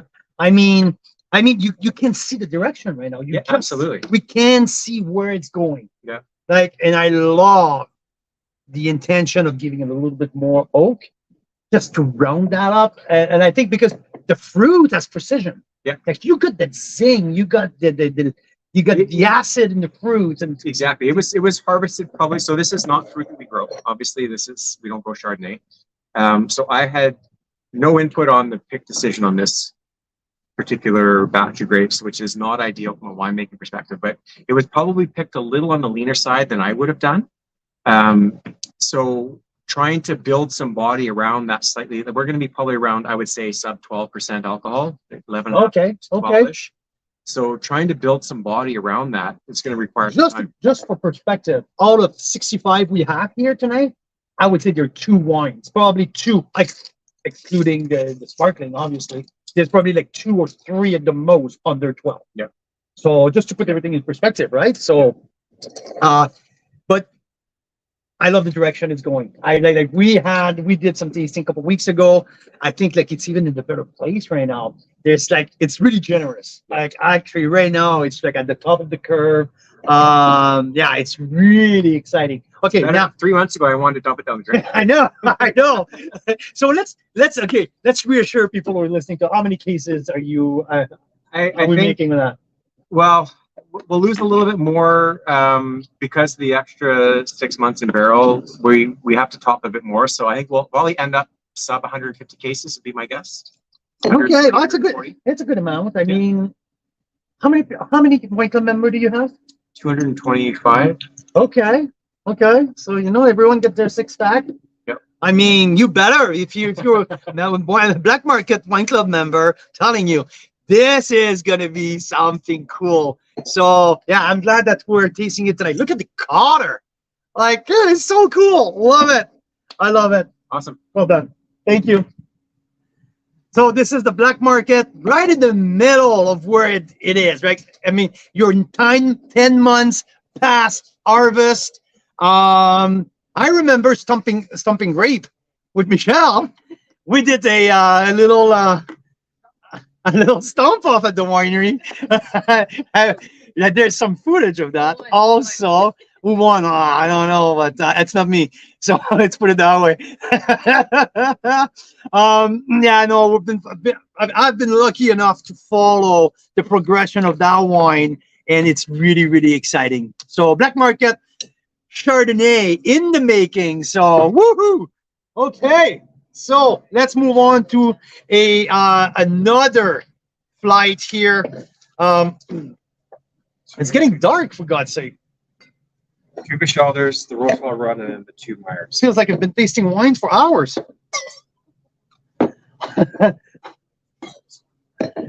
This thing still means we're at 4 hours and 6 minutes exactly. There you go. So we're gonna push these 5 bottles. So so far we have a standout. I believe that I have my highest rated wine since we have started, and it's the Upper Bench 2021 vintage estate. So buckle up, you guys, because now we're getting into the big things. We're getting into some of the top wines in the country. My excitement is at the very high. Because Joanne, if you're still listening, if you're still there, this is the wine that I wanted to taste from the very beginning. It's Batchelder, Hill of Wingfield. I mean, this is the cream of the crop of Thomas Batchelder. Okay, I have here. This is shaking and it pisses me off. Okay, so there's Foxcroft, okay, come on. Wismer Foxcroft, who was one of the top that I've tasted. Also, the Grimsby Hillside has been one of the best wine that I ever tasted from Thomas. And Hill of Wingfield is his smallest batch, is more expensive, and it's been rated 96 points by Wine Line. It's not that I really care about what Wine Line give the wine, but it tells me that yeah, it's one of the rarest wine. And sorry, my phone is starting to. It's the wind. Yeah, it's pretty windy. It's getting dark. So okay, and we have 2 wines from Mira. So we have one of the top producer in Ontario, if not the top Chardonnay producer in Ontario, in Thomas Batchelder. Right in the middle, we have Rosewell Run from Prince Edward County, and we're finishing that flight with from one of the best Chardonnay producer in Western Canada, in the Okanagan, with Mira Family Estate. So Chris Carlson's been the best Chardonnay winemaker in the country. And we have one of the pretty rare wines. So it's the Anarchist Mountain Vineyard de Clavaclone. And we also have the flagship wine of the winery, the Micro Cuvée. So let's get to it. You know what? I think I'm going to start with the middle. I'm going to start with the Rosewell Run, Prince Edward County. Oh, beautiful nose. Oh, I love that. So let's get back here.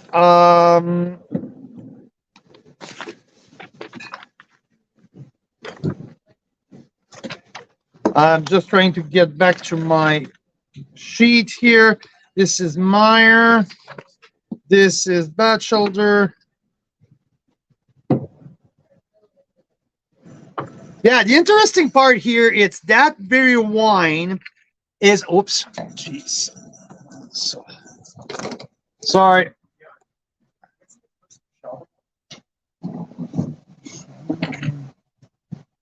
Which one? Which is the first Bechelder? The first one is Hill of Wingfield. No, this is the second one. Okay, so Rosal Run here, the GNR Vineyard 19 is $36. So this wine and the Declava are pretty much of the same price. So let's see what we have.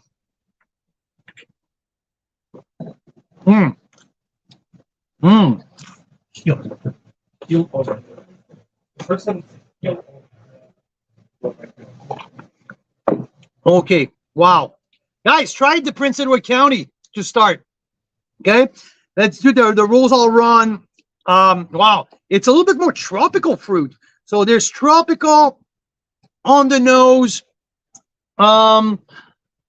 Beautiful finish.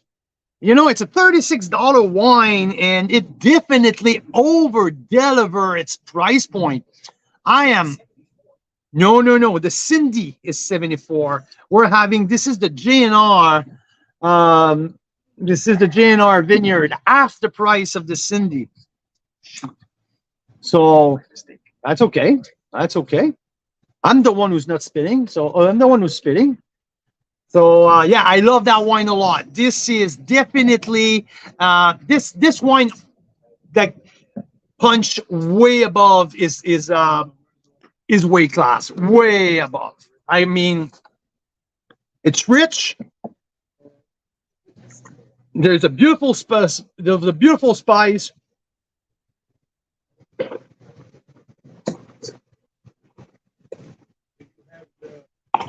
We have so many wines on citrus profiles since the beginning that having this with a little bit more tropical fruit, like it's kind of refreshing. Like this is really sexy. It's appealing. It doesn't have that crazy snappy finish, but I'm telling you, really beautiful opening. So I'm giving that wine a 90 plus, and I'm going straight with the Mira family, the Declava, who is probably around the same price point on the 2020 vintage. Let's see here. The wind is picking up. The Clava Clone, 35 plus tax, $41. So I would go, okay, a little different here. We got more citrus. Definitely more citrus on the nose. It's more zingy here. The oak is showing up a little bit more. But the noses are like the nose is very, I know exactly what to expect.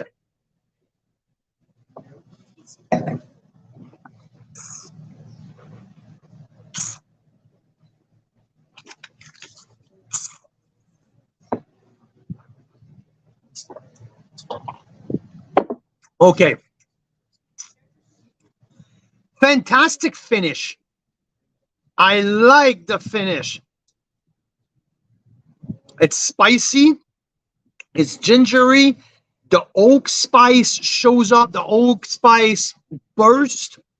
I love the mid palate too. This is a really good wine. Like at 35 plus, I mean, this is a 92 point wine. No doubt about that. I like the finish. I really like the length of that wine. Yeah, Jan, that Declava Anarchist Mountain, it's pretty darn good. Still hang on that for at least a couple more years. Yeah, no doubt. Yeah, you know, this wine can shine for months. But I think at that stage, there's not disappointing. It's a well done Mira. Now, while I'm on the Mira side, I will do their flagship. So this is the Micro Cuvée 2020 with the grapes from Naramata Bench. Oh, the nose is absolutely fantastic. Okay. Oh, there's a little bit of lots of lemon curd, like that custard.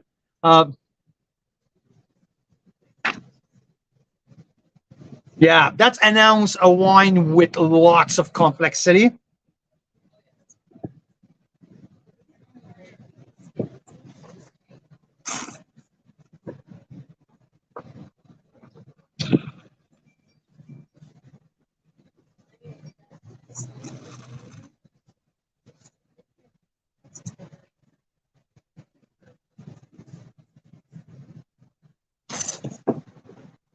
So round, soft, creamy,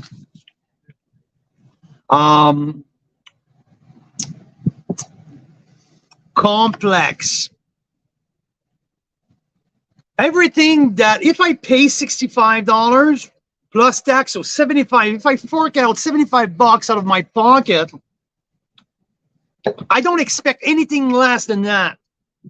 And if I open that bottle of wine and I get this, I'm pretty darn happy. I'll tell you one thing. This is a solid bottle of wine. I mean, the Declava clone was great, but this is a different league. Definitely. I had a privilege to be part of an amazing tasting where Meyer put together some of his wines side by side with some Burgundy, some terrific Burgundy wines where his wine showed amazingly. I think it's probably, I remember tasting with Jan a 2014, I believe that we tasted Jan the Oh, it was 2011. Yeah. But this is probably the best wine from Meyer that I've tasted. I mean, it's young, it's a baby, but in terms of full potential, this is probably the best wine that I've tasted from Meyer.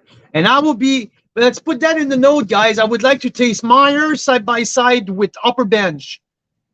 Naramata Bench Fruit side by side. I would like to see what's happening right there. But this is a 93 point wine. I like that wine. I mean, I was impressed with the Declava, but I mean, that's the real deal here. That's the real deal.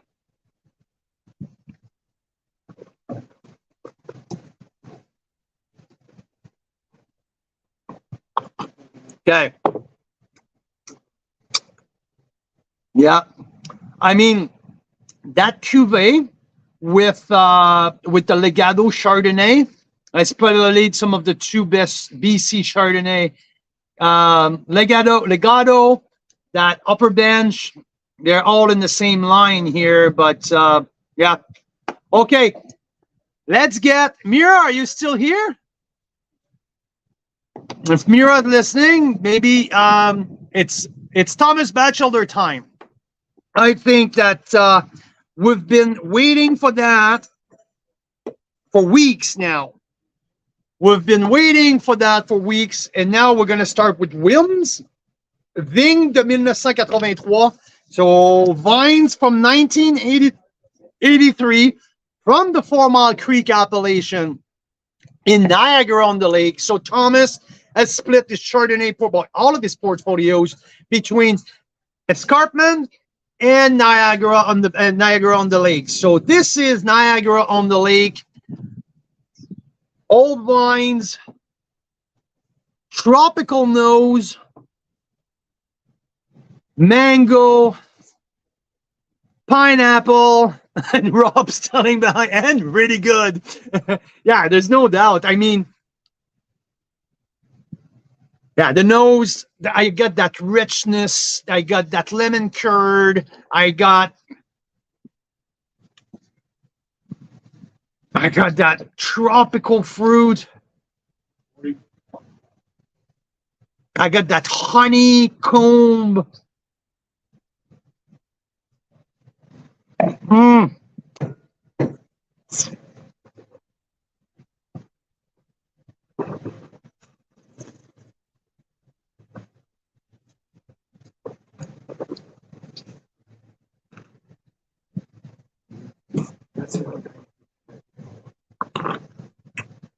That's the first 94 points of the night. My top wine of the night. That's my first 94. Listen, at $50 tax in, I would like you to keep that in mind, okay? It's $25 less than the cuvee. And I'm not bashing the cuvee here. I just told you, it's a fantastic wine, okay? Fantastic. $25 less. There's a depth into that wine that we haven't seen just yet. There's not the mid. I mean, Rob might, I don't know, like Rob is an expert here. Rob, I think the biggest difference is on the mid palate. How rich and how filled the mid palate gets with that kind of wine, it's something unique that we don't see throughout that full lineup. I mean, Super bright entry, full palate, full mid palate, and a long finish. like bright but soft but creamy, and like it's like that custard, right? Like, I mean, there's a spice. You don't believe there's 94 cases of that made. 94 cases of that made. 2020, I mean, I remember tasting the 19. I had the privilege to taste the 19. There's more brightness than that. There was not that same richness. And yes, Joanne, you are absolutely right. Thomas is an absolute genius. He is. I mean, this speaks for itself. That lemon cream, that little splash of fresh ginger, the chamomile, the white pepper. Yeah, there's that white pepper of the 4 Mile Creek on the Niagara on the lake. I don't know if it's because it's warmer there.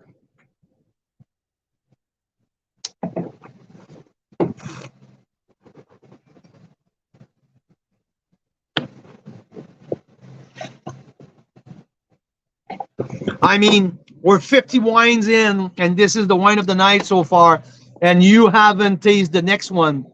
So the next one, it's Hill of Wingfield. That's one of the rarest wine that Thomas made in his portfolio. It's less than 75 cases produced. Doesn't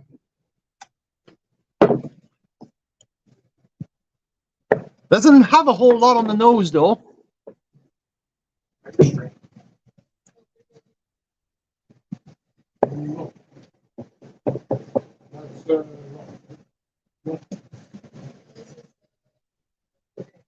More zingy, definitely, than the Wilms. It's much more directional.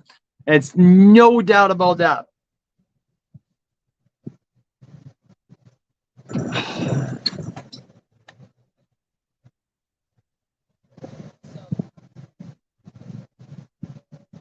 Yeah, it's opening up right now. There's getting more. We're getting more and more on the nose. It's Mayer lemon. It's nectarine, maybe.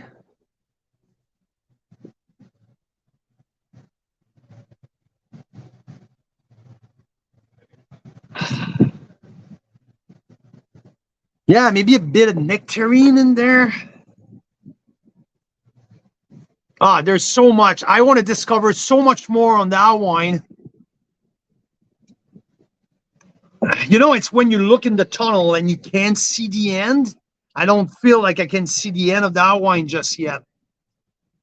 I mean, it's like a math problem that I can't figure it out. I know there's an answer, but I'm not sure how to get there yet. Like, I'm still trying to find a freaking solution.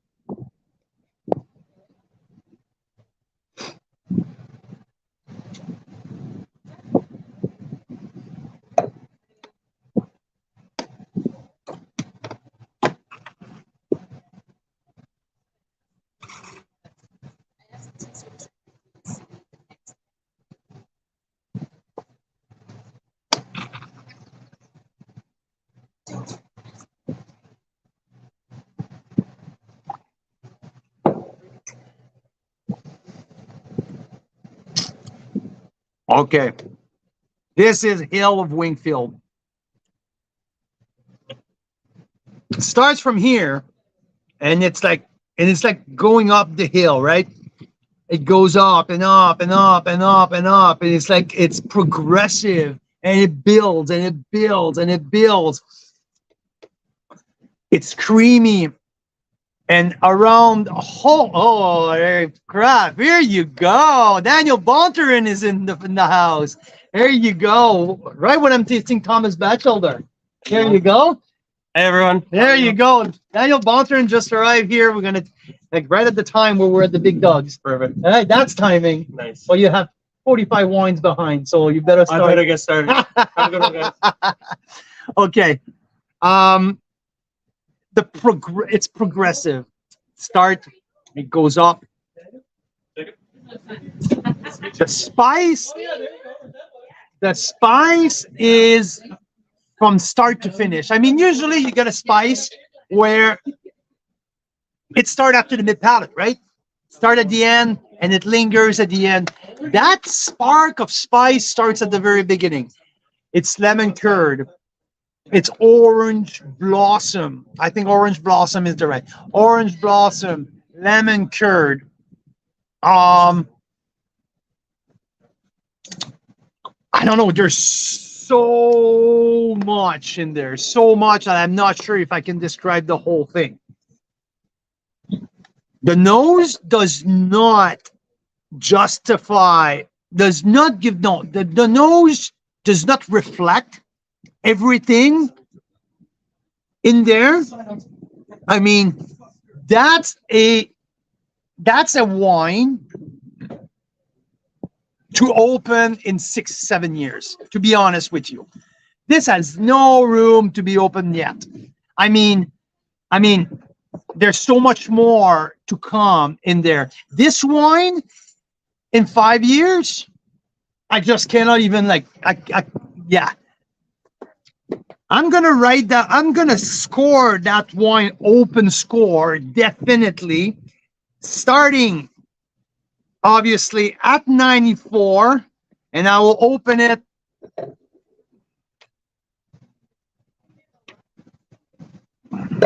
I'll open that to 96, 94 to 96. That's definitely. And 94, I'm thinking I might be too low. I have to taste it a little later because it needs to be decanted. If someone can bring me a decanter. Okay, let's try that. I want a decanter.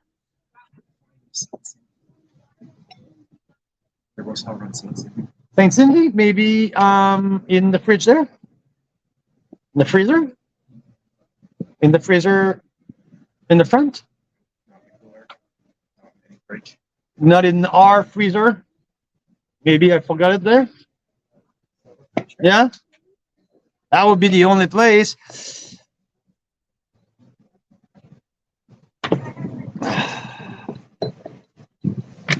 Okay, thank you.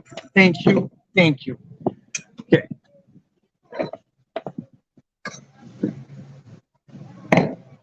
Let's try something here, okay?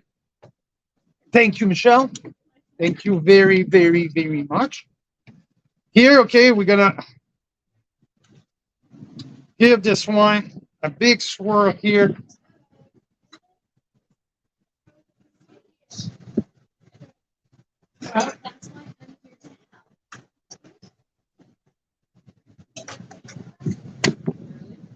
Okay, now guys, we are going to decant Hill of Wingfield. Okay, I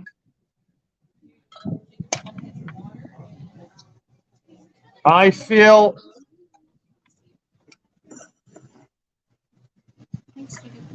that this wine needs a little boost.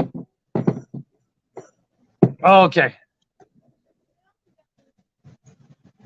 Danielle, we should get you a box of glasses. Oh, you're all here. Perfect. We're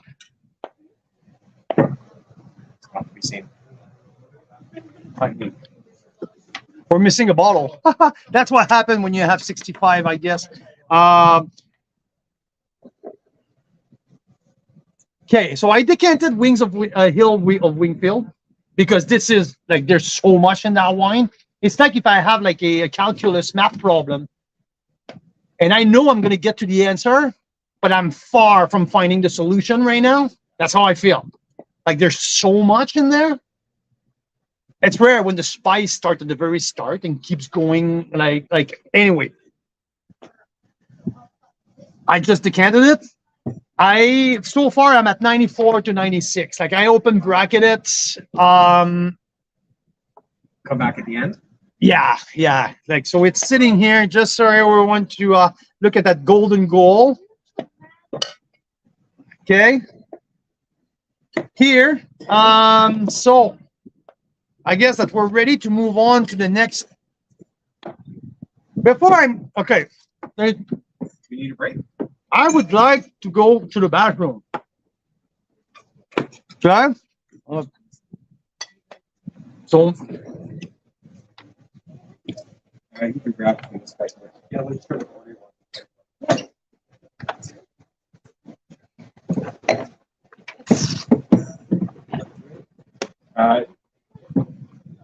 just say like.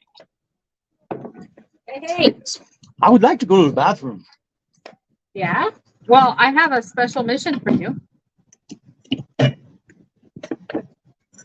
So for those of you that don't know yet, Carl has this special ability to find things that are lost.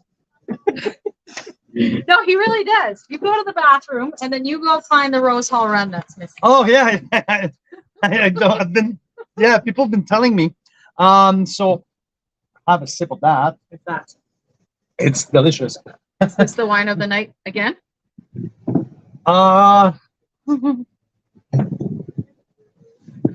that's so beautiful. What's that? That's the Wilms. That's the Wilms. Yeah. Okay. So Bachelor. Bachelor Wilms. I had to put the Hill of Wingfield in the decanter. Really? I can't see the end of the tunnel. Need some time. Yeah. Wilms has my highest score of the night so far. Yeah. Yeah, Wilms Rob. has Yeah. Rob's highest score of the night. Okay, so you go to the bathroom, but Yes. you also, on your way back, look for the Rose Hall Run. We've looked everywhere. Carl has a special ability. Let's see if he can pull it off this time. Okay. I'm telling you. And this is Meyer Cuvée. Okay. It's incredibly good as well. So, I'll be right back, guys. Thank you. So I have other people who are way more qualified to be here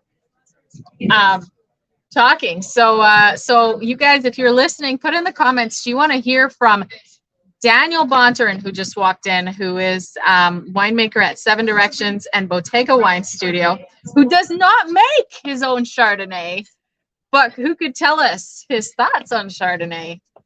Do we want to hear from Rob again? Do we want to hear from Karen? Yes, because Karen works at Black Market. And why don't you come tell us your favorite wine so far, Karen? Have you had a chance to taste? Yeah, I tried a few so far, and they are delicious. Yeah, well, Monte Creek stands out to me. Yes. Bachelor, I love it. Yes. Yeah, definitely Upper Bench. I'm really looking forward to Rob's Chardonnay, obviously. Yes. It's gonna be amazing. So it's like a is it a barrel sample? Yes, the Barris. Yeah. Lunescence, I really enjoy that. There's so many, and they're all amazing. Incredible, right?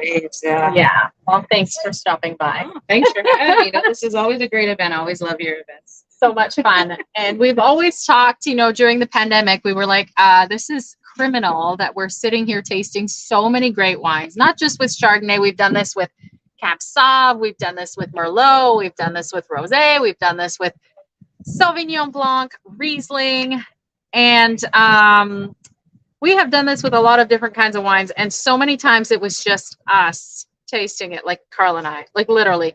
And now that the pandemic's over, we're finally having people here. So I have a good 6-7 people here.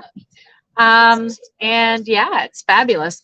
Next time you guys are in the Okanagan, time it around one of these, because you can be here in the backstage too. Daniel, can we coax you to come over and just give us your thoughts on Chardonnay? Do you make Chardonnay, or have you made Chardonnay in the past? I don't make Chardonnay for myself, of course, at Bottega Wine Studio, but I do make Chardonnay at my other two clients, Bordertown and Volcanic Hills. Just small amounts, mostly barrel fermented. I do a little bit of bubbles as well, Volcanic Hills. So Nice. yeah, more new oak. And what's your take on it? Because we were saying earlier how it is probably the wine where the winemakers' style and perspective and choices like really Absolutely makes a huge difference. that Right? Pinot So- Noir. Yeah, those Yeah. are the two varieties that really And showcase the maybe Riesling. winemaker.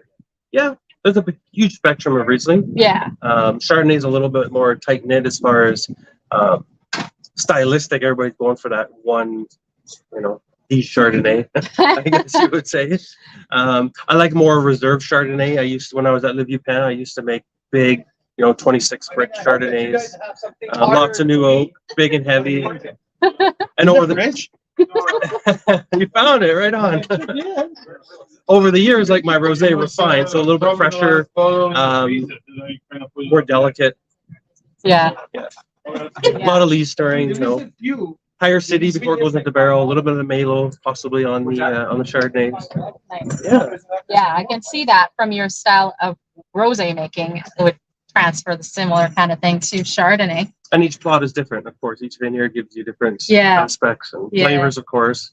So there's a huge array of Chardonnay flavors as Daniel, well. I think you were the first person to ever say something really interesting about the salinity, and you said that is research shows us that is from volcanic soil, Yeah, right? absolutely, yeah. So I've tasted that with saltiness. saltiness. You know what else I've seen with Chardonnay is chalkiness. Yes. That must be something else, though. Maybe not specifically. That's the soil specific. Yeah, something to do Rob with would probably the know soil. better the soil than me, but Yeah, chalkiness. Yeah, I chalkiness especially is get it with more European shards, but I have tasted it with some of the Canadian shards. So there must be something in the limestone possibly. Maybe, Is that the one that's yeah. made with chalk? We don't have a lot of chalkiness in our wines here. So. Yeah, there's not usually. Like it's pretty rare in Canada, and I get a lot more with France. So, well, thank you for Awesome. stopping by, Daniel. I really Hope I appreciate gave you a little that. bit of insight anyway. You sure did. And you know what's next is we got to drag that Carl Boucher back because he found the There missing you wine. go. Wow. See, I'm telling you, he has Beautiful. a gift. Like anytime, it was really bad when he was in like Singapore and Bali because I was missing my phone or something, or like couldn't find one of my shoes. The kids hid it or something, and I'm like, and it actually worked long distance. It worked long distance. So I would like text him and be like, I don't know if you're awake. There's a big time difference, but Carl, I need to find my shoe, or I need to find my, I don't know, my pen I need or whatever. He always finds the freaking things. I don't know. It's kind of crazy. And even when he's like asleep. So it's like Maybe the hamster's hiding it. Yeah. Because these hamsters are really good at We do hiding, have apparently. a very Houdini style hamster that sometimes hides and then he reappears in the same cage. I don't know how he does that. So anyway, the Rose Hall run coming up. What else do we have coming up here? I think we got to retaste the Bachelor, which was against the Meyer family, which the Bachelor needed some time in the decanter, which I love. That's the first time I think I ever saw Carl pull out a decanter for a white wine was with Chardonnay. And Chardonnay is also typically the grape that like ages a little bit more than you'd normally think to age away. Yeah, depends on the auction and pick up in the bottle and worth the Yeah. decant. Yeah. Chardonnay and Riesling, those ones age, right? So yeah, so I'm going to go and see what's up with this. And I'm going to go taste some more Chardonnay. Yeah, why don't you, Thanks so you much. do that? Tell us what you See you in a liked. bit, guys. Yeah, we'll see Absolutely. you real soon, Daniel. Thanks so much for stopping by. You think they're getting the wines ready? I don't know. So while we're waiting for these guys to come back with like some of the big heavy hitters, this Rose Hall run that went for sent us for a little run because literally 4 people looked for it in the fridge and no one could find it. Carl went in there and boom, he found it right away. So where was it? Fridge. In the fridge, yeah, like fridge. where 4 people looked. And fridge. couldn't I find it. mean, Like where in the fridge? in the fridge, like Like on the right shelf. as you opened the fridge, like right there. Right. Absolutely. I mean, yeah. So yeah. So so now that we're here, And where is it now? it's right here. Oh, right there in front of me. Okay. All right. Wow. Things that I spit. Oh, okay. All right. All So what are we right. going to be tasting? Now that we're done with well, not done for now with the bachelor, we have a new leader in the clubhouse at 294, the 2 bachelor. The Wing of Winfield is 94, 296. The Wilms is a straight up 94. And now we are going to open, while we're opening this, I'm going to do the Rose All Run St. Cindy Unfiltered, the 2020 Prince Edward County. This is a $74 bottle of wine, where I am pretty darn freaking excited to taste. I've been wanted to taste that for a while now. So, Dylan at Rose Hall Run, I need to tell you what he did. So I reached out to him a little on the late, and last week he overnighted 2 bottles to me, including that St. Cindy. So I am so freaking thrilled to taste that 2020 vintage. One of the top wine this year, Wine Alliance. And Chardonnay has been the strongest category at the National Wine Alliance Award, with the highest score in average per medal. Then this one got gold.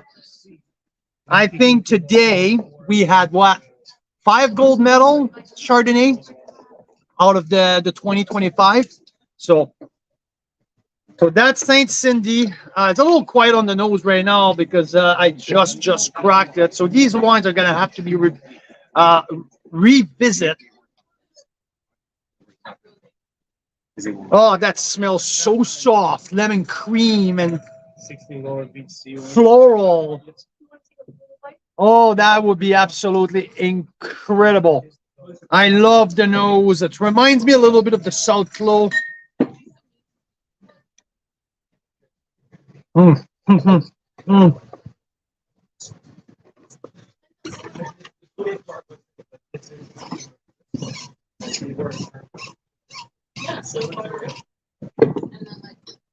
This is definition and concentration. This is precision. At the second that you put that wine in your mouth, it grabs you. At the second, it grabs you. There's an amazing effect in your mouth. Rob? Yeah, get a glass. Yeah, guys. Okay. Easier than that. Get the bottle. Okay, I'm going to put my score here. Don't say it out loud yet. No, I won't. Okay. There's nothing on the nose, okay? But Well, this is the one that's not part of it. This is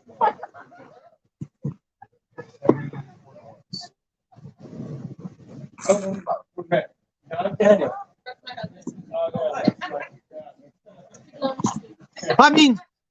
I mean, for that price, it has to be good.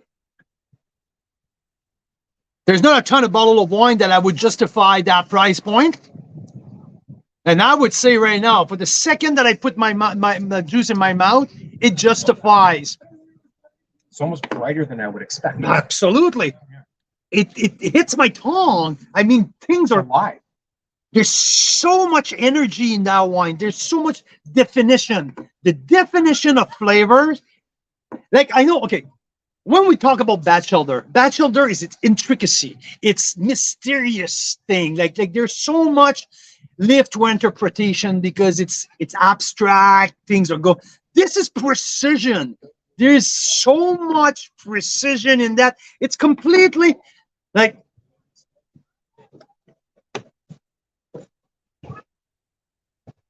I'm just debating about the finish here, if I have the long enough for finish, but The Hello Wingfield's opening up too. hmm?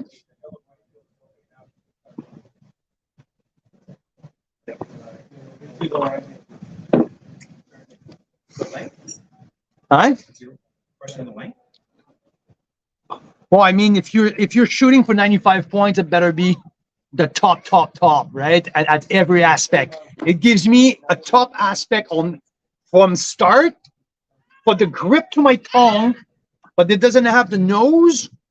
And no, I'm not bashing, guys. Like we're talking about, like we're splitting hairs to make sure who's the top wine. It almost has a little too much exuberance. The aggressive, right? Yeah. Yeah. Maybe slow down. I'm at 93 plus.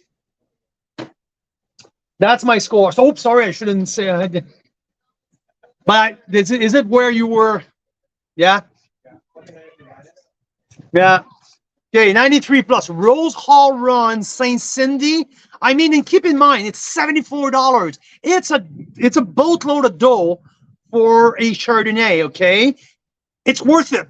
It's definitely worth it. It's when I'm like if I taste Rennie, the Colleen at $100, and I'm like, how can I justify $100? And you taste it, you're like, yeah, that's what it means. So okay, yes.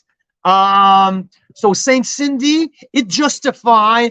It's yeah. There's an extreme precision, and I like that.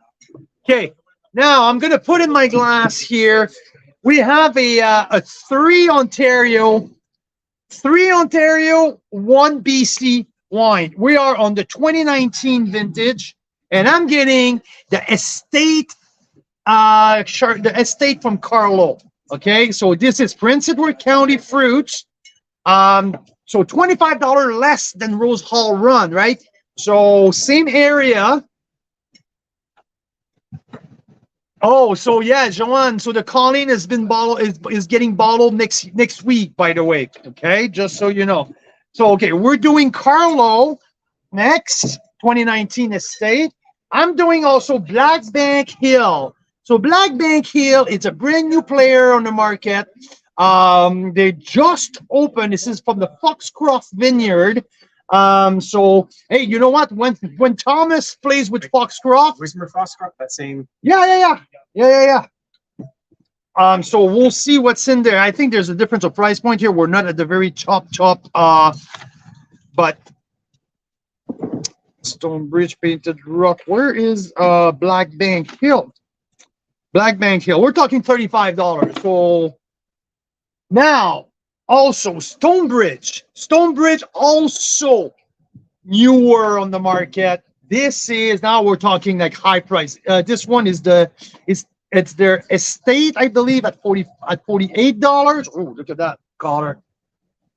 And we're gonna do plots.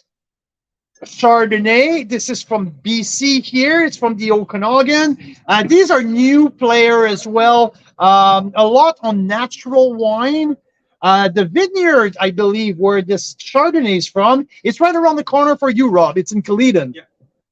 So it's going to be interesting to see. So we have Carlo from Prince Edward County, Black Bank Hill from the 20 Mile Bench, Stonebridge from the 4 Mile Creek, and Plot Wine from Caledon, BC.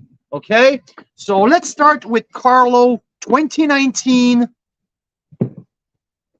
Oof, oaky, toasted oak. Toasted oak, almost oxidized. Yeah, toasted oak oxidized.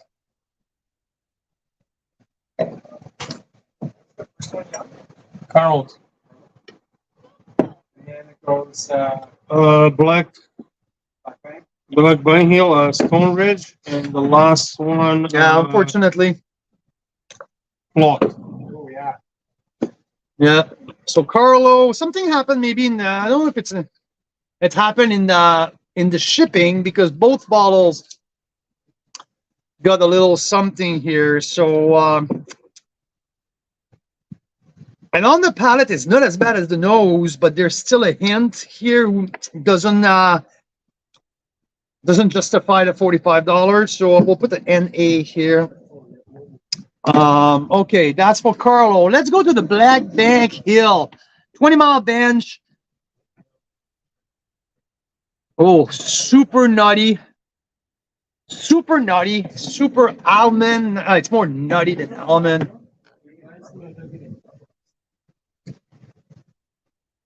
It's almost like peanuts. The Black Bank? Yeah, it is something really over the top. Really over the top. It's a third new, 2/3 neutral, 10 months. Yeah, something like I have a hard time getting over the.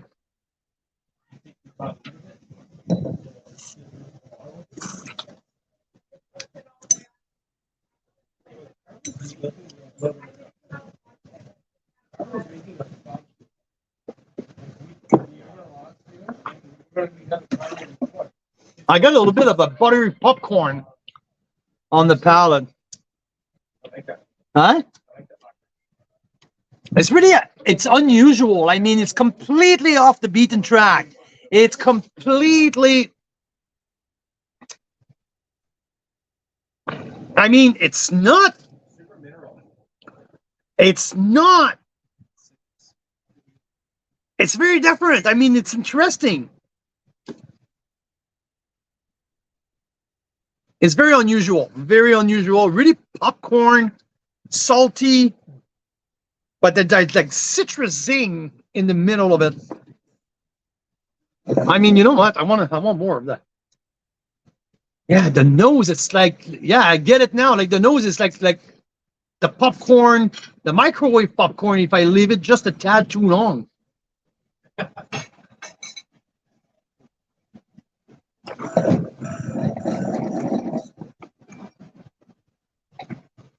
Okay. From the Black Bank Hill, I will go to back to Niagara on the Lake. We'll go to the 4 Mile Creek appellation. The former Lely winery was sold to some new people, and they opened Stonebridge Lely, and they're doing super premium wine. So this is their Stonebridge Vineyard 2019. Oh, I like the nose. Oh, the nose is soft. The nose is sweet lemon. The nose has a little bit of a little bit of pineapple.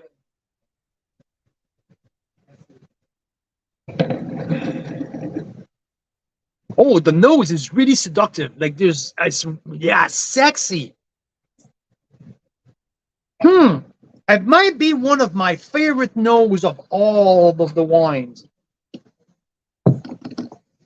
Do I have enough glasses? Wine glasses? Yeah, I just messed up.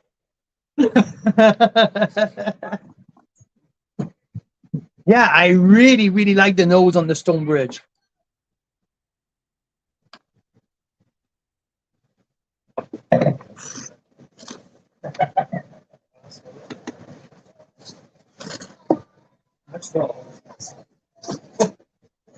What would be at one time?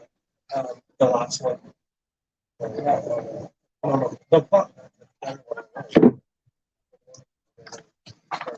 That Stonebridge is good.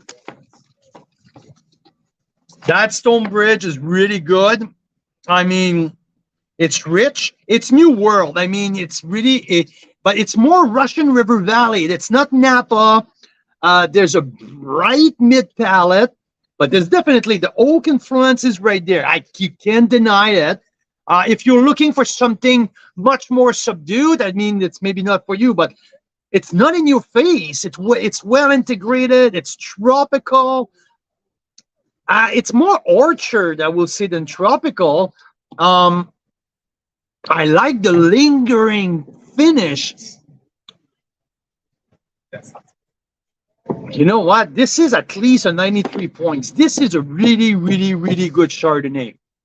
Rob, I want to know your opinion about the Stonebridge.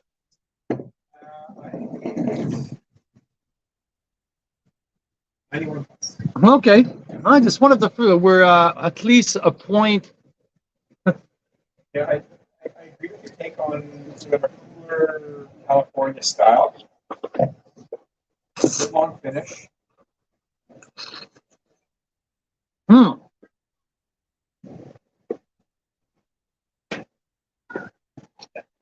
Getting like a sweet caramel sort of. Definitely. To me, it's stylistically part of it. And it's just, because this is not necessarily my style of wine. That's not what I'm personally. It's not what I'm looking for. But this would. The oak is a bit strong, not in the oak sense, but it's bringing too much sweetness. But too much. I gave it 91 plus points, so it's still really good. Mm-hmm. Yeah, I think that to me it's like over the top good, well done. Okay, so now we're gonna go from the Niagara on the lake and coming to BC in Rob's neighborhood in Caledon. Okay, now we're talking funky.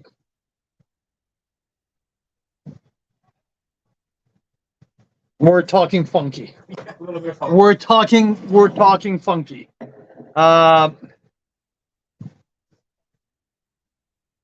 It's tomato leaves on the nose.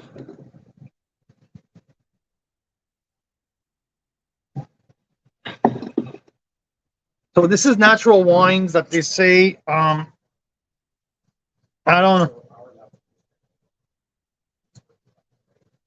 know.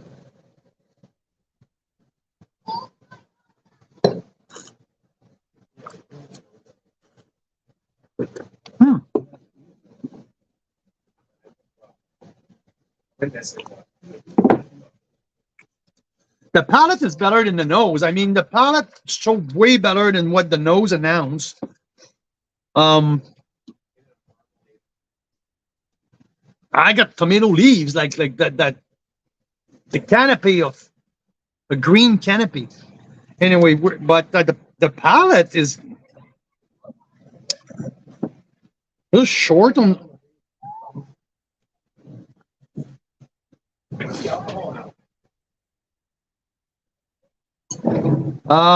The alcohol in here might. I wouldn't be surprised if it's something closer to the 13.2. So. Spicy. Yeah. I mean, it's not a bad wine. It's not something. It's outside of the. Outside the norm. Definitely outside the norm. If I had stopped at the nose, I would have been like, ugh, what's wrong with these people? But no, the palate shows some fun stuff. I kind of like it. 34 plus, so $39. We're talking about, let's say 89. Okay. Are we ready for the next flight?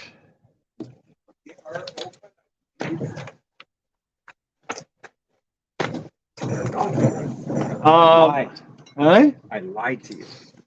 So we are getting into the last stretch. We have 1, 2, 3, 4, 5, and 6. So yeah, we're getting into the last stretch of that. We have some pretty amazing wine coming our way right now with the Reserve West from Stonebridge.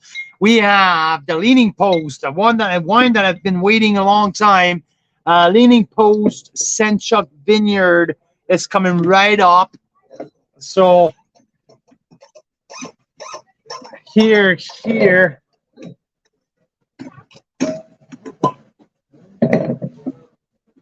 We're gonna start with the small lot. I wanted to taste the small lot Lunescence 2019 as well because I had a bottle here.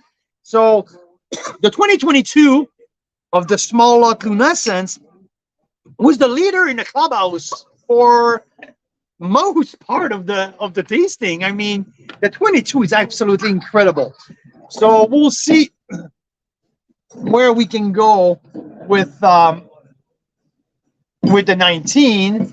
I will go after that with Lunescence Painted Rock 2019, which is really exciting. We're going to do Leaning Post from the Lincoln Lake Shore appellation, one of the wine that we're going to serve at our Pan-Canadian masterclass. We're going to serve their Pinot Noir Saint-Chuck Vineyard. So Saint-Chuck Vineyard, you got mostly Chardonnay and Pinot Noir. Across the road from the Grimsby Hillside Vineyard, that's where Nadia and Ilya Saint-Chuck planted their vineyard 10 years ago, I believe 10, 12 years ago. And now we have the 2019. We'll also do, that's the Reserve West from Stonebridge. One of the most expensive wine on this lineup today at $78. I believe that's probably like by $3 the most expensive. So yeah, let's start with Lunescence. So last time that I tried this wine, it was really nutty. Like there was a lot of nuts and like almond cookie was a little too much. Now at 4 years in, it's much more balanced, much more subdued, much more versatile, I would say. I like where the nose is taking me right now. I won't lie.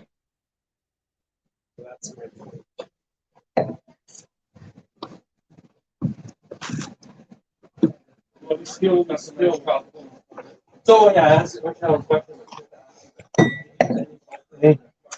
Okay. I mean, for a $35 wine, everything is pretty well integrated here. There's a little sweet vanilla right out of the gate. But you know what? It gives me it's a 90 plus to me. It's a 90 plus to me. A well-made Chardonnay. I like, there's a little minerality there. I like that a lot. Yeah, solid wine from the 2019 vintage. I mean, I've always been a fan of the 19 here in the Okanagan. And Ontario is one of my favorite vintage for Chardonnay. So here, so let's double down here. We have for 2019. So we'll go with Painted Rock, okay? So this is one of the household name here in the Okanagan, Painted Rock. John Skinner. I mean, year in and year out, these wines, especially their red. We're going to serve the 2019 Red Icon at our Pan-Canadian Masterclass coming up in 2 weeks here in Niagara-on-the-Lake. But that Painted Rock, you know, there's that a little bit of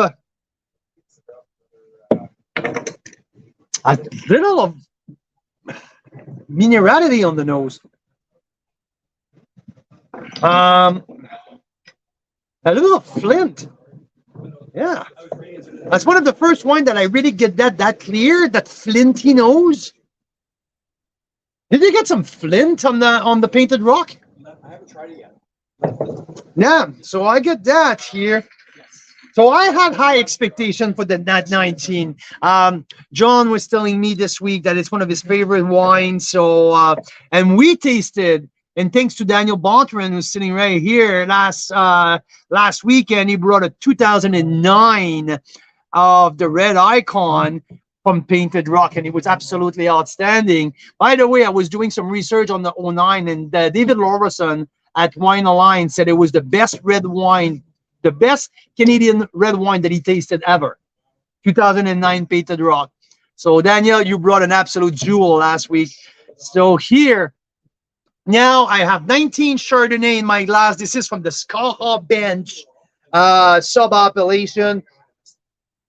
Yeah, a little Flint on the nose, orange.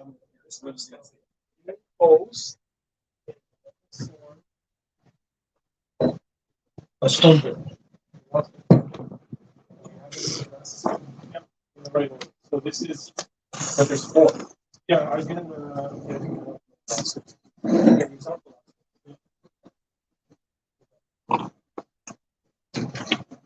Very concentrated.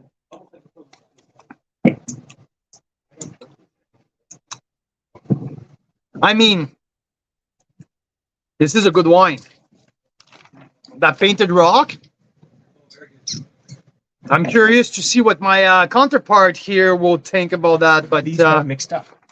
Hmm? You started with Painted Rock. No. I definitely started with Lunescence. I started with Lunescence before these wines were here. We got Painted Rock first.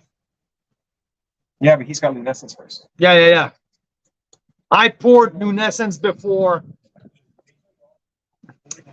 Yeah, he's gone the other way. Yeah. So $45 here for Painted Rock. I mean, I like the concentration. I like the definition.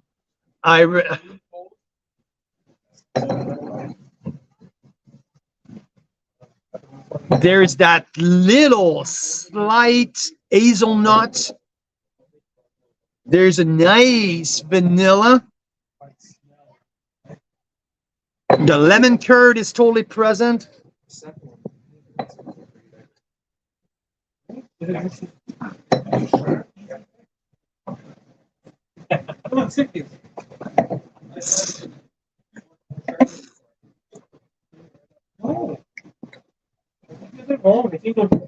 What did you say?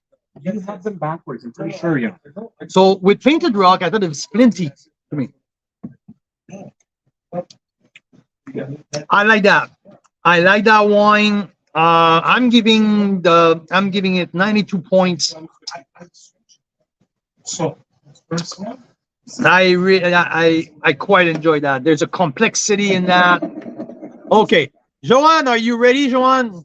We are going Leaning Post, Saint Chuck Vineyard, 2019 vintage. I love that wine over a year ago. I love that.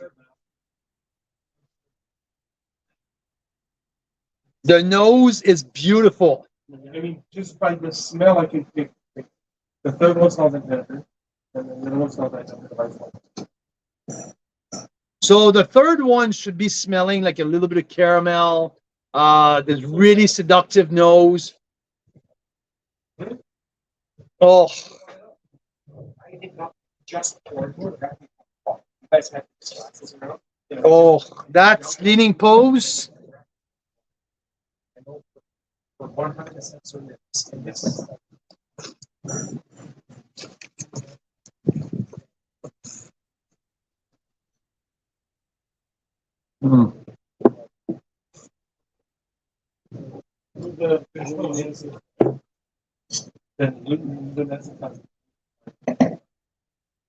If Leaning Post is not in the top 5 wine tonight, oh my God. Oh yeah. Oh yeah. It's so soft. It's so, it's just like smooth. I just poured. I don't need to pour it. Oh my God. That is just absolutely amazing. Like I have my guys here are fighting over. There's no baby bed. Baby bed.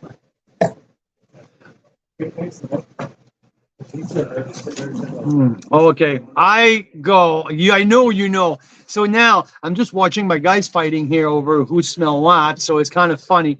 It's not baby diaper. It's Flint. This wine is flinty. Painted Rock? Yeah, it's flinty.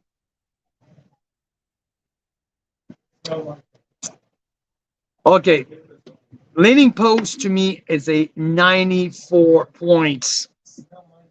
One of my favorite wine tonight. The softness of that wine, it's out of this world. Yeah, I love what Elia Saint Chuck do. I can't wait to try the 2020 Pinot Noir from that vineyard. Okay, so 94 points, Leaning Post. Now we are going with Stonebridge, the Reserve West. I believe the most expensive wine of the night. So, okay, so here we have a full-on sweet, like that's that sweet oak nose. It smells like a vinegar, right? Yeah. So that's a lean. What do you mean vinegar?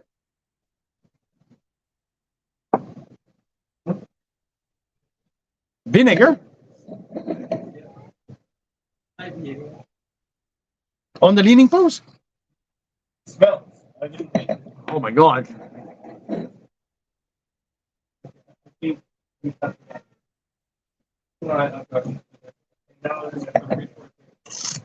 Just a little bit of V8. It falls off.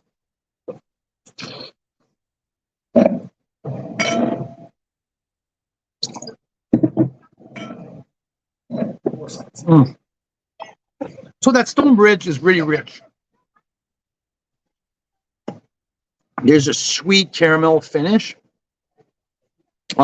Super tropical fruit. It's Niagara on the Lake. The 19 vintage, I think, brings some freshness. I mean, it's interesting.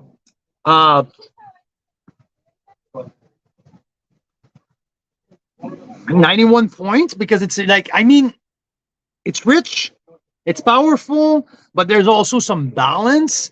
There's also some,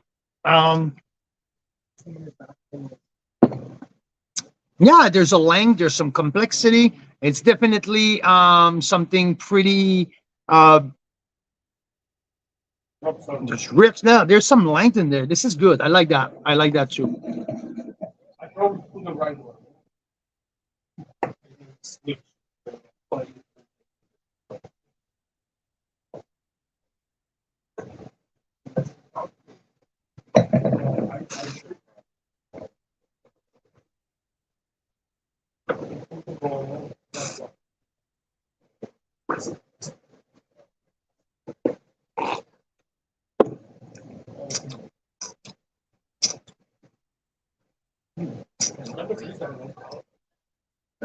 That leaning post is absolutely off the chart. I mean, the softness of that wine, it's that wild ferment, I believe, that it just brings so much complexity. I love that. I'm a big fan. It's incredible. Well done. Well done. Okay, so now, whew, we are a few wines away from being done. We have a Da Silva coming up. We have a Pearl Marisette. And yeah.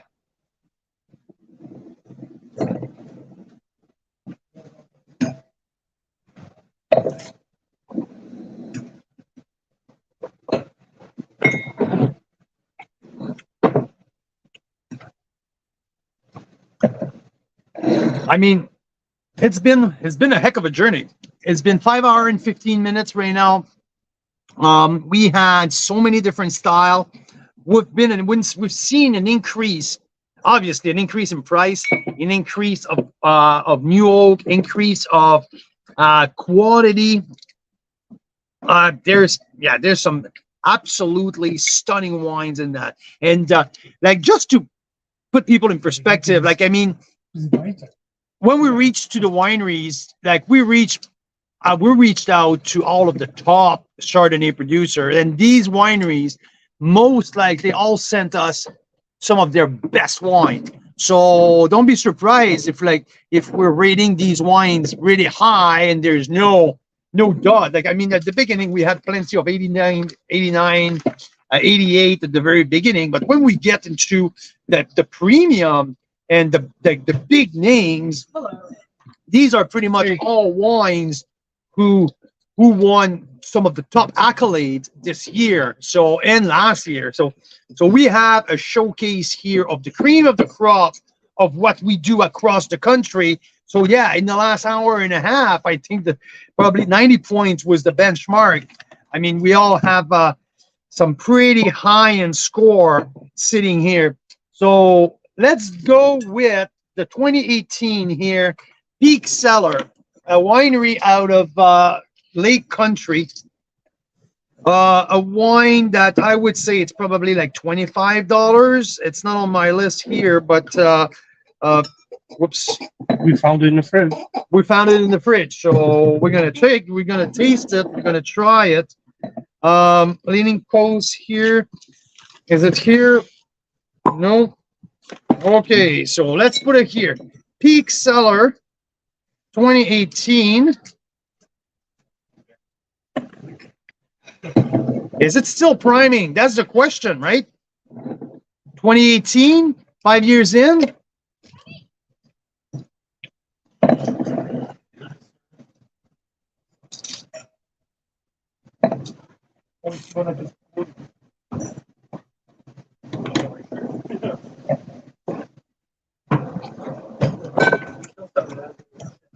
It's a good wine. I mean, for its price point, I believe it's around the $30, not more than $30. I mean, this is totally worth its price point. It's well made. It's not declining. That is a 90 points here. I mean, I enjoy that. Not the longest finish of all, but obviously now we're talking about a mostly like a not entry level or mid level. This is not some of the big top premium, so it features very well for what it is. So we have one of the Daniel Balterin wine here, Volcanic Hill 2016 Reserve. So I bought that wine a couple years ago at the winery, and let's see. No hold barred. Anything goes. No, this is good. I like it. It's pretty clean. That's Peak Cellar.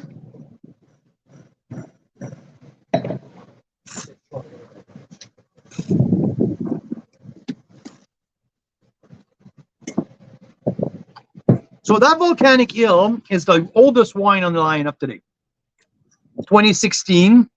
I mean, it's still showing well.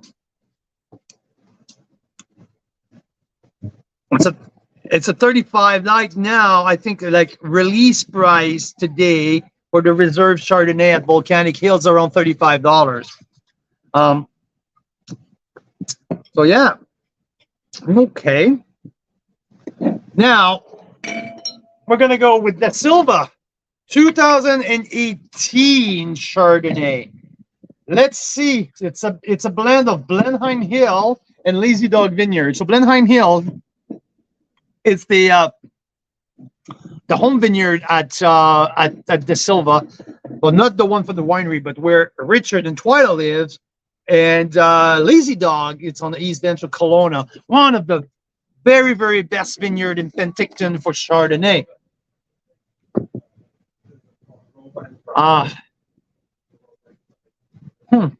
Interesting nose. Peach on the nose. Yeah, a little bit more orchard fruit here.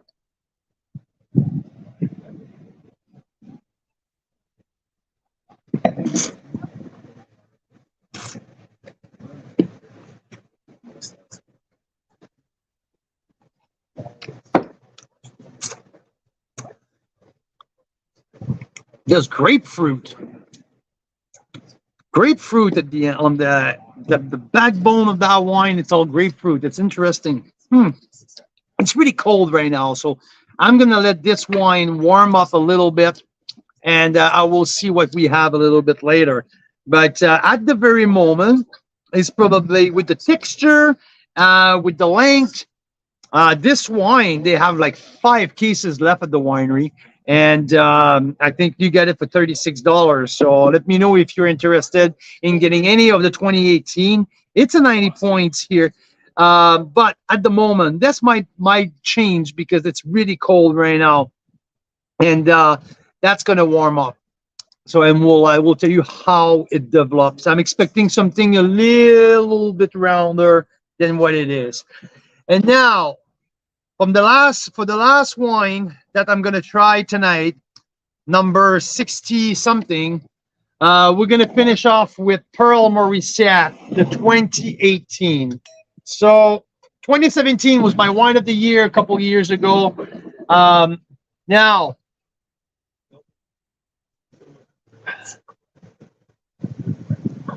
are you looking at the Silva?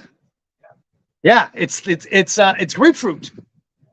Like lots of grape. It's cold though. It's probably gonna change. It's very surprised. It's different of the usual style that he has usually. He usually does the same thing. So, I can't leave that. So yeah. So let's do Pearl Mauricette before we shut it down. We're at 5 hours and 20 minutes here. Pearl Mauricette, we go a little bit popcorn here on the nose. I'm not sure exactly. That's natural ferment, a little bit of caramel, some herbs as well. So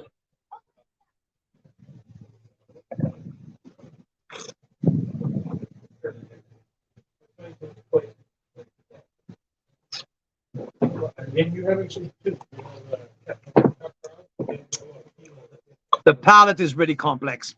The palate has everything. I believe, yeah, this one is good. This one is really, really good. I really enjoyed that 18. This is the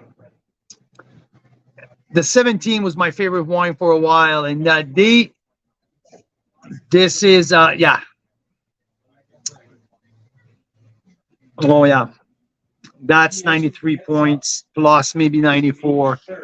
So we're finished. We finish here on a high note, very high note. I am really loving that. That takes me to the 2017. Yeah. That really takes me to the 2017 here, because when I tasted it the first time, it was a little close, a little sleepy, and Svetlana, the general manager of the winery, told me that the 18 will be as good, if not as more potential than the 17. I had a hard time to believe her because 17 was my very favorite wine of all time. And now tasting that 2020, I got some popcorn here on the nose, a little bit of funkiness, but on the palate, it's that uber complexity and that sweet caramel lemon curd finish that I love so much. I still wouldn't be.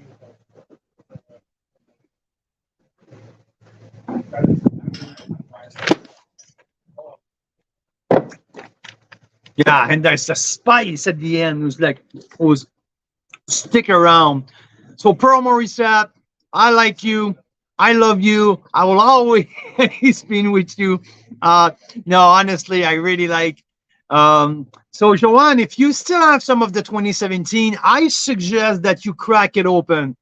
The last two bottles of 17 that we cracked have declined a little bit. So I suggest give it a try. It might be a little bit on the decline. So hopefully yours are still peaked. Look, it's all natural ferment. It's all like the bottles are very, very different. So, but I suggest to you to open it. And we are going to do another feature with Pearl Mauricette coming up in September with the 2018 included in that. So we are, I think if I tell you all that I'm a little tired, I'm a little bit sharded out. I might just take a little break and have dinner. But you know what? It was our 65 wines from our 2023 Chardonnay Marathon. Let's recap here quickly, briefly on scores. Who scored the top wine? Batchelder is at the very top with the Wilms being the 1983 and Leaning Post as well at 94. Hill of Wingfield will be debated a little later here, because it's in a decanter, and I will see. Right now, I have 94 to 96. That's the score that I have for Hill of Wingfield. 94 for Leaning Post. I mentioned it. We have 93 points for Stonebridge regular. I have 93 points for Upper Bench Estate. And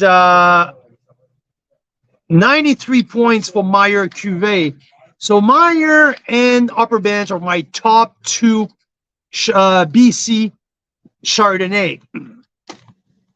So, and in terms of Ontario, it's Leaning Post, Batchelder, Pearl Morissette are at the top of my list. So, hey guys, stay tuned for a full report. Stay tuned for some posts for my top 10. I'm going to review, maybe retaste a little bit later on tonight. But for now, I am a little bit tired. You tell me if it's possible. But yeah, it was a heck of a day. I'd like to remind you that I started like 5.5 hours ago. And yeah, especially Joanne. Joanne, you've been here from the very beginning. You are a trooper. You are amazing. To all the team, to Rob and Jan, thank you guys for your help, for being amazing helper. And to everyone who tuned in today, thank you. Chardonnay is a passion. Chardonnay is our something that we love, something that we enjoy. And thanks for following us. To Carl's Wine Club members, Canadian wine lovers, have a good rest of your evening. Bye.